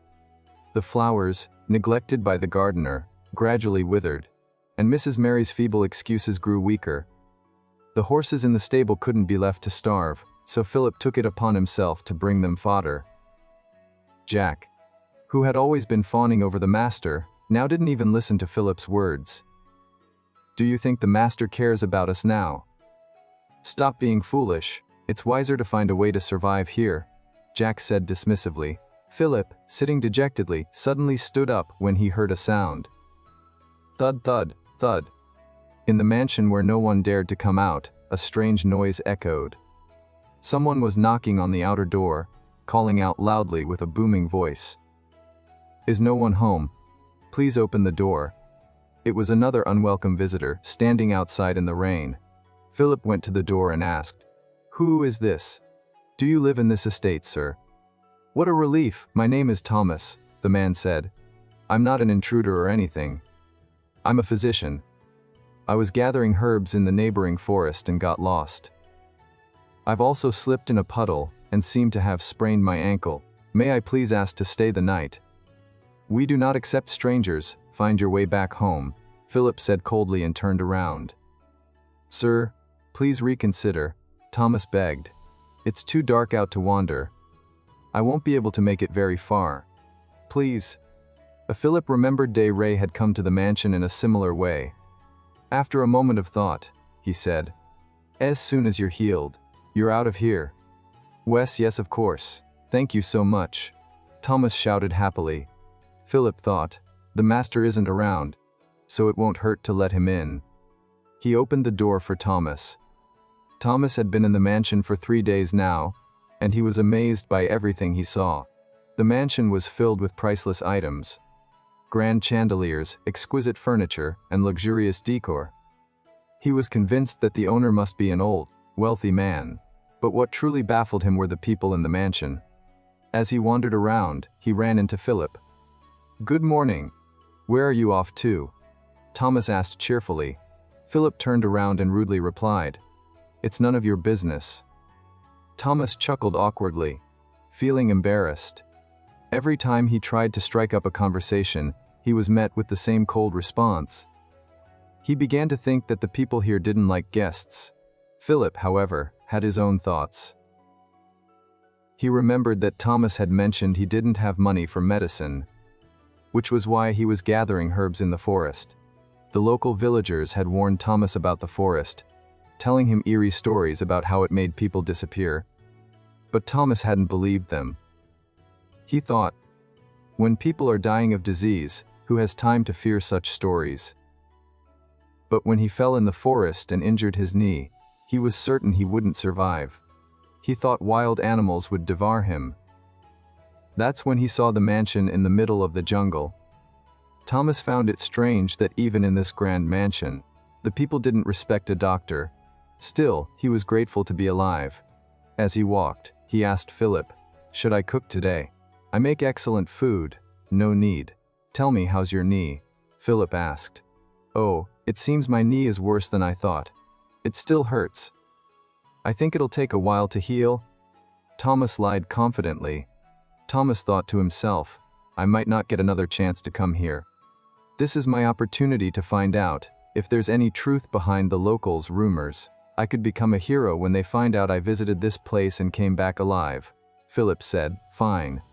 But just know you cannot stay long." "Okay. It won't be easy, but I can't give up now. I can be stubborn when I want to be," Thomas replied. As he was thinking, the sound of a door opening caught his attention. It was John carrying some utensils. Thomas called out, "We meet again. I heard your name is John. Am I right? Do you have a moment?" John hesitated but nodded. Thomas continued, "You see, I'm very interested in this place and the people who live here. I was wondering if you could tell me more about it." "Oh man, I don't know much myself," John said, scratching his head. "Ever since I came here, everything has been a mess. Do you know how handsome I used to be? But after coming here, even my face has been ruined." "They ruined your face?" Thomas asked, shocked. "Wes, that wretched man did this to me. I'll never be able to leave this place," John said bitterly. I think I can help with that," Thomas said. "What?" John couldn't believe what he was hearing. "Wes," Thomas replied, "I'm a doctor and I specialize in rare diseases. If you tell me everything about this place, I might be able to treat your face too. What do you say?" On the other side, Ray sat at the table, staring blankly at the food in front of her. Her appetite had vanished, she had no desire to eat. Just then, the door creaked open, and she heard Cloden's familiar voice. "Ray, aren't you hungry?" "No," she replied softly, her voice tinged with unease. "I don't feel like eating. Lately, I've been having strange dreams. Maybe that's why. Can't we go for a walk instead? I think the fresh air outside might make me feel better." With that, Ray stood up and started walking toward the door. She paused, glancing back at Clodon with a questioning look. He stood with his back to her, gazing out the window, silent and still. Suddenly, Clodon reached down and picked up a knife from the table. Ray's eyes widened in alarm. "Clodon, what are you doing?" she asked, her voice trembling with confusion. He didn't respond. Instead, he dragged the blade across his hand, cutting himself without hesitation. Blood began to drip from the wound. Ray, standing at a distance, watched in horror as the crimson liquid flowed. She screamed. "Clodan," but he only smiled calm, unsettling smile. Turning to face her, he said, "Ray, come here." He extended his bleeding hand toward her. "Come closer and drink this blood." Ray froze, still reeling from shock. "No. Why would I do that?" she protested, her voice shaky. Yet, her fists clenched involuntarily. A strange thought crept into her mind. Why does the smell of blood feel so good?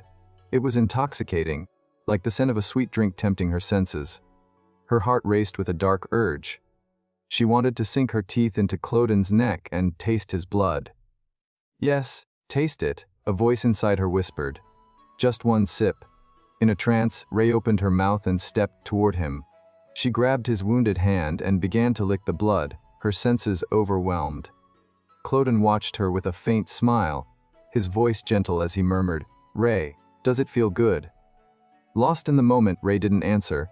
She kept drinking, consumed by the taste. She glanced up at him and whispered, "Just a little more. I promise I won't hurt you.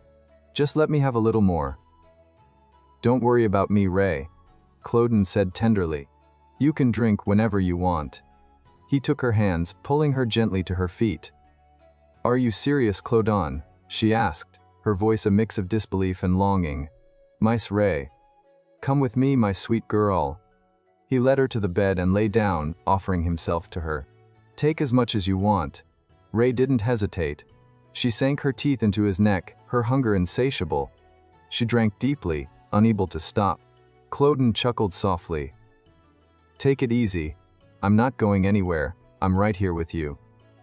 He gripped her shoulders and gently pushed her back, trying to slow her down. But Rei's thirst wouldn't relent. "I feel hot," she gasped, her body trembling. Something feels strange down there. Nothing feels right. Why is this happening?" Cloden gazed at her with affection. He shifted, rolling her onto her back and positioning himself above her. He began to soothe her burning heat, knowing exactly how to calm her. Rei's fire raged within, consuming her from the inside out. But Cloden was skilled at this. He knew how to cool her down, if you know what I mean. The next day, Cloden took Rei out into the garden. A light layer of snow covered the ground, and the two of them walked side by side. As they strolled, Rei suddenly noticed a closed path and quickly asked Cloden, "Isn't this the path that leads to our home? Why are we going somewhere else?" There was a hint of longing in Rei's voice, but Cloden remained silent, gently pulling her along. Rei kept glancing back at the path, her mind drifting to the dream she had. The one where she saw a younger Cloden and herself. This was the same garden from her dreams. Strange, she thought aloud. "I feel like I've been here before." Cloden replied, "Wes, I remember now. We've been here together before, walking hand in hand like this." Rei smiled and said, "I had no idea we'd have to walk so far just to step outside. I miss everyone so much." Cloden, with a hint of irritation, asked, Rei, do you have another lover back at the estate? Is that why you're so eager to return and see everyone?" Rei, taken aback, replied, No, it's nothing like that. It's just been so long since I've seen anyone, that's all." Cloden tightened his grip on her hand and said, "But for me, you're enough." Rei fell silent, noticing Cloden's mood. To lighten the atmosphere, she said, "Well, it's already quite late to go anywhere today. Let's just walk in the garden." "But Cloden, where are we going?" Cloden remained silent, continuing to walk until they reached a dense forest. "We were just by the annex," Rei said. "Let's keep going," Cloden replied. "Do you come here often?" Rei asked. "Wes, this is the only place I visit." "I wanted to show it to you," Cloden said. Rei looked around in awe but also with a hint of fear. "This place feels so eerie. It's like something sinister lives here, something that preys on children. I'm scared." "Let's go back," she said, her voice trembling as she looked at Cloden with desperation. Just as she spoke, her eyes fell on a shimmering river. The water sparkled brilliantly, and Rei couldn't help but marvel at its beauty. "Wow, this is so beautiful. I've never seen a river like this before," she said. As she was admiring the river, a glowing bird landed on her hand. But it wasn't a bird, it was a fairy. "Is this real? Do fairies still exist?" Rei wondered aloud. Before she could process it, 2 or 3 more fairies perched on her hand. "They're so adorable," she thought. But Cloden seemed uninterested in the magical scene. He stood to the side, smoking a cigar. He blew a puff of smoke directly at one of the fairies, causing Rei to gasp in horror. "Don't smoke here. The fairies won't like it," Cloden scolded. "I don't care about them," he said coldly. "What did you say?" Rei asked, furious. "Nothing. I'll just throw it away," Cloden replied dismissively. Ray's heart sank. She thought, Cloden is such a cruel person. I wanted him to enjoy this magical moment, but what's the point if he's going to act like this? As they walked further, Ray spotted a rabbit. Her body tensed and her fists clenched. She turned to Cloden and said, Cloden, go back home. My hunger has awakened. Her voice was low and menacing, her eyes gleaming like a predator's. With a sudden leap, she began chasing the rabbit. She moved with incredible speed, surprising even herself. In no time, she caught the rabbit, holding it up like a trophy. She thought, I wonder what rabbit blood tastes like. Just one sip, just one bite. But as she held the trembling rabbit, its eyes filled with fear and tears. Ray was overcome with guilt. Memories of her childhood flooded her mind. She had once owned a bunny toy, her favorite animal in the world. Shame washed over her, and she released the rabbit. My God, what am I becoming? She whispered, sitting down and burying her face in her hands. Hunting a rabbit, drinking its blood. What's happening to me? Am I going mad? What's wrong with me? Blood. Then, the memories came rushing back. She remembered how Cloden had fed her his blood. How he had given her medicine laced with blood. And how he had told her, You'll always stay with me. Ray couldn't believe Cloden would do this to her. Even though our marriage wasn't public, we're still husband and wife. There's no reason for him to treat me like this. Even an enemy wouldn't do this. This isn't love, it's betrayal. I need to go back to Cloden. I need to talk to him. He must be worried about where I've gone. We need to talk, she thought. Just then, a fairy landed on her hand. One of its wings was broken, and it was injured. Who could have done this to you? How did you get hurt? Ray asked. Then she remembered Cloden's words, I don't care about them. Nearby, two fairies were whispering to each other. One said, Did you see that? He's turned her into a monster too. It's such a shame. Is this our last sorcerer? The other replied, I saw her chasing something in the forest. I wouldn't be surprised if she dies one day too. Are you talking about her mentor? The first fairy asked. Shut up. He'll hear you. Keep your mouth closed, the second fairy snapped. But did we say anything wrong? You'd kill her too. You're a devil. By then, Cloden had overheard their conversation.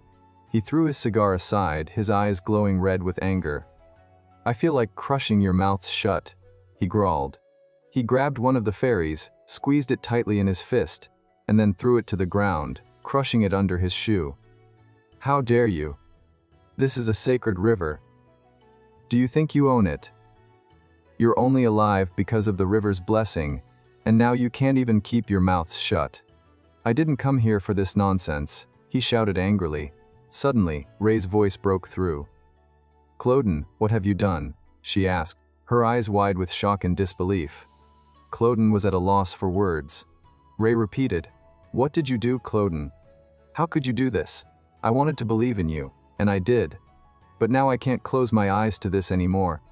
Tell me, why are you doing this? Why do you want to turn me into a monster?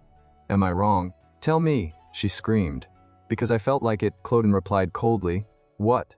Ray asked, stunned. Because I wanted to, he repeated. You were abandoned by your dear brother and embraced even the monsters here. No one is looking for you, Ray. No one came for you after you disappeared. Your brother never visited once. I love you, Ray. You've got nowhere else to go, I'm all you have, he said, pulling her closer. Wes, Ray, it's just me. I'm immortal. I'll never die. I can't. You promised you wouldn't leave me alone, right? Or did you lie? He asked. No, the two of us can truly be together forever. Don't you love me? Ray had been listening quietly to everything, while Cloden watched her with hopeful eyes. Suddenly, Ray stood up. Where are you going? Cloden asked, surprised. But Ray, pulling her hand away angrily, glared at him and said, This isn't right. This isn't good. Cloden looked at her with innocent eyes and asked, What do you mean? He tried to grab her arm, but Ray was furious. Let me go. Leave me alone. I don't want to stay with you anymore. I want to go back, she said, freeing her hand. Cloden, confused, asked, Where do you want to go? Has someone else come into your life who will take you in? Are you going to marry? Or Philip? Or that stuttering gardener? Do you think they don't know what's happening to you? What's going to happen to you? How will you change? They're not your family. They don't even feel like they're a part of you. Ray gently pulled her arm away and said, "You're a coward. Do you know what I thought when you proposed to me? I thought about how I've spent my whole life feeling fake love. My parents and even my brother left me behind. But I thought, finally, I found true love. I thought there was someone who truly loved me. But you betrayed me too. You trapped me in your love. I bet you thought it was okay to turn me into some blood-sucking monster, didn't you? Because I had nowhere else to go. Because I swore an oath to stay with you forever." She was crying and shouting now. "Who am I to you, exactly? You said there'd be no secrets, but you broke our oath." She pushed Cloden away forcefully. "But you broke that oath, Cloden. So what? What do you want? Do you really think this is true love? So you don't want to be with me anymore. You want out," Cloden said coldly, his piercing eyes locked on hers. "You want to leave me. I don't think you understand, Ray, and you never will." As he said this, he stepped back. "There's no way out of here," he continued, pulling out a dagger. "I want you to try to escape, but it's not possible. You can't do it." He smiled as he wounded his own hand. Ray, seeing the blood, cried out, "No, Cloden, don't do this." But Cloden pressed his bleeding hand to her mouth and said, "Go on, Ray." "Noden, stop," she pleaded, but she was already drinking the blood. "Ray, aren't you enjoying it?" Cloden asked. "No, I don't feel good at all," Ray said in pain. "Then why are you drinking so eagerly?" Cloden said, forcing his fingers into her mouth. "Stop, Clo, don't do this. The smell of blood is driving me crazy. I can't do this. I told you it's okay." "Didn't I?" he said, unfazed. "You might not understand me now, but 50 years from today, everything will change. And after 100 years, you'll want to talk to me, if only out of boredom." He kept speaking as Ray shook her head in refusal. Then, with a scream of agony, she clutched her stomach. "Stop. My stomach hurts." But Cloden wasn't in the mood to listen. He went on relentlessly. "On 200 years from now, you'll be desperate for anyone to hold you. 300 years later, you'll love me again." He whispered into her ear. "Because I'm the only one who can truly understand you." Ray was pleading, her voice trembling with pain. "Don't want to drink any more blood. Let me go." But Cloden wasn't having it. He held her firmly, his tone cold and unyielding. "How many times do I have to tell you? You can't go anywhere. And if you don't drink blood, you'll lose your mind. Don't act like you don't want this too. You don't have to hide it from me." Ray shook her head, her voice breaking. "No, you're wrong, Cloden. I'm not a monster, and I won't drink any more blood. I don't want to stay with you. I don't even want to look at you." Her words were sharp, but Cloden didn't flinch. He took a deep breath, his grip on her tightening. "It's fine, Ray," he said calmly, pulling her closer. "I know this all feels strange to you, but you'll get used to it." Before Ray could protest further, Cloden lifted her off her feet. She panicked, her voice rising in fear. "What are you doing? Put me down. I'm scared." Cloden ignored her pleas, carrying her toward a large mirror. "Don't be afraid, Ray," he said, his voice steady. "Look at yourself. Do you really think you look like a normal human anymore? Do you still feel like one?" Ray's eyes widened as she stared at her reflection. She trembled, her breath catching in her throat. Cloden's voice cut through her shock. "You keep misbehaving. I suppose you can try to suppress yourself if you want," he said, his tone almost mocking. He held her tightly, his grip unrelenting. "Fine, have it your way. Try not to drink any blood. Let's see how long you last." His words were a challenge, daring her to defy him. Ray's heart raced as she struggled in his arms, but Cloden's hold was firm. He wasn't letting go, and deep down, she knew he was right. The truth was staring back at her in the mirror, and no matter how much she wanted to deny it, she couldn't escape what she had become. On the other side of the mansion, Thomas was pacing outside, smoking a cigar. He thought to himself, "I've been here for quite a while now. But it doesn't seem like there's anything unusual about this place. All those stories people tell must just be rumors. There's no need for a doctor here at all. He chuckled to himself, imagining how he'd go back and tell everyone some wild, made-up story about this place. But so far, he hadn't discovered anything worth mentioning. Even John didn't seem to know much about this place. He just kept talking in circles, rambling about nothing important. Thomas sighed. I shouldn't waste any more time here. I should just leave. Lost in his thoughts, Thomas was suddenly pulled back to reality by the sound of John's voice. It was John, hurrying toward him. Thomas muttered under his breath, "Speak of the devil," and there he was. "How's it going, John?" Thomas asked with a forced smile. "I was looking for you," John replied, slightly out of breath.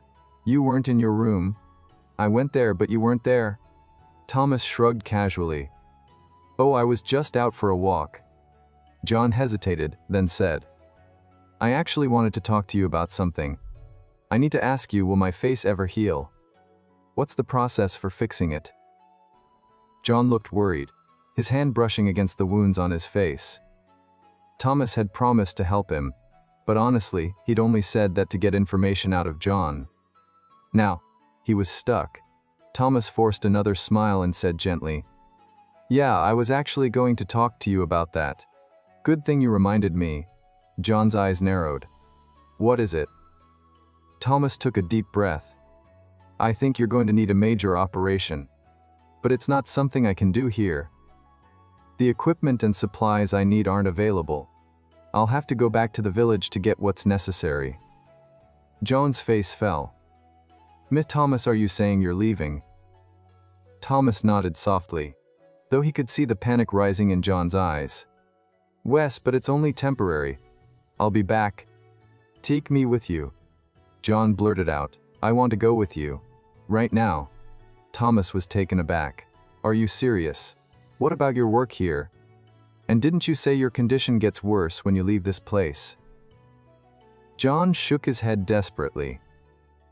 "You'll need to see my condition to operate. I'll do my best to hide it on the way." Thomas was at a loss. He didn't know how to say no to John. Before he could respond, John grabbed his hand tightly. His grip was firm, almost desperate. "You didn't lie to me, did you?" John asked, his voice trembling. "Was all of that just a lie?" Thomas felt a bead of sweat roll down his temple. No, why would I lie to you?" he stammered, his voice shaky. John's eyes were pleading. "I'm in a really bad place, Thomas. I need your help." Thomas didn't know what to say. John's desperation was overwhelming, and he wasn't sure how to handle it. The next scene opens with the annex covered in snow. The cold had intensified, and everything was blanketed in white. Clodon stood by the window, lost in thought. He stared out at the snow, remembering how Ray used to say she loved winters. It had been a while since Ray found out the truth about everything, and she had thrown a fit. Since then, she'd become gloomy, especially when she had to drink blood. But now, Clodon felt a sense of relief. She had started listening to him, though he wasn't entirely sure how it happened. Winning her heart back was the only thing left to do, but it wasn't going to be easy. As he stood there, Clodon turned to Ray and asked, "Do you want to go for a walk outside? I know you've been wanting to get out. You can go alone if you'd prefer." Ray, without any emotion, replied, "No. I don't want to go." Clodon pressed. "So you don't even want to go out with me anymore?" Ray tightened her blanket and said sharply, "No. I don't want to do anything. Just leave me alone." Her tone was cold and dismissive. Ray had grown lethargic, sleeping for longer periods. But Clodon told himself he could handle it. The next day, he brought her strawberry cake and tea, hoping to cheer her up. She was still asleep, and he gently tried to wake her. "Ray, you can't stay in bed all day. Come on, wake up. I brought you something sweet." Ray, half asleep, mumbled, "I'm not in the mood." Clodon moved closer, placing a hand on her waist to shake her gently. But as his hand brushed her stomach, he froze. He felt something that left him stunned. "Ray, are you pregnant?" he asked, disbelief in his voice. Ray jerked his hand away and glared at him. What? No. Cloden, overwhelmed, pulled her into a hug. I only want you. I only need you, he whispered, his voice filled with emotion. Ray stayed silent, letting him hold her. Meanwhile, in another part of the house, Mary was growing increasingly frustrated. The kitchen was a mess, and Philip was nowhere to be found. She called out for him, her voice rising in irritation. Philip, where are you? She hadn't seen him in days. And he hadn't even come to collect the plates. Mary had been having a recurring nightmare about an old man lying unconscious on the kitchen floor. She couldn't shake the feeling that the man in her dream was Philip. Mary stepped outside, convinced Philip might be near the annex where Cloden and Ray were staying. She thought to herself, maybe he's just standing outside the annex all day, staring at nothing. Her mind raced with worry and frustration. Just then, she spotted John and called out to him angrily. John, where have you been? John quickly replied, don't try to stop me. I'm going with Thomas. He's going to treat me. Mary was baffled. What nonsense are you talking about? She snapped. John insisted. Mr. Thomas said he can cure me. I'm going with him so we can get the supplies for the surgery. Mary rolled her eyes. Do you really believe Thomas can cure you? You're out of your mind. John, undeterred, said, this is my chance. I'm going with him before that monster shows up. Mary took a deep breath and finally said, fine. If that's what you want, no one's stopping you. But you'll soon realize he's giving you false hope. With that, she turned away, slamming the door behind her. She stood by the window, watching John and Thomas leave. There's nothing anyone can do to break the curse, she thought. Trust me, I've tried everything. As she watched them walk away, Mary couldn't help but think of Lady Ray. I wanted her to leave, but she didn't. Now, I wish I could leave too. With a sigh, she went back to her work, her mind still swirling with thoughts she couldn't shake. On the other side, in the annex, Cloden and Ray's honeymoon period had just begun. Ray was putting on a tough front, acting angry, but deep down, she was melting. She couldn't wrap her head around it. Her mind resisted, but her body craved Cloden shamelessly. Do I still love him? She wondered, surprised by her own thoughts. But how could that be? They hadn't laughed together in ages, never looked at each other with love, never read together, or even gone for a walk. Cloden's eternal life forced him to live in isolation, and Ray couldn't survive without his blood. As she thought all this, she was drinking from Cloden's arm, her lips pressed against his skin. Drink a little more, Cloden said softly, his voice filled with affection. But Ray, feeling a wave of shame, pulled back. We're both just living in our own greed, bound by our needs, like two beasts, she muttered. Cloden quickly replied, No, Ray, I love you. But before he could finish, Ray suddenly cried out in pain. Cloden panicked. What's wrong, Ray? Where does it hurt? Tell me.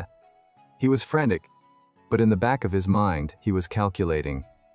The mist of the Black Forest, 2 magic-infused drops from the lake, 1 feather from a newborn white bird, and my blood. I didn't make any mistakes. Everything was measured perfectly. So why is this happening? Ray's voice snapped him out of his thoughts. My stomach, it hurts, she managed to say. Cloden stared at her, his mind racing. Is there a monster inside her?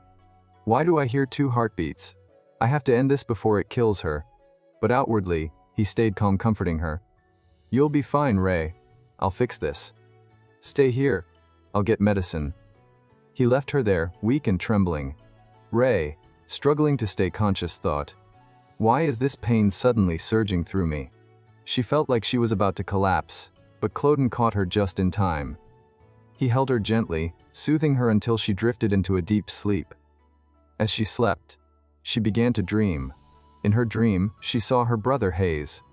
They were young, and their parents had just brought home a puppy. It was adorable, but Hayes hated it. He yelled at the servants, I told you to get me a big cat. What is this? How am I supposed to show this to my friends? Ray, on the other hand, was instantly smitten with the puppy. She couldn't stop smiling as she watched it. But Hayes was furious. When the puppy tried to follow him, he snapped. "Stop following me! How many times do I have to tell you?" He was about to hit the puppy when Ray scooped it up and hugged it tightly. Hayes turned his anger on her. "What are you doing? Put it down. It's just a stupid little puppy." But Ray stood her ground. "Don't tell me what to do. I'll take care of it." She held the puppy even tighter, refusing to let go. Hayes stormed off, shouting, "Take it and get out of here. Don't make me angrier." Ray couldn't help but feel a strange sense of victory. For the first time, her affection had been reciprocated. Not by Hayes, but by the puppy. Hayes eventually moved on, demanding a different pet. Their parents tried to talk him out of it, but they couldn't resist their eldest son's wishes for long. The puppy, still not fully grown, was sent away to live with the farmer who delivered their milk. Ray was heartbroken. The adults told her to stop crying, saying the puppy wasn't worth her tears. Even the servants, half annoyed, tried to console her, saying she'd forget about it as she grew older. But Ray never forgot. Even as she grew taller and outgrew her clothes, the memory of that puppy stayed with her. Seasons passed, and one day, out of nowhere, Ray saw the same puppy following the farmer. It recognized her too, barking excitedly as if it remembered her. But before she could react, her mother asked, "Are you okay, miss?" and led her away.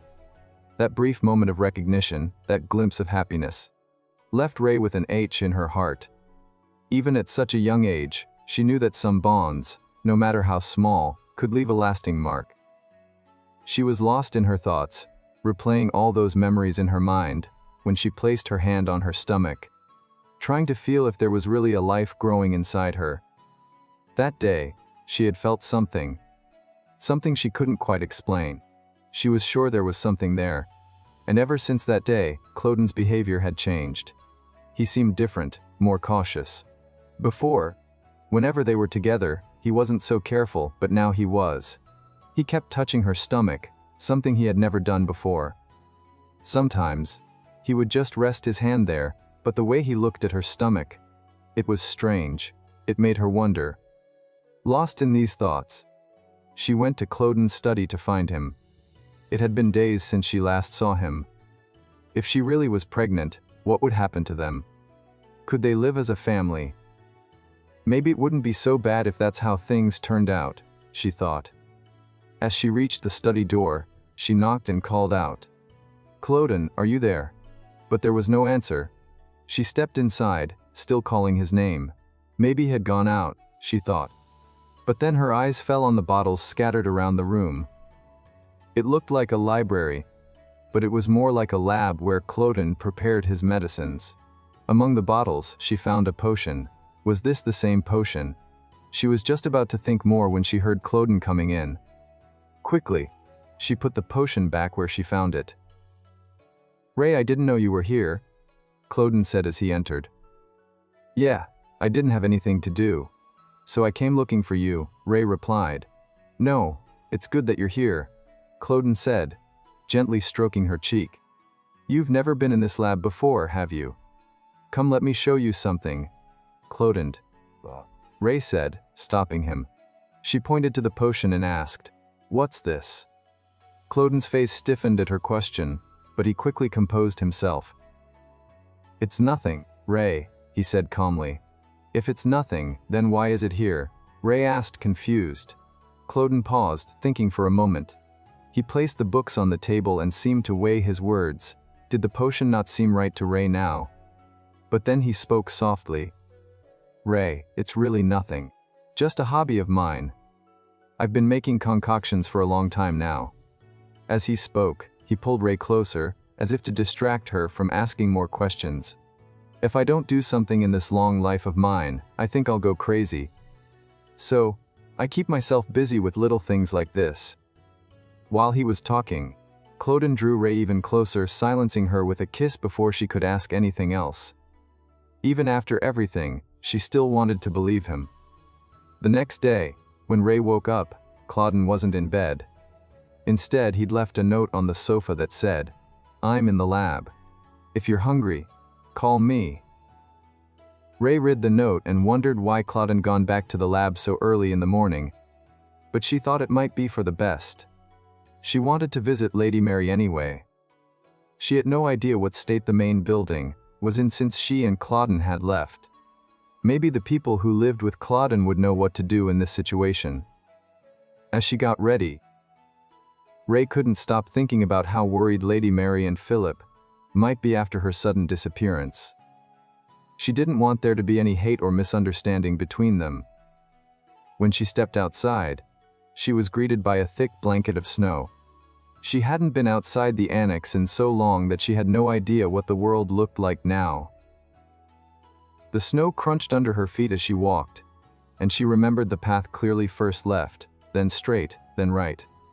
She noticed the yellow flowers along the way, a sign she was getting closer. Ray couldn't believe she still remembered the way. It felt like she'd forgotten so much, but young Claude had told her in a dream, "Don't forget." Remember. Every word he'd said stuck with her. She wondered which version of Claude that had been, and if she'd ever see him again. Lost in thought, she finally reached the main building and started calling out, "Wary, Philip, where are you?" But instead of Lady Mary or Philip, someone else was watching her quietly. Ray was thrilled to be back though, and she called out again, Lady Mary! Philip! "Where are you?" She wandered through the house, but it felt empty, like no one was there. Just then, a servant appeared behind her and said, "I feel like I'm dreaming." "What brings you here, my lady?" The servant looked at her curiously.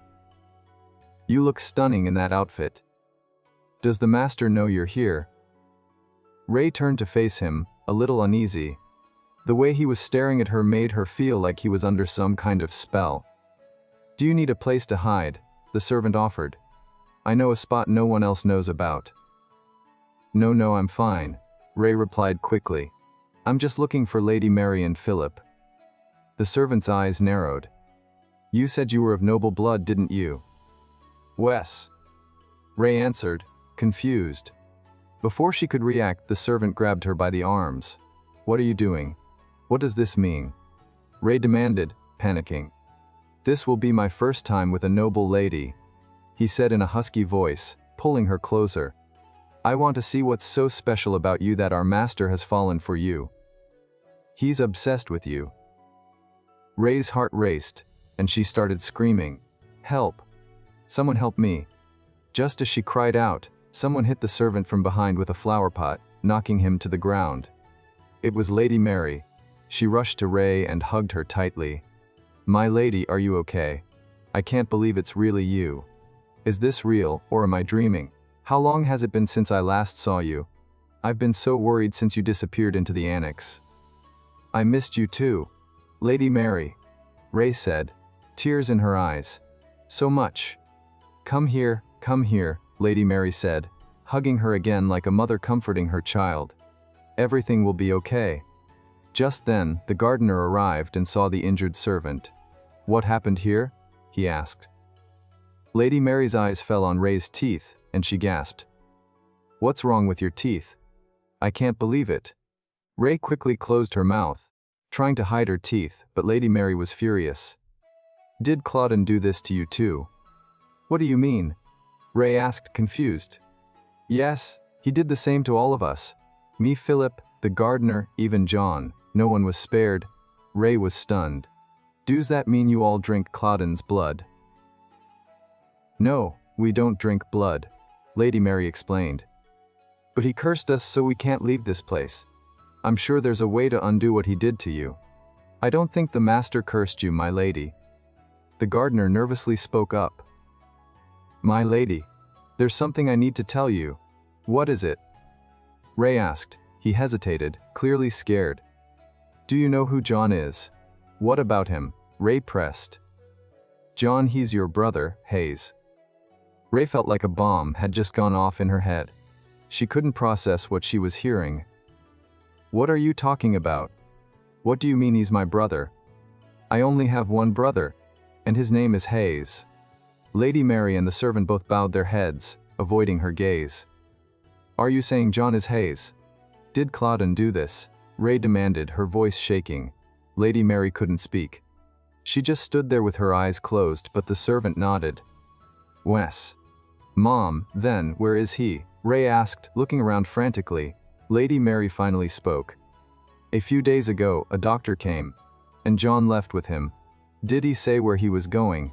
Ray asked. No, Mom. We only know the doctor is from a nearby village. That's all I needed to know. That my brother's okay? Ray said, relieved. Wait here for me. I'll be back. Are you going to the village? It's far from here, Lady Mary said, trying to stop her. I'll be back soon, Ray said, already running toward the door. Claudine did something strange to me, but I'll return. And when I do, we'll all leave this place together. With that, she ran out into the snow. On the other side, someone was thanking Thomas. No problem, it was my duty, Thomas replied, brushing off the gratitude. He told his patient to go home and rest, reminding them to take care of themselves in the cold weather. After sending them off, Thomas thought about his day. He had seen all his patients, but there was only one case. A man with a broken bone. It wasn't a big payout. And medicine these days was getting more expensive by the day. Then his mind drifted to John. John had stolen something valuable from the estate. And Thomas never thought he'd be foolish enough to pull it off. But he did. Thomas couldn't help but smirk at the thought. The real fun will begin when I find a cure for him, he thought. Just as he was lost in these thoughts, there was a knock at the door. Someone was calling for him. The clinic is closed. Thomas called back, annoyed. I'm not seeing any more patients today. Come back tomorrow. Just 1 minute. Open the door. It's urgent, a voice shouted from outside. Thomas sighed in frustration. These people are so persistent, he thought. Maybe I should just shut this clinic down for good. Grumbling, he walked to the door and said, I'm listening, but I can't help you today. Come back tomorrow morning. He tried to stall, but before he could say more, there was a loud bang on the door. The force was so strong it shook the walls. Thomas froze, staring at the door in shock. The voice sounded like a woman's, but how could she have that much strength? What are you doing? He yelled, panicking. Another kick landed on the door. Open it, I'm in a hurry, the voice demanded. Trembling, Thomas approached the door and cracked it open slightly to peek outside. What he saw left him speechless. Standing there was the most beautiful woman he had ever seen. His heart raced, and he couldn't take his eyes off her. It felt like 1,000 flowers had bloomed in his chest. He was so mesmerized that he forgot how to speak. Am I dreaming? He wondered. Then he heard her voice again. I come in? She asked. Thomas snapped out of his daze. Yes, of course. Come in, he stammered. Would you like some tea? He offered nervously, trying to regain his composure. But the woman, Ray, didn't answer. Instead, she looked around the clinic, her eyes scanning the room. Her gaze landed on a box in the corner. The same box Thomas had been thinking about earlier. Would you like some biscuits? Thomas asked quickly, trying to distract her. A friend gifted them to me. Ray ignored his offer. It's fine. I'm not here for that, she said calmly. I just want to ask you something. Thomas hesitated. Then how about some tea? He tried again, hoping to ease the tension. No, Ray replied firmly. I'm here to see Hayes Lisbon. Do you know who I'm talking about? Thomas's heart skipped a beat. What? How do you know that name? He asked, his voice trembling. Ray noticed his unease but didn't back down. Don't worry, I'm not here to take the box from you. I just want to know about John. Where is he now? Where Thomas swallowed hard. He's upstairs, he said finally. Come with me. He led the way up the stairs, glancing back at Ray every few steps. She was stunning, but there was something about her that made him uneasy. When they reached the room, Thomas stopped in front of a door and knocked. John, open the door, he called. But Ray stepped forward, her voice firm. Hayes, open the door. It's me, she said. She grabbed the handle and twisted it. If you don't open it, I'll break it down. Hurry up. Thomas watched in disbelief. This delicate-looking woman was threatening to break down a door. Before he could process what was happening, the door creaked open slightly, and a voice from inside asked, How did you get here? Ray stood outside, calling out, "Come out, Hayes. It's just me here." But Hayes hesitated. "No. You're lying. You're here with that old woman. She's with you, isn't she?" "John," Thomas interrupted. "You've got it all wrong, John. There's only a beautiful girl here. Just leave. I don't want to see your face again. You be dead to me. You betrayed me." John kept ranting, his voice filled with anger, while Ray listened, her heart breaking. Thomas tried to calm him down. "John, you need to be patient." But John refused to open the door. Finally, Ray's patience snapped. She kicked the door open with all her strength. Inside, John was hiding his face under a cloth. "Don't come near me. Get out of here. Did he send you to bring me back? That monster you claim to love?" Ray ignored him, stepping closer. "No, I'm not going back," she said firmly, pulling the cloth off his face. What she saw shocked her. His face was disfigured, almost unrecognizable. "Stop. Who do you think you are, meddling in my affairs? You betrayed me," John shouted, his voice trembling with rage. "You didn't even answer my letters. Does that monster of yours want revenge? Is that why he sent you here?" Hayes was screaming at Ray now, his twisted face looking even more terrifying in his anger. "Thomas promised he'd fix me. What are you even doing here? Nothing's changed for me. You're still just a burden." Hearing those words, Ray turned to leave. But Thomas couldn't stay quiet. "John, you're going too far. Don't talk like that," he said, following Ray. Lady, listen to me." He reached out to grab her arm, but Ray shook him off. "I'm sorry, I didn't mean to grab you." Thomas stammered, embarrassed. "I just want to say, don't take John's words to heart. He's become sensitive because of his illness. May I ask your name?" "Sari." Ray lied, giving a fake name. "That's a beautiful name," Thomas said, trying to lighten the mood. But Ray wasn't having it.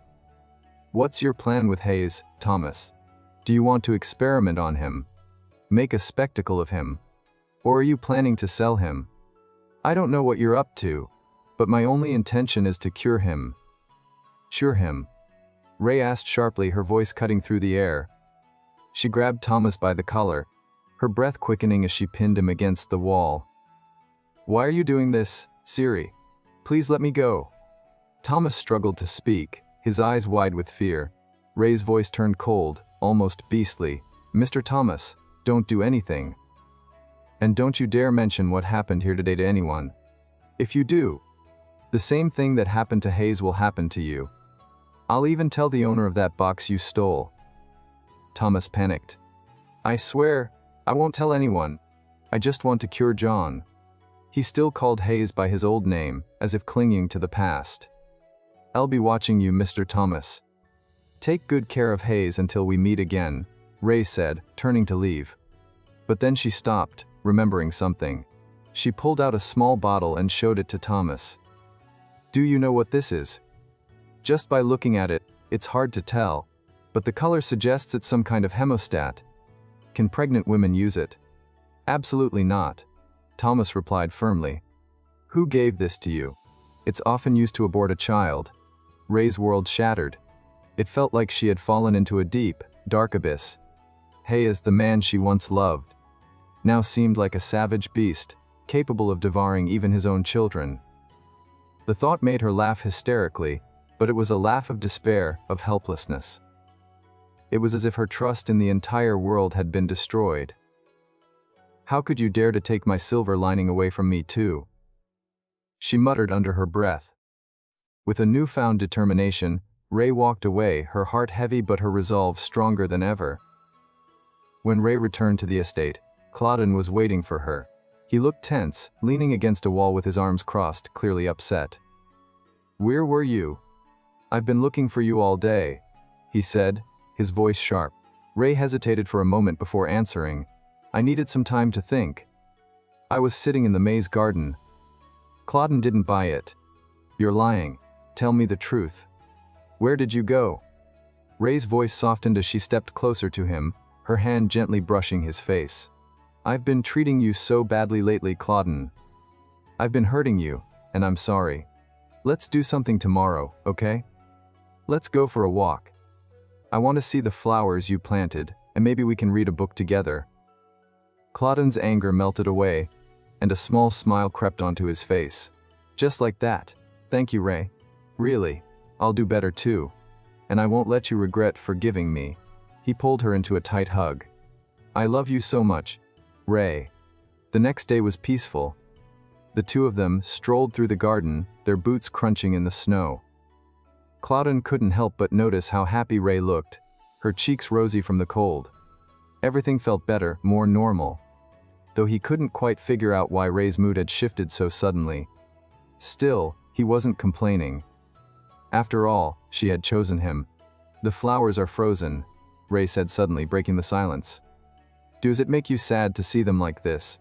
Clauden shook his head. No. They're just hibernating. We'll plant new ones in the spring, okay? Maybe purple, yellow, and blue flowers this time. And some trees too. What do you think? He was already planning their future together. When you get bored, we'll go out and explore. I'll make sure we can go anywhere, anytime. Just the two of us. Ray smiled at his words. That sounds nice. Clauden couldn't help but feel relieved. Despite everything that had happened between them, Ray still wanted him. She still loved him. Later, back in the annex, Ray seemed different.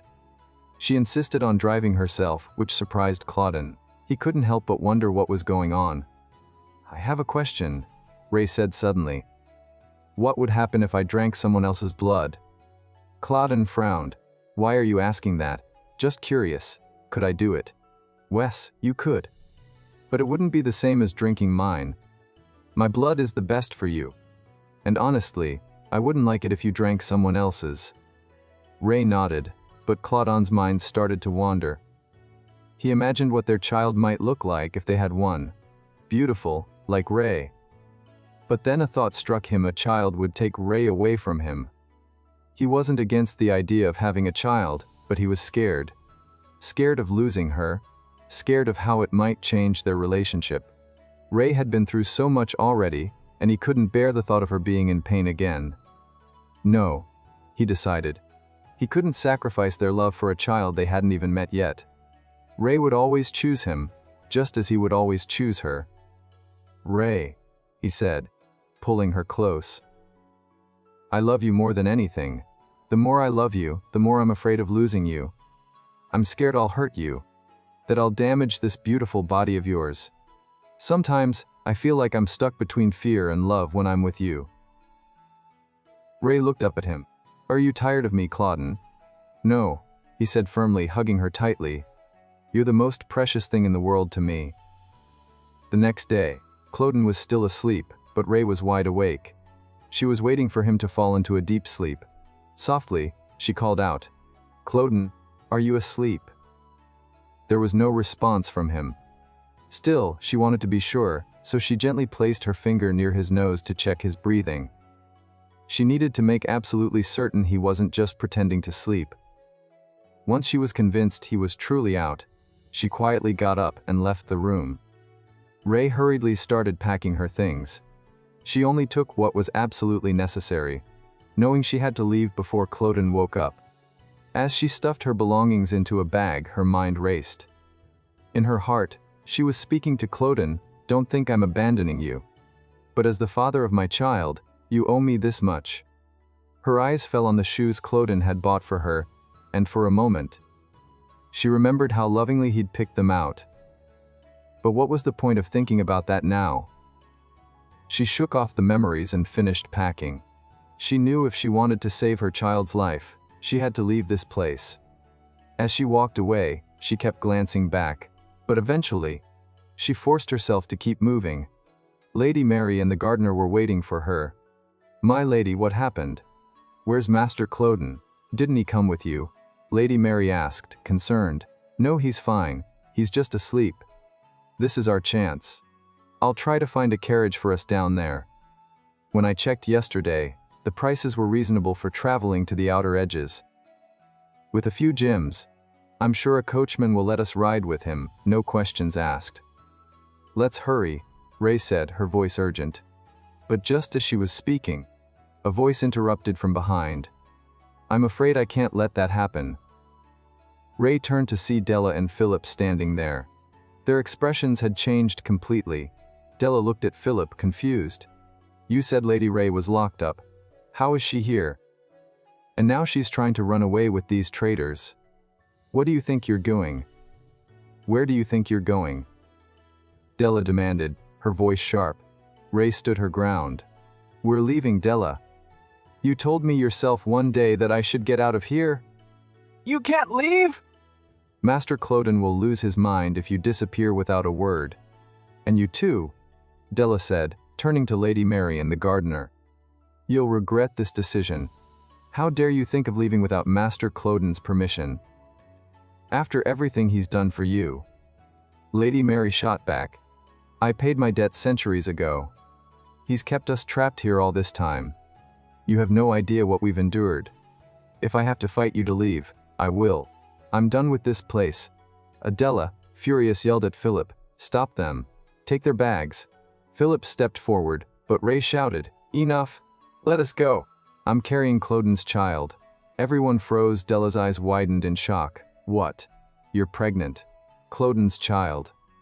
Ray nodded, her voice heavy with sadness. Yes, but Cloden wants to abort it. That's why I'm leaving. How can you stop me from going somewhere safe? I'm with Cloden's child, Ray said, her voice barely above a whisper, yet loud enough to silence the room. Everyone stood still, frozen by the weight of her words. Della's eyes widened. Pregnant? With Master Cloden's child? She asked, her voice trembling between disbelief and concern. Ray nodded slowly, placing both hands gently over her stomach. Yes, and Cloden wishes to abort it. Gasps filled the air. Servants exchanged nervous glances, their faces pale. Della stepped forward, stunned. Master Cloden wishes to abort it. What are you saying? Ray's voice hardened, anger breaking through the sadness. There's a potion. He created it himself, meant to get rid of the fetus before it even grows. That's what he's planning. The room fell into a deeper silence. Della and the other servants stood motionless, trying to process what they had just heard. Ray continued, her voice trembling with a mix of rage and grief. Cloden made me into this creature, and now he wants to kill the only thing that's still human inside me. He never loved me. He just wanted someone to hold onto, someone to soothe his pain and loneliness, a living, breathing doll. She glanced around, her tone softening slightly. I can't let him do this, I won't. I'm going to protect my child. That's why I have to leave. The servants whispered among themselves, unsure of what to say or do as Ray began preparing to run. She threw a dark cloak over her shoulders, her bag already packed with the few belongings she had managed to gather. Della asked suddenly. Ray paused, standing near the door. I haven't decided yet. Maybe a village, somewhere quiet, far from here. Della looked around at the other servants, then back at Ray. I'll aid you. The room stirred with confusion. Why? One of the servants asked. Why would you go with her? Because she doesn't know anything about the outside world, Della replied. That's why. She turned and started preparing her own pack, moving with certainty. As she adjusted her cloak, she glanced over her shoulder. Aren't you coming? She asked Ray. Ray turned once to glance at the estate, the place she had lived, loved, and suffered in. Her gaze lingered on the cold stone walls, the towering windows, the heavy silence. Yeah, she whispered. Let's hurry. Clip-clop. The horse-drawn cart rattled over the dirt road as Ray looked out the small window, her thoughts spiraling around one name, Cloden. Goodbye, to the one who showed me what it's like to be loved. To the one I once loved. Goodbye, Cloden. Eventually, they reached a small wooden house at the edge of a quiet settlement. Della stepped inside first, checking every corner with sharp eyes. It's me, she said to the others behind her. We'll remain here for a few days, just until we figure out where to go next. You'll all do well to stay inside until then. Ray stood silently, watching Della move like she belonged here, as though she wasn't a stranger to the outside world like Ray was. I don't know why Della suddenly decided to join us, she thought, but she's clearly well versed in the outside world. I'm relieved she's with us. The next morning, Ray held a pouch of jewels she had taken from the estate. She approached Della, frowning. The jewels I brought, they're useless here, she admitted. Most folk don't understand their value, and pawning them off would be a hassle. Della handed over a handful of local currency with a firm thud. "For 4, she said, efficiently handling the exchange. Everyone nearby preferred Della's currency. Ray squeezed the pouch tightly in her hand, ashamed that she hadn't known something so basic. Her eyes lowered. Cloden shielded me from everything, she realized. I lived in his world, not the real one. Della was the only one who went outside now. She was their only connection to the world beyond the cottage. She had access to the Castle family bank, acting as a sort of treasurer, one who controlled the remaining funds without drawing attention. Ray observed her from a distance, thinking quietly to herself, I don't know what Della is truly after, but for now I'm glad she's here. Lady Ray, Della approached holding a small bowl. You should eat too. Ray blinked. Oh, you're eating for 2 now. Della reminded her gently. I'm going to check the commercial district tomorrow. There should be more to eat there. Ray looked down at the simple food before her, and then, flash. You cannot go back to the way you used to be. You'll go crazy if you don't drink my blood for too long. Cloden's voice echoed in her mind, sharp and haunting. Ray's eyes narrowed. Her grip on the spoon tightened. No, I can handle it. Thank you, Della, she murmured. I can do it. The sound of footsteps echoed softly as Della and the servant approached the house nestled in the quiet hills. Della paused just before the steps, turning slightly to the man beside her. I'll leave it to you then. I'll come back tomorrow to pay you the rest. The servant gave a calm nod. No problem. Personally, I think this is a great find. The weather's pleasant and the village is quiet. A perfect environment to raise children. Della glanced at the man with quiet approval, her expression unreadable. Till tomorrow then. Wes, I'll see you tomorrow. Now alone, Della walked slowly toward the house, her boots brushing softly over the path. Her eyes scanned the rooftops and surrounding trees as she thought to herself. This warm village in the southeast, where winters are short and sunlight lingers longer than expected, a clean home with no blemishes. A landlord willing to agree to anything for a price. Every choice, every tile, every corner, was made with intention. But more than the structure or price, my concern lies with the environment where the child will grow. It is too risky now for hares to become vulnerable. I must protect this child at all costs. I don't know when we'll return to the estate, but I have to believe the master's anger will soften when he sees his healthy child. As she reached the house, the wooden door creaked softly open. My lady, she called gently. Della back. Ray responded warmly, her face lighting up at the sight of her. Della moved forward immediately, adjusting the shawl around Ray's shoulders. It is important for me now to tend to the lady's every need. Philip cannot bear the brunt of the master's anger alone for much longer. If you're cold, it's not good for the baby. Thank you, Della, Ray said softly, her voice full of quiet gratitude. We will return as soon as we can. Della replied, her tone firm yet kind.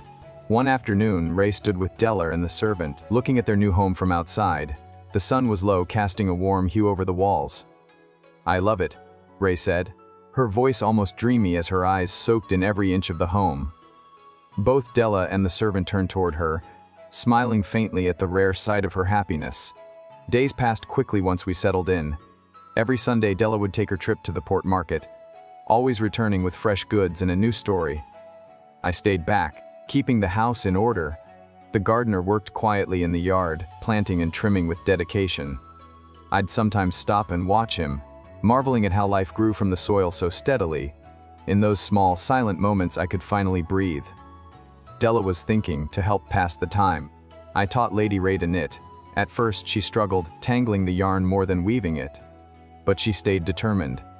By the end of the month, her hands were steady, and she even laughed at her clumsy beginnings. She laughed at my jokes more, too. Real laughs that filled the room like sunlight. On days when the weather was kind, she strolled in the garden or exchanged gentle words with the locals. For the first time in what felt like forever, everything felt normally pleasant. They sat together at dinner. The soft clinking of spoons and occasional murmurs filled the room, but Della's thoughts were far away. There was one thing that worried me. However, Della's imagination, gosh, I'm thirsty. She mumbled in the middle of the night, slipping from bed as an eerie silence hung in the air. A faint sound drifted in, from the kitchen. It sounds like it's coming from the kitchen, she whispered, tiptoeing across the hallway. Her voice echoed into the dark. The dim lantern light flickered as she turned the corner, then froze. There stood Rei. Her white nightgown was soaked in red. Blood. My, Della gasped, breath caught in her throat. Rei didn't lift her head. I'm so sorry, she whispered through trembling lips, her hands shaking as tears streamed down her cheeks. Back to reality, Della snapped back to the present, watching Rei eat calmly at the dinner table, the glow of the lanterns casting shadows across her face. She's been so good at hiding it, Della thought, swallowing. I almost forgot what she's carrying inside. She must still be hurting so much. If the lady is like this, I can only imagine what kind of storm the master must be weathering. Or Cloden's POV. In Della's thoughts, and he stood alone in his dim room, the moonlight resting on his shoulders. His hand rested on the cold window pane, his other brushing gently over his wedding ring as if trying to feel something long gone. Please, you must come to your senses, he murmured to the night, voice hoarse. Rei, when will you come back? I'm in so much pain. The silence gave him no answer. Rei, please.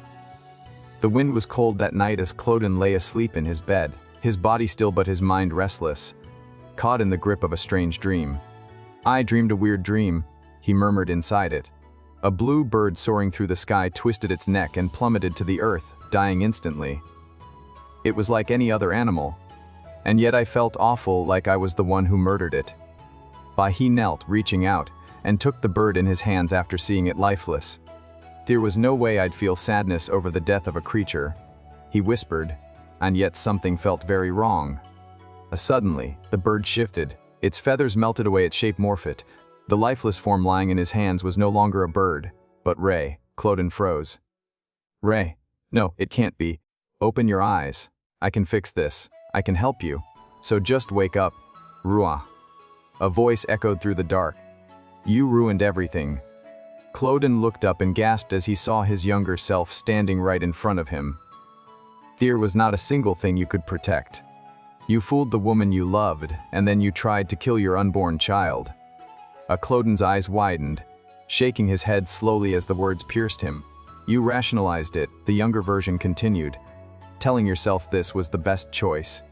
You demanded her love and care. No questions asked. That's why things ended like this. Rei's body began to fade in Cloden's arms. No, he whispered, tightening his grip. You don't deserve her, the younger Cloden said coldly. Rei does not love you. She cannot love you anymore. Rei. Cloden whispered again, but she vanished completely from his grasp, and the world around him cracked. His younger self stepped closer, final words heavy with judgment. Now, Cloden, it is time for you to wake up from this sweet dream and crawl back into that pathetic little cave all by yourself. Cloden jolted awake with a sharp inhale, his chest rising and falling rapidly. His heart was pounding, sweat clinging to his skin. He sat up dazed. Was it just a nightmare? He muttered. I thought my dreams had eased up a bit lately. But now this. He turned his head. I'm sorry, Rei. Did I wake you? His voice trailed off. Her side of the bed was empty. Rei. Cloden stood up, hurriedly walking toward the door. Where are you? Did you go out for a walk? Rei, where are you? His voice rose with unease. Are you hiding? Come out now. This isn't funny. He stopped in the hallway, breath quickening. She's gone. Where could she be? At the main house? He took a shaky breath, trying to reason with himself. She must be there. I'm sure of it. She kept telling me how much she wanted to see Mary. He began moving quickly through the halls, but they were empty. Why isn't anyone around? He whispered. These rats seem to have schemed quite thoroughly.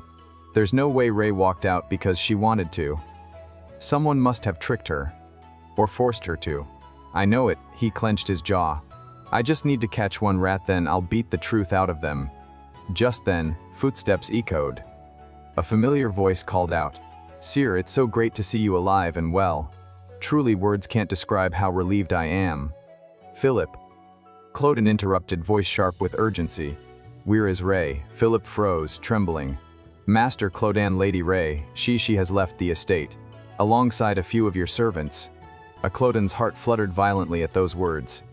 His vision blurred with the rush of memories. Rei's ladder, her smile, her embrace as I love you, Cloden. His breath hitched, Barefooted, he stumbled forward like a man possessed. Master. Philip cried out in panic. Is he thinking about leaving the estate? Sir, you can't, sir. Stop. Master Cloden. Philip ran after Cloden, breath hitching with panic. Sir, you can't. Master, stop, Master Clodon. Sir, hang on, please. But Cloden didn't slow, his steps were relentless, determined. He reached the estate's grand gate and, with both hands, pushed it open. A blinding glow burst forth, pink and purple magical rays swirling and rising like flames of silk in the wind. Philip shielded his eyes and stumbled back. The gates, he cried.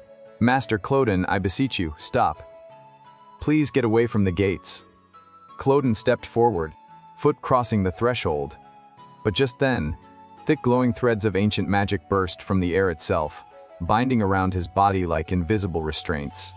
He froze mid-step, suspended and unmoving, Philip panned, watching his master trapped in the otherworldly hold.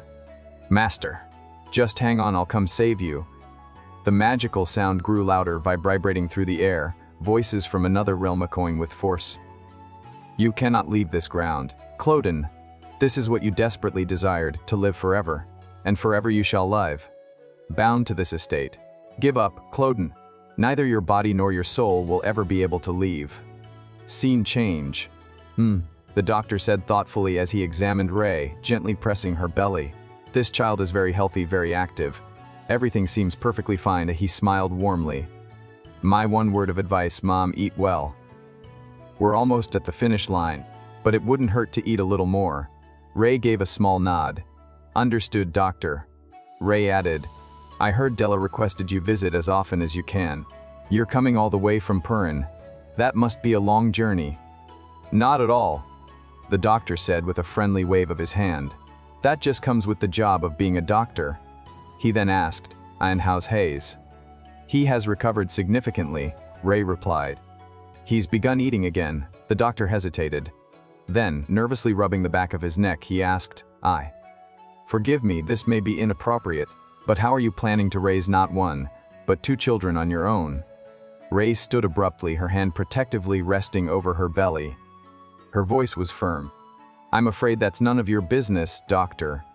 She began to walk away. The doctor quickly backtracked, flustered. Siri only meant. She cut him off coldly without turning around. Safe travels home. I'll see you at our next appointment. Ray stepped into the hall. Her Attila familiar voice reached her. Ray raised her head. Ole. Della. How did everything go? Della asked gently. Very well. Ray replied with a faint smile. All thanks to your care. You must make preparations for your birth. I will speak with Mary. She has more experience in this matter, Della said. Ray hesitated. Then, with a sigh and a soft edge of curiosity, she asked, Della, do you really think these children will be monsters? Della blinked. What do you mean, my lady? Ray's eyes dropped to her stomach as she softly rubbed her belly. Whenever I find myself missing Clodan, I hear these children speak to me. They tell me how nice the weather is, how they wish to meet him soon. Her voice trembled slightly as she continued. Loden believed these babies would kill me, but I don't think so. They're far too lovable for that. Della's thoughts flickered with quiet reflection. The woman who bears the Cassel hair within her, she was tricked in love and ran away. Only to fall in love again. She looked at Ray, her heart full. I can tell I've aged since I left the estate, Della said. Perhaps we are bonded over this shared experience. As she reached out and took Ray's hand, gently pressing it to her forehead in reverence and prayer. Almighty gods, would you take pity on this young woman and her unborn children and protect them, until finally the moment came. My lady, stay with me, Della cried, gripping Ray's hand tightly. Aye! Ray screamed in pain, her body writhing, drenched in sweat. Just a little, push it! Ah! Ray screamed, giving her final push. A moment of silence followed. And then cries filled the air. Ray looked down through her tears as she took the babies into her trembling arms. Goodness, there they are, healthy and well. The 2 children ran through the sunlit lawn, laughter ringing through the air. Stop. Give me back my toy. I'll give it to you, if you can catch me. But we broke the pot last time we played, remember? Do you want to get in trouble with Mary again? That won't happen if you're fast enough. Their tiny footsteps thudded on the grass until a calm voice interrupted.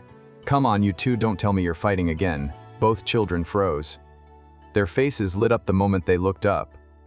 Myar! They cried in unison. It was Ray walking towards them with that familiar warmth in her eyes. Pamela, Palace, if you two keep bickering like this, you won't be getting new clothes for the festival, she warned playfully. Their faces dropped, caught between shock and disappointment. No way, mother. She took my toy, Palace pouted. That's not true. Palace started it first. Pamela fired back. 6x boyar sesti cee sp ts ti. The sun in this region was strong, even in winter. The light often made the days feel like early spring, and under that light the children had grown well. Palace was becoming a tender-hearted boy who loved animals. Pamela, playful and bold, was always the spark in every mischief. Most incidents in the home could be traced right back to her, and every so often, during quiet moments, "Mother, is my hair really like father's?" Pamela asked one evening as they sat at the dinner table. Ray's hand paused mid-air. Who told you Della did? She said I looked just like father when he was young. Ray's eyes narrowed, turning to Della with a stare. Della calmly responded, I only answered the young lady's question. She's been asking a great deal about her father recently. Pamela leaned in, eyes wide. Where's father? Pamela, Ray said with quiet firmness. What did I say about speaking at the dinner table? Pamela fell silent immediately, lowering her eyes. The older they got, the more curious they became about their father. Especially Pamela. Perhaps Della felt more ownership of the twins as time passed. She would write letters occasionally, always in secret. But Ray never needed to read them to know who they were being sent to. It wasn't as though she had forgotten about Cloden either. That unsated hunger, it only grew stronger. Later that night, Ray murmured into the dark, breath ragged. Sheets twisted beneath her, her body groomed under Cloden's touch, cried out every night for him. In her mind, he appeared, smirking smug. She gasped, imagining his hand in place of her own. It's killing you how much you miss me, he whispered. Ray stirred suddenly, heart thumping, and sat up. I must be out of my mind, she muttered, wiping her face. In the morning, I've been too comfortable lately, Ray told herself. I should get ready for the festival.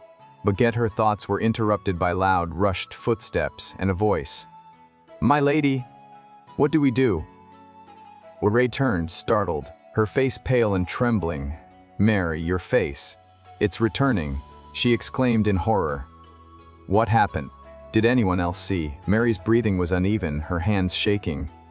My lady, my face is the least of our problems right now. Ray's chest tightened. What do you mean? Mary's lips trembled as she whispered. It's DLA, Mom, she's not breathing. Ray stood still, eyes wide, but no words came. I must have dozed off. Lady Mary blinked, her eyes open, stretching as she sat up from the chair. Goodness. I never thought I'd see the day when I could stop for a moment to take a nap. She rubbed her arms gently and stood, walking past the nearby mirror, only to freeze in her tracks. My face, she whispered, reaching up to touch her cheek, eyes wide in disbelief. It's returned, how did it happen? A flood of thoughts raced through her mind. The only one who can undo the curse is, her heart jumped. I need to alert the others, perhaps everyone's curse has been lifted. Perhaps Della will have some insight. She cut herself off mid-sentence. Della? She ran across the hall to find Della collapsed on the floor, motionless. Della. Della, what happened? Are you okay? How did this happen? Panic crept into her voice. My lady, she called, barely holding it together. But Della didn't stir. If I have died, it means there's an issue with Master's security. Della's voice echoed from her memories, calm, dutiful. But is it okay for me to leave the Master behind? A footsteps echoed hurriedly. Ray and the children rushed in to see what had happened. Della. Ray's voice cracked as her gaze fell to the still body on the ground. Paulus and Pamela froze beside her, eyes wide with fear and confusion. The things I have protected on behalf of Master Cloden are still here. I hope you will get to spend the rest of your life with the person you love. Del a sin, West Smaral Beti, La Vienge. She had no family or friends to call on, but the villagers who knew her came to pay their respects. Each of us, I imagine, were thinking about where we would be in life had we never met her. So now I must step up to fill Della's shoes. A few days after the funeral, Ray received a letter. It was from the bank, the Castle Family Fund. They were inquiring about how to move forward now that the proxy was deceased. Apparently, the bank had been made aware of Ray's existence, likely due to Della's planning. The bank is in Lance, which isn't far from here, Ray told Lady Mary as she readied herself. I'll borrow a carriage and make a visit. I'll be quick. Lady Mary, will you take care of Pamela and Palace? Leave it to me, my lady. Safe travels, Mary replied. Ray paused, then glanced back toward the door. A chill ran down her spine. What was that? She murmured. I got a very uneasy feeling. As she turned to Mary once more. No matter who comes to visit today, do not open that door. Under my circumstance, I understood, my lady. The Ray stepped out into the quiet air. The wind gently tugged at her cloak. It's probably the whole thing with Della that's gotten me on edge. She told herself. Palace and Pamela, they've been struggling with their first encounter with grief. I want to make sure things stay peaceful for them. That's why I can't brush this feeling aside. She slowed her steps. There was someone nearby. She could feel it, an unmistakable presence behind her. Beside her, Ray turned, heart quickening. Who's there? I know you're following me. Her voice was firm now, slicing the silence. Surely there is something you want from me. I know you're there, so just come out now. A voice replied, gentle, hesitant, from behind a tree. I know this is rather a rude first introduction. I'm sorry I startled you. I just didn't know how to start the conversation. Then he asked, but do you happen to know who I am? Ray stood still, eyes narrowed. The wind grew quiet. The stranger stood still. Ray flinched. Cloden, he smirked slightly, the glint in his eyes both familiar and foreign. I can tell by your reaction that you do. Ray's breath caught. It's Cloden. It's really him. How did he get here? I thought he was locked behind the gates of the estate forever. A whirlwind of thoughts tore through her mind. Did he stop by the house first? What about Pamela and Palace? Are they okay? What if he? Pardon me, how do you know I was here? Ray suddenly burst out, sharp and demanding. Calm down. For the children's sake, Cloden answered. Della informed me. Della, Ray froze. Her stomach twisted. I had my suspicions when I saw she was corresponding with someone, but not this. I never thought she would tell him our location. She swore she'd keep it a secret. Ray's voice hardened. What do you want? She narrowed her eyes, glaring. You came all the way here to hide in the bushes and spy on me. Surely you did it to gain something, but you should know. I have no intention of ever going back with you. We are perfectly happy without you. Cloden's expression shifted slightly, a flicker of confusion. I think you're misunderstanding something, he murmured. I don't know who you are. Way recoiled. Ray, you're lying. All you ever do is lie, Cloden. If you don't remember, then why are you here? Why were you spying on me? You remember everything, you do. Cloden looked away for a moment, then back at her. His voice was low. I woke up and I was told 6 years had passed. A man named Philip said I'd lost you. That I'd destroyed myself. He paused. I don't remember anything. I'm only curious, that's all. He took a step forward. Don't come closer, Ray warned sharply. Cloden continued. Curious why I'm able to step outside. Curious why you are so important to me. Curious why our relationship seems to be what it is. No matter how hard I try, I just can't figure it out. He looked at her carefully. Was what we had something very specific. He lifted her chin with a light touch. His eyes searched hers. Tieske. Not there, Ray, look at you, you're sook. It's killing how much you miss me. Ray froze. A flashback hit her. That night, her body etching in solitude. Her own hand replaced by the ghost of his touch. Her breathing stilled. We were nothing to each other, she said finally. Her voice cracked just slightly. At most I was just your disposable plaything. Cloden gave a soft chuckle. Then I must have played with you very well. Ray's eyes narrowed. And what is that supposed to mean? Cloden's gaze fell to her mouth. Your teeth, he murmured. I did this to you, didn't I? Ray flinched again, saying, would you like me to fix it? he asked softly. Ray stood still, stunned. "What?" she mumbled. "But on one condition," Cloden continued. "Just 1 month. That's all I ask. Allow me to stay with you and recover my memory." He raised his hand in surrender. "I won't ask for anything more." Ray's mind was spinning. Can I believe him? Is this another one of his games? If I say no, she asked cautiously, what happens then? Cloden's voice was calm. "You'll get everything that's mine, Mary, the gardener. The entire castle household and its inheritance. It'll all belong to you after 1 month." He paused, then added coolly, "Don't worry. This offer is solely so I can recover my memory. As of right now, I have no interest in you, so you don't have to worry." He looked her dead in the eye. "Come on, Ray. Make a choice." S-C-I-N-G-D. "Pamela." A voice called gently through the sunlit courtyard. "What is it?" Pamela turned to answer. "Oh goodness, what's gotten into me today? That stings." Her Lady Mary winced, her hand pulling back from the sharp corner of the knife. "Mary, did you hurt yourself?"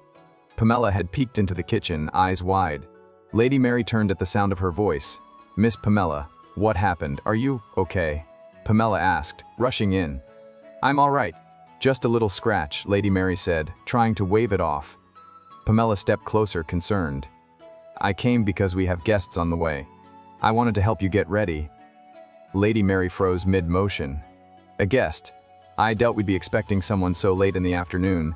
She trailed off. "Maybe it was a dream." Pamela offered, but shook her head. "No, it wasn't. Someone really is on the way." Lady Mary's hands trembled slightly. "What?" But the front door creaked open. "I'm home," Ray's voice called from the entryway. Lady Mary turned quickly.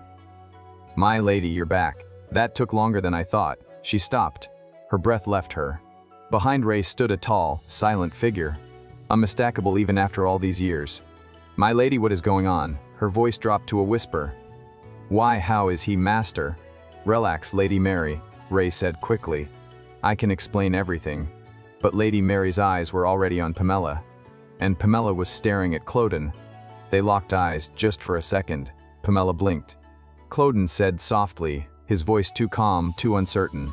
"Oh," Pamela whispered. Lady Mary moved quickly, putting herself between the two. "Come with me," she said, gently taking Pamela's arm. "Who is that?" Pamela asked, still glancing back over her shoulder. Ray turned to Cloden. "We have to set a few ground rules if you're going to stay here." Cloden nodded. "Sure. Name it." "First, you will only leave this room when absolutely necessary. Second, you will treat Mary and the gardener with nothing but respect. Third, you will not cross paths with any villagers. And most importantly," she locked eyes with him, "you will stay away from Pamela and Palace. I will make sure there is no reason for you three to interact. You are here for one thing: create the potion that will fix me and recover your memory. Nothing more." She turned to leave, then paused. Cloden's voice followed her. "Pamela and Palace." Ray stood still, her hand on the denour. She said quietly, "They are not yours." She turned back slowly. "But you should probably know this, though I'm sure you forgot with the rest of your memories." Her voice sharpened. "You tried to kill my children." The air went silent. "I hope that helps jog your lost memories." Without waiting another second, she slammed the door behind her. Cloden didn't move. He stood, eyes drifting toward the closed door, his jaw clenched. "I thought they looked an awful lot like me." He breathed in deeply, hands in his pockets. She must have spent the last 6 years raising them on her own. That must have been a tremendous amount of work, and yet she still adamantly says they're not mine. He looked down at the floor. "I really have been something else. Alas, basic. Sex a dim room soaked in the scent of blood and magic. A man laid on the bed, pale. "Sir," a voice pierced the haze. "Eflastakum can you, yes?" "Cloden's chamber 6 years ago. You said they were monsters, sir." Philip's voice wavered through the haze of memory. "They are twins. 1 daughter and 1 son. Both of them whom resemble you." Cloden's gaze trembled. "I've been told they are healthy and beautiful. Living happily." Philip hesitated, then asked, "My lord, why?" Cloden's breathing grew shallow. The image of Ray, pregnant glowing, shimmered behind his eyes, then distorted, morphing into something monstrous. There were 2 heartbeats. he murmured, haunted. Must have been a monster. I had to get rid of it before it killed Ray. Th letar. The lady has given birth to 2 beautiful children. Both take after you, sir. However, I get the sense there is something slightly off about your daughter. I believe you should take a look at her yourself. I surmise the lady is aware of this. When they are grown, I shall bring them to you. Take care in the meantime. The parchment trembled in his grip. Ha! His breath hitched. Hi. He doubled over, laughter turning hollow, sharp, broken, desperate. Then, with a dull thud, his knees hit the floor. Ein as Imen, Rao Rai A P Parsa. She stood before Gentle, radiant, smiling like nothing had ever gone wrong. Rake. He reached toward her, voice trembling. Say you're sorry. Smeh. She cupped his face. Say you love me, I love you, Clodon. He closed his eyes, trembling in her warmth. Tell me you regret it, that you want to come back. Tell me I'm your person, the same way you are mine. Ray's thumb brushed a tear from his cheek. What's the matter, Clodon? You're crying, it's okay. She leaned in, lips brushing his. Let me take care of you, Clodon. He gasped under the weight of her illusion, her kiss lingering like a curse. His vision blurred. What do I have to do? He whispered. Would you return if you were alone? Should I cut off Mary's arms and legs?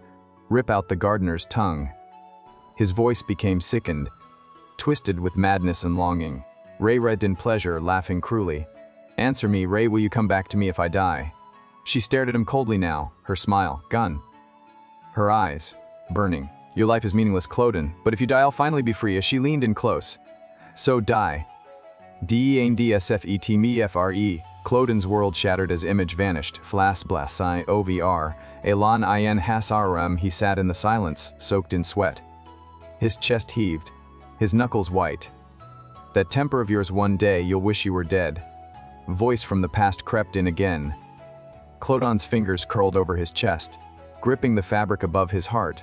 See now, he muttered. You were right all along. His eyes closed. I'd rather you just take me back. A pause. His voice softened to a whisper, one last thing. Just for a second, he looked up, to nothing. I want to see you again, Ray, and then, everything around him went dark. He vanished into the storm of his own mind, swallowed by guilt and longing. Lady Mary's voice echoed through Ray's thoughts. There is an ulterior motive for his visit, I'm sure of it. Ray had replied without hesitation. Wes, you're probably right. Mary's warning clung to her like smoke. Stay vigilant, my lady. You ran away to protect yourself, but more importantly, to protect your children. They know that. Ray nodded to herself.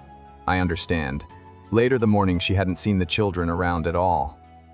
Maybe they're out in the garden again. Then came the noise, faint chatter, little clinks from the kitchen. She paused, something felt off. She opened the door. Pamela. Paulus. Are you Emma? Pamela called. She was standing on a stool beside Clodon. Ray's heart dropped. Clodon turned to her casually. Good morning. Ray stared. What on earth are you doing in here with them? Mama, look! Pamela beamed. Look what I made! The mister helped me. You too. Come with me, Ray said. Her voice tight, but then Pamela staggered slightly. Ray rushed forward. Hang on, you're burning up. She placed a hand on Pamela's forehead. Too warm. How long have you been here like this?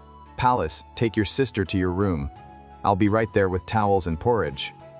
Okay. Pallas said quietly, taking her hand. Ray Terming, what are you doing? I specifically told you not to interact with the children. She snapped. They came to me first, Clodon said. Why, don't know. Curiosity, he shrugged. Don't worry, I only helped them bake. There's nothing weird mixed in. That's not the point. Ray hissed. They're still young, impressionable. And you're a stranger. I'll make sure they know to stay away from you. This must never happen again. There was a pause. Clodon gently extended a cookie toward her. Would you like to try one? Ray glared. Wah, I noticed you haven't eaten much. Ever since I arrived. I can't imagine how long your nights must have been. What are you talking about? I bet you've been surviving off livestock blood.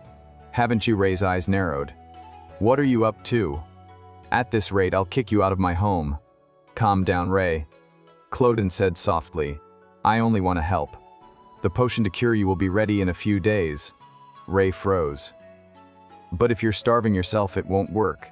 The potion's efficiency depends on your health. If you want me gone quickly, you need to be strong enough for the cure. Ray didn't move. Her eyes followed as Cloden slowly picked up a knife. Cloden, what are you? Without a word, he sliced across his palm. Blood welled instantly. He extended the hand toward her. Here. Ray stared at it, caught, her pupils dilated. I want it, her voice cracked.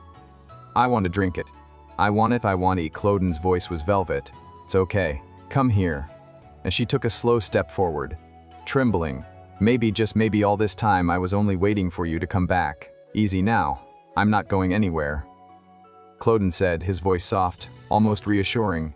Ray stared at him with narrowed eyes, her chest rising and falling faster now. No, this is how Cloden gets a hold over me again. That calm voice, the way he inches closer, always making it sound so simple. It's never simple with him. She felt her heart thud against her ribs, equal parts anger and fear. He'll corner me, force me into something I never agreed to. I can't let him. I need to assert myself, she thought. Ray. Cloden called her name, sensing her pulling back. I cannot trust you, Ray said, her voice trembling with resolve as she shoved him back with a firm push to his chest. Cloden stumbled slightly, caught off guard by her sudden force. I've told you multiple times that I'm not very interested in you. Cloden stared at her, blinking as if trying to make sense of her sudden shift.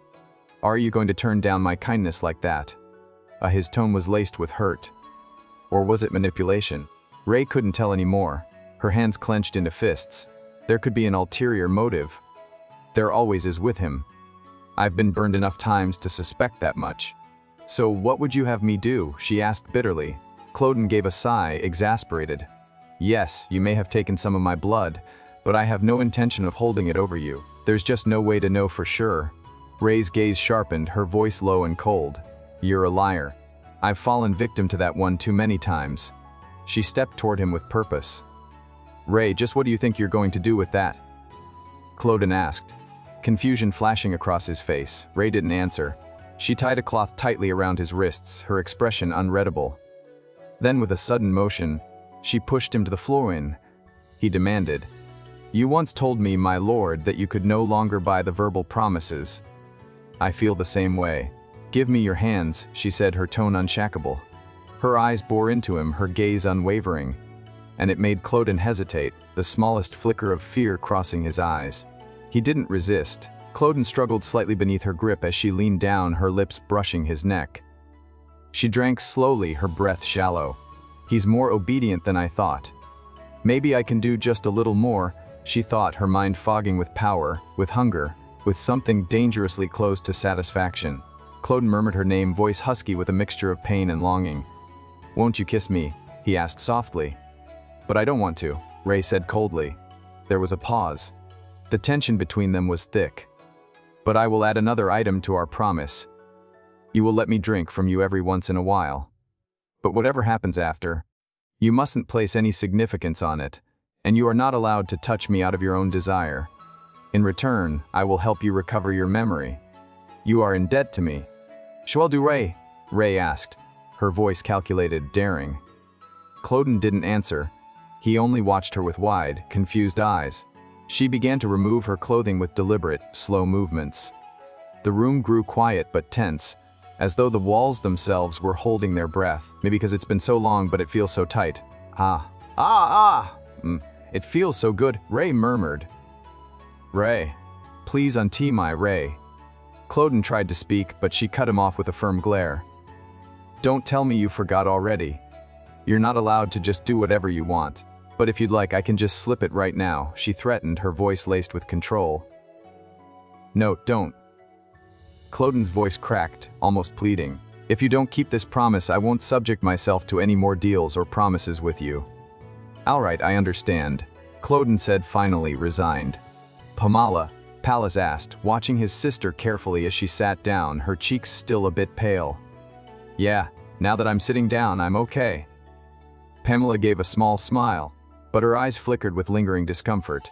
She leaned her head against the wall behind her, trying to feel normal again. Then she asked thoughtfully, I wonder why Mama hasn't come up yet. Maybe she's still talking with Mr. Cloden. Her voice turned softer, almost sad. Why do you think Mama doesn't like him? She gets angry whenever we talk about him. She doesn't seem to like it when we play with him. I mean, we both like him. Palace looked at his sister, nodding in agreement, then suddenly grinned. I have an idea.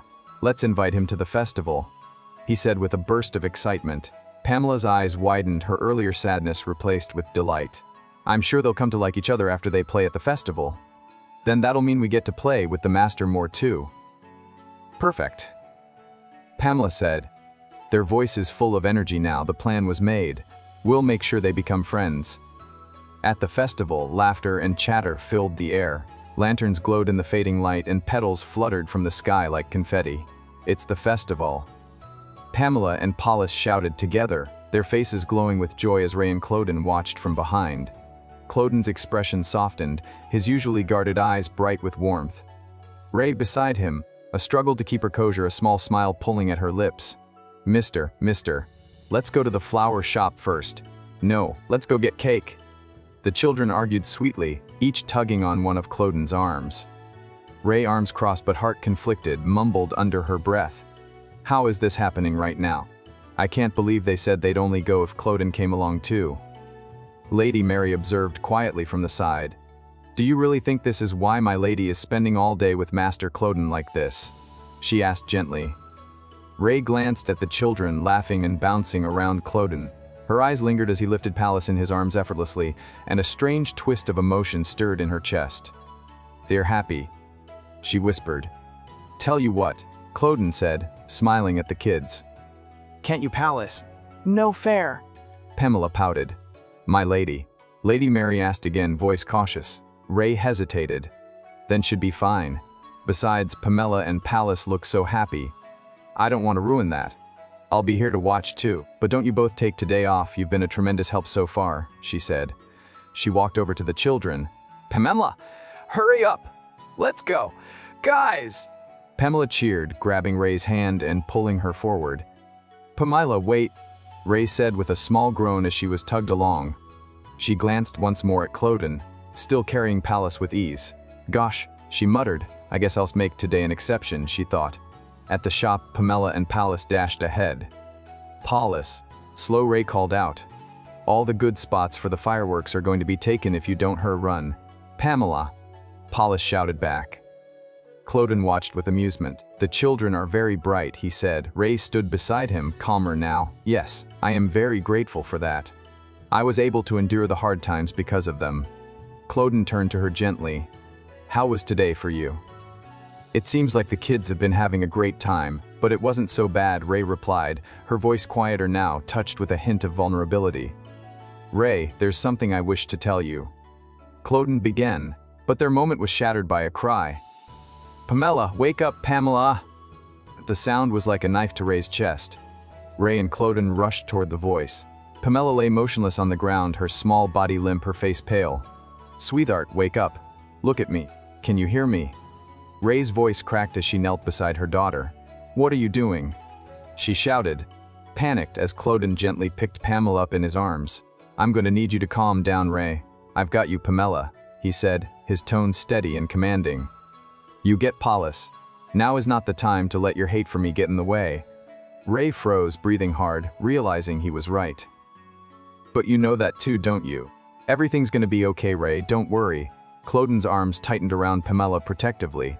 Think you can get up, Paulus? Ray asked gently. Yes, Paulus said, eyes full of worry, of all the days. Ray thought bitterly as they rushed home. They laid Pamela down carefully on the bed. Her face still hadn't regained its color. Doctor came. The doctor arrived quickly, concern on his face. Are you all right? How did this happen? Oh, good you're here, Ray said, rushing over to him. Meanwhile, Cloden stood silently near the bed, but his eyes burned with intensity. He glared at the doctor with barely contained suspicion. The doctor froze under that glare, visibly flinching. Cloden's eyes locked onto the doctor with icy intensity. His glare was piercing, sharp enough to make the air tense. The doctor, unsettled, stepped back slightly. Why is he here with Siri? Wait. No, that's not important. What happened? Is it just body itches or something else? The doctor muttered under his breath, confused and clearly intimidated. "I can take a look," he said, raising his hand toward Pamela gently. But before he could lay a finger on her, Cloden's hand shot out, grabbing his wrist with an iron grip. "What are you doing?" "He's too strong," someone said nervously from the side. "Who are you?" Cloden asked, his voice low, threatening, his eyes never leaving the trembling man in front of him. "Ah, well, you see." The doctor stammered, visibly shaking under the weight of Cloden's presence. Ray shouted suddenly, her voice slicing through the tension like a blade. The room fell silent. "Siri," the doctor murmured, voice small and shaken. "Cloden, this is our family physician, let him go." Her voice was firm but strained. "Cloden, let him go." Reluctantly, Cloden released his grip. His jaw was tight, his eyes still full of suspicion. "I'm so sorry about that, doctor. You must have been startled," Ray said with a measured calm. "Not at all," the doctor replied, brushing himself off and trying to hide his shaken nerves. "I'll take a look at your daughter now." Cloden didn't reply. Without another word, he turned and walked out of the room, his thoughts spiraling. He had the same ring as her. Could it be her ex-husband? What do I care? They're estranged now, he thought bitterly, watching from the hallway. He caught sight of Ray, now sitting at Pamela's bedside, a soft sorrow hanging over her like a fog. "That'll be okay, Siri. Don't worry, I got it handled," the doctor said from behind her, smiling with a strange confidence. "Siri and her children have been relying on me quite a bit too. It's too late. I will have Siri soon enough." The doctor thought, dark desire simmering behind his polite face. Days passed. Pamela showed no signs of improvement. One day, she vomited everything she'd eaten. Another day, she lay unconscious for hours, so still, they checked repeatedly just to confirm she was still breathing. They brought in other doctors. None had answers. Desperation began to take root. The only temporary measure was to give her cold medicine. As a result, the doctor began stopping by more frequently. "Siri," the doctor's voice called out one afternoon. "Second floor," came the cold, steel-edged voice from behind him.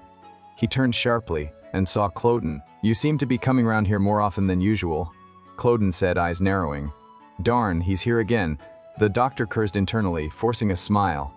"Wes, I am the physician of this family. You seem to have made yourself home here as well." "This is my home," Cloden said bluntly. "Pardon?" the doctor asked, blinking. "You seem to be extremely interested in my wife," Cloden added, his voice growing more threatening with every word. "But you'll stop now if you know what's good for you." "I beg your pardon. Who are you to tell me what's good and bad for me?" the doctor asked, his tone finally cracking with frustration. "We will marry each other next spring," the doctor shouted, stepping closer in defiance. "I will be the father of our children very soon." Cloden's eyes flashed. "Marry?" he repeated coldly. "That's right," the doctor snapped. "If I can stop her kid from dying, I know Siri will be willing to do anything for me. So stop getting in the way and—" "Did you hear that, Ray?"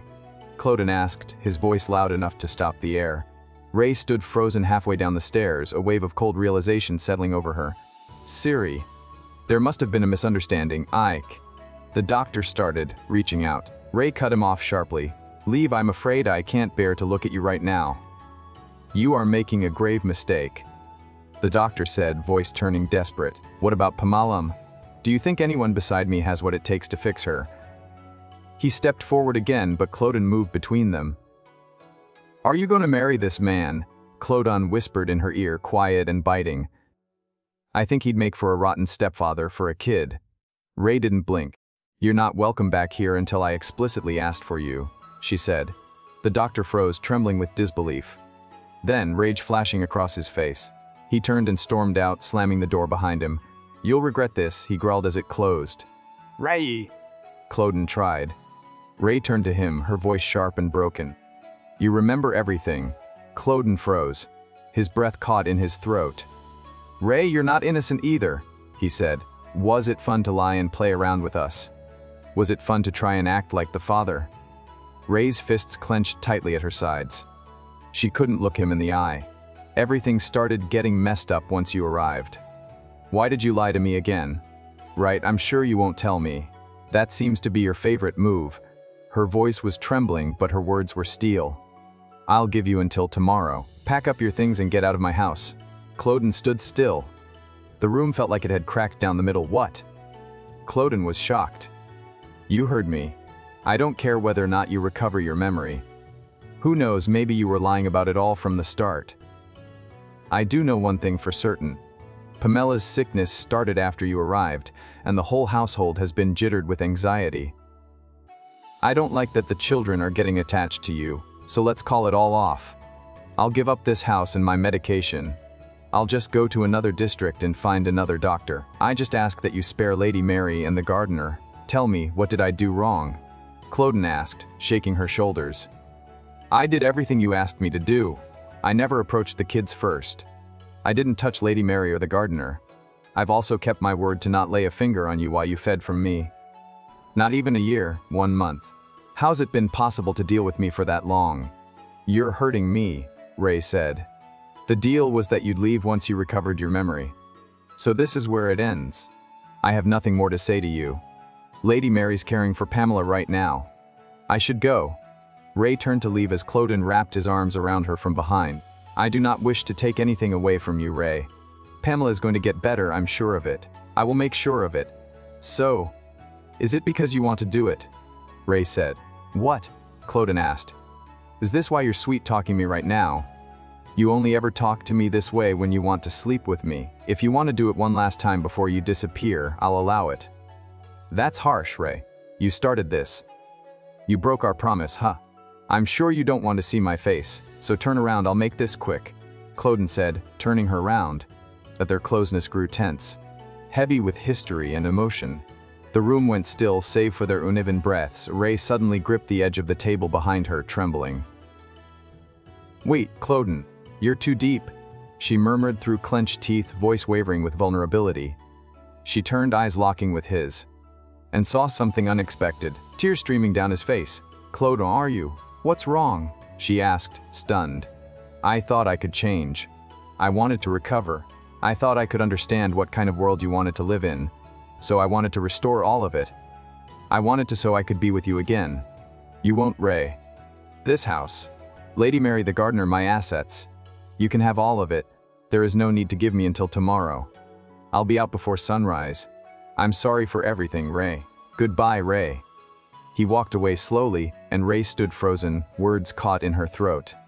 Then, quietly, she sank to the ground and started crying. Bagan was just about to climb the stairs when a quiet voice halted him.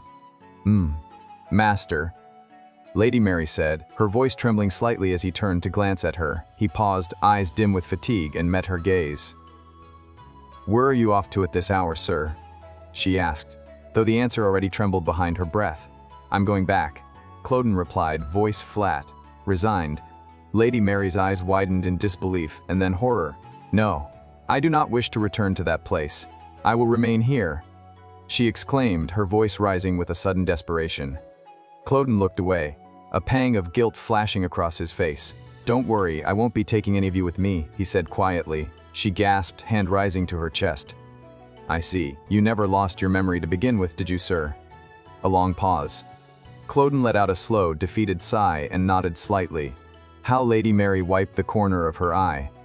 Same as before. She's been asleep all day. Cloden reached into his coat and pulled out a small bottle and a folded letter, extending them to her. Here. Weird is this? She asked as she took the items with shaking hands. Give it to Ray after I'm gone. I'll take a look at Pamela right now. Lady Mary clutched the bottle and letter against her chest. Her eyes followed him as he turned to leave. Sir. She called again. He stopped. Where will you go? Her voice was small, frightened, like a child lost in a storm. Cloden didn't turn back this time. Thank you for all your hard work. Lady Mary, you should go on and be free. I am sorry. He disappeared into the hallway and Lady Mary was left staring at the shadows, lips parted but voiceless. Inside Pamela's room, the air was thick with silence and the faint scent of lavender from a nearby oil lamp. Cloden walked over and knelt by the bed, reaching out with a hand so careful it trembled as it brushed the child's forehead. She was still pale, her breath slow. He gently patted her hand as he sat next to her, gazing into her sleeping face. She looked peaceful, too peaceful. I once mistakenly believed something as small as you was a monster. The energy I felt in Ray's stomach that day, he thought eyes softening, was the same as my own. But once I saw you, I knew you are a sorceress by birth, he whispered softly, not wanting to wake her. The magical lake will call Pamela its master. Since she is the only magical being alive in the bloodline now, all that power and responsibility is now resting on her. His fingers brushed a lock of her hair away from her forehead. It is only natural for her to feel ill, he thought. If only she learns how to train her powers, she will become the greatest sorcerer of this generation. Pamela stirred slightly, brow furrowing. Mama! She mumbled. Cloden's eyes moosened. He leaned in and gently whispered, "Come now. You're okay, Pamela. It's all going to be okay." But even as he comforted her, his heart ached. Making her a magician means she will likely suffer the same fate as me. He thought bitterly. Rei will blame herself when she sees her daughter refuse to age. And Pallas, he will suffer with the sense of inferiority as a powerless mortal. And he clenched his jaw, lowering his head. Pamela will leave everyone behind and curse herself to be left alone for an eternity. He could still feel the phantom weight of the past pressing on him. I thought my life had no meaning. That day when I fell into the lake, it wasn't Rei who pulled me out from the infinite abyss. It was someone who had been waiting on me to finally surrender, to give up my curse, my immortality, my insufferable mentor and godfather. His hands curled into fists on his knees. Even in a life like mine, I had a mother and father who loved me. I had servants who dedicated their lives to my happiness. I have a woman I love, and children too. He blinked away the tears. Mister. A faint whisper came from the bed. Cloden turned instantly. Pamela's eyelids fluttered but did not open. Pamela, he murmured. You must understand that you are also not alone, he said, voice barely audible but full of resolve. He gently squeezed her shoulders, willing her soul to absorb the warmth he had left to offer. You will always have me, so it's all right. Pamela shifted slightly, her lips parting in a dazed murmur. Mama. Still lost in her dreams. Mama, where are you? Mama Pallas, Mary, Mr. Gardner, where are you guys? Pamela's voice echoed, her small figure trembling as she turned round and round in a foggy, glimmering void. The trees around her sparkled like they were dusted with stars. The ground pulsed with faint light beneath her bare feet. I'm scared. Where am I? Where's Mama and Pallas? What if I'm lost here forever? Her fingers twitched, and suddenly, something soft, glowing, and quick brushed against her skin. She gasped, her eyes widening. It's a fairy. Amazing. They really do exist. The tiny creature squirmed in her hand. Keep your voice down, kid, don't you know? You're extremely sensitive to sound, the fairy scolded. Wings fluttering nervously. I'm so sorry, Pamela said quickly, eyes round with awe. It's just, I've never seen a fairy before. I got a little excited. The fairy huffed, folding her arms mid-air. Well, get unexcited and be more cautious, goodness. She hovered around Pamela's face and suddenly paused. Her expression changed to surprise. You're a spitting image. Look, come here, look at her. The eyes. Don't they look the same? Tiny lights began blinking into view. 1, 2, then dozens. The other fairies approached, surrounding Pamela in a gentle flurry of light and wind. To who? Asked one. You know, the girl. What was her name again? Another murmured. It's on the tip of my tongue. Rei. Her name was Rei, the first fairy finally said. Pamela's heart thudded. That's my mama's name. The fairies murmured, buzzing around her. Because we've met her before, obviously. She added, stepping closer. Say, how come she hasn't come back to visit us since? Pamela blinked. Are you saying my mom has been here before? Sure are. The fairy replied with a tilt of her head. When you enter this place once, you can enter it again. You seem lost, said another. We'll show you the way out since you're Rei's little girl. Really? Thank you, Mela said, her excitement returning. Her eyes glowed with hope.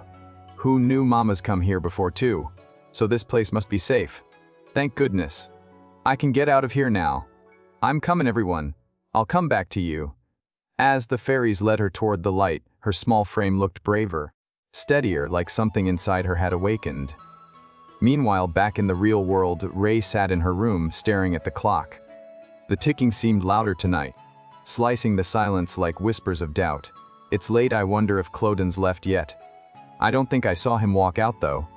She paused, brushing her hair behind her ear. Perhaps I was too harsh. The situation with Thomas just got me so reeled up. She clenched her jaw. Stop it. You cannot think about it any longer, she told herself firmly. Everything worked out just the way you wanted. This is for the best. Once Pamela's recovered, it'll all go back to normal. A soft knock broke her thoughts. My lady, may I come in? Lady Mary's voice drifted through the door. Lady Mary, what is it? Ray asked. Standing been asked to give you something from Master Clodon. Clodon, Ray said, heart skipping a beat. Yes. He did not say what it was to be used for, only that I should give it to you. Is it a parting gift of sorts? I see. Thank you. I'll go back to Miss Pamela now, Lady Mary said gently and left the letter and bottle in Ray's hands. Ray hesitated before opening the envelope. Her fingers trembled as she unfolded the parchment. It smelled faintly of sage and rainwater. She read, Dear Ray, looks like today is my last day here. Let me ask you just one question. After you left, did I ever cross your mind? I hated you desperately. You taught me how good it can feel to bask under the sun, how lonely it feels to fall asleep alone. You left me in this desolate place, and because I'm selfish, I had no desire to know your side of things, how you felt, how you were hurt. The fool I am, I ran to find you as soon as I escaped. I wanted to make you pay. I wanted you to feel the pain that I felt. But I suspect you knew this already. But as I witnessed your life here with the children, the months slipped by much faster than I expected. I wished to be part of your family instead. I discovered some things along the way too. Your easy laughter and conversation, your normal everyday life. I realized how much this lifestyle suits you. I realized that I still love you. I couldn't possibly hate you even if I wanted to. I wondered how things between us might be different had I realized these things sooner. I will leave this place, bearing the weight of everything I did out of my love for you. I only ask that it is your hand that delivers the final bow. Ray's lips parted. What? A loud knock came this time.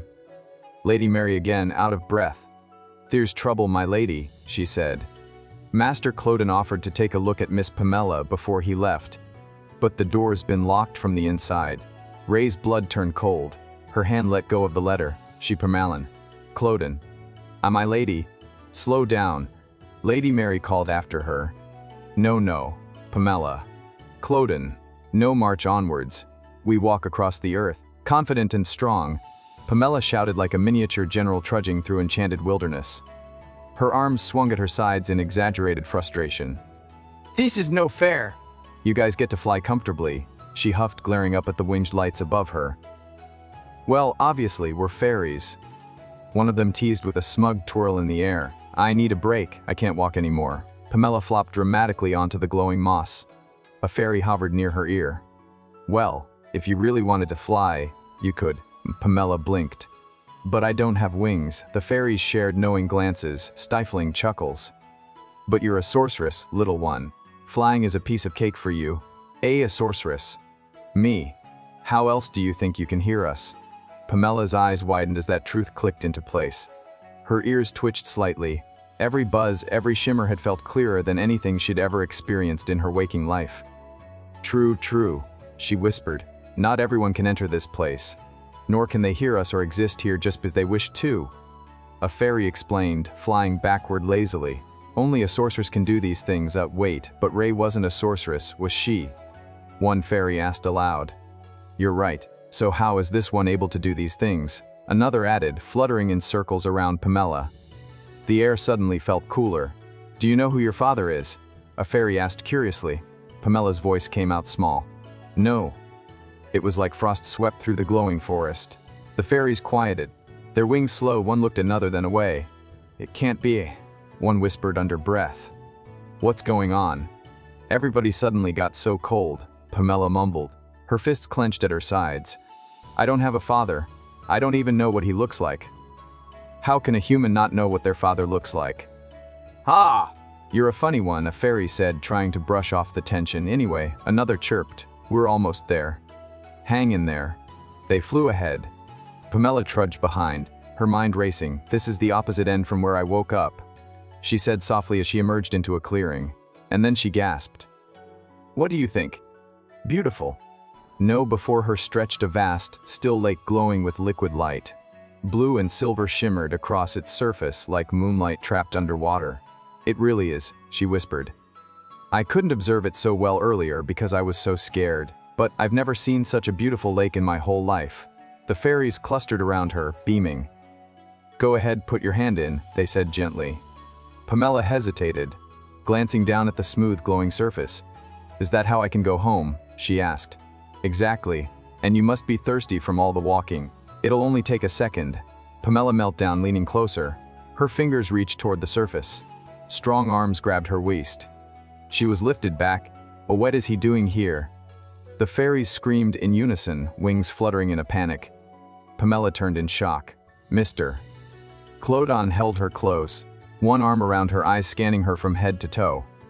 Are you all right? He asked softly. Her breath caught. Mister.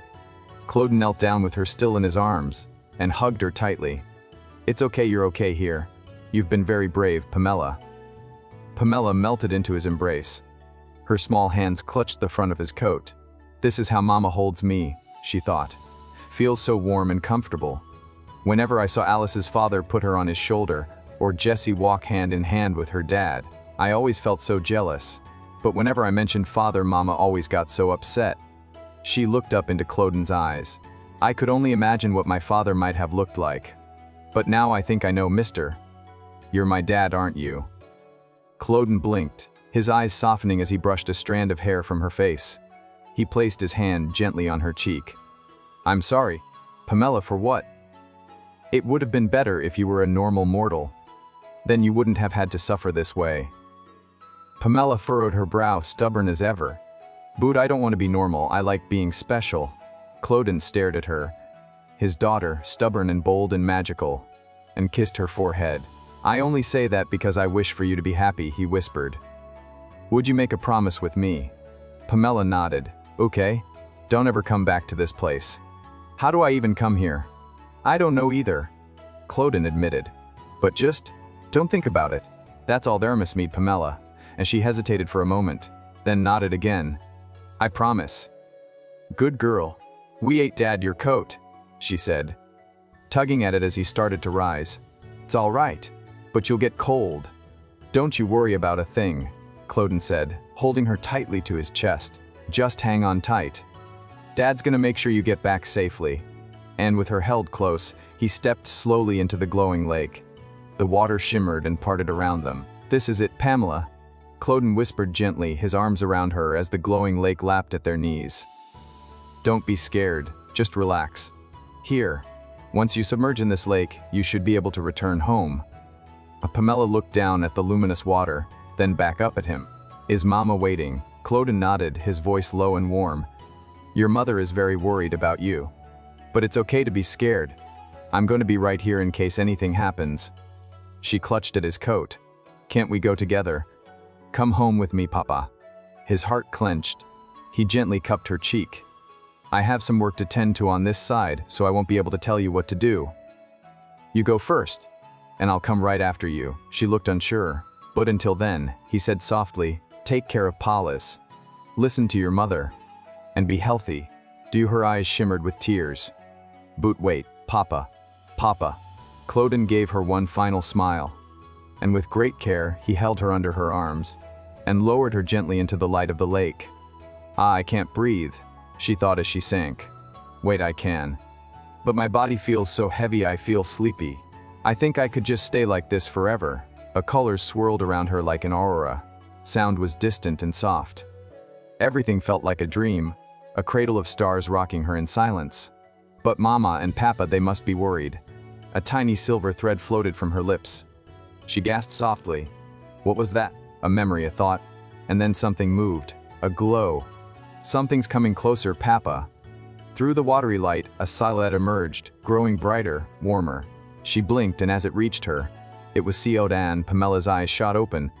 She sat up straight with a gasp. The room was dim but familiar. Her bed, her pillows, her blanket, the floral curtains, the sound of the clock ticking nearby. Am I back home? As she looked beside her, Clodon was slumped forward on her bed, his head resting at the edge of her bed. Papa, wake up. She smiled and shook his shoulder. No response. We're back home, Papa. I'm feeling much better. She shook him a little harder. Nothing. Still, panic prickled and burst open. The door, Pamela!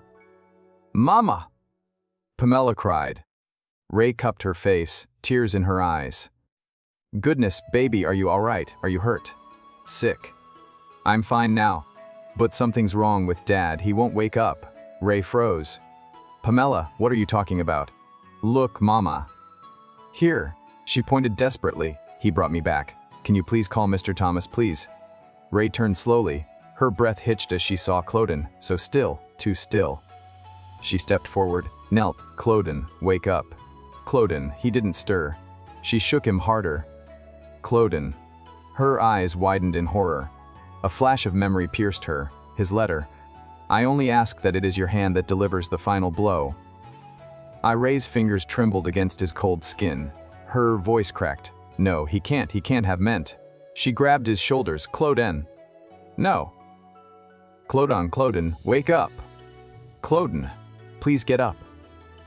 Ray's voice trembled as she shook his shoulders, her eyes wide and shining with panic. You can't leave us like this. I won't forgive you for it. You hear me? You'll never see me again.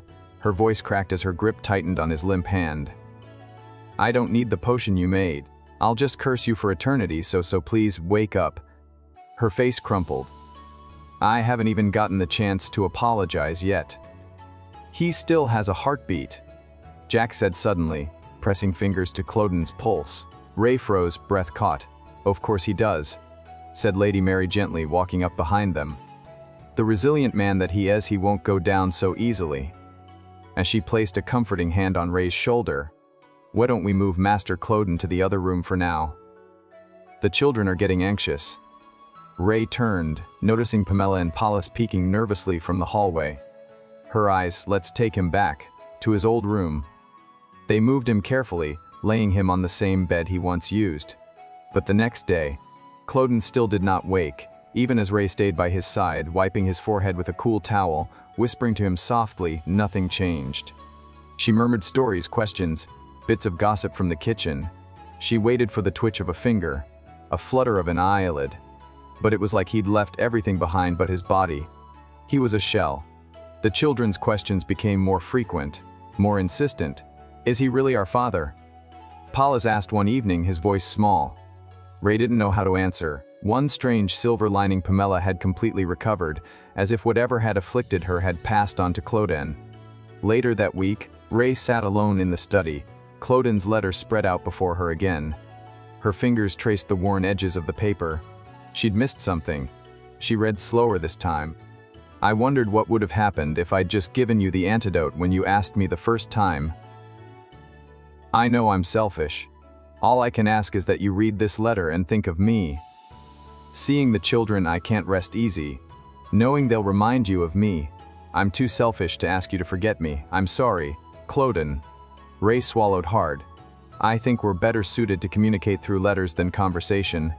She whispered aloud. Do you remember, Cloden, that one time we fought over flowers and you wrote me that letter? A sad smile played at her lips. I learned how to read because of you. I learned how to write because of you. Now I get to teach Pamela and Paulus too. Her voice faltered. When I look back, there's quite a lot you gave me. I wonder if you can say the same about me. Silence. I don't understand.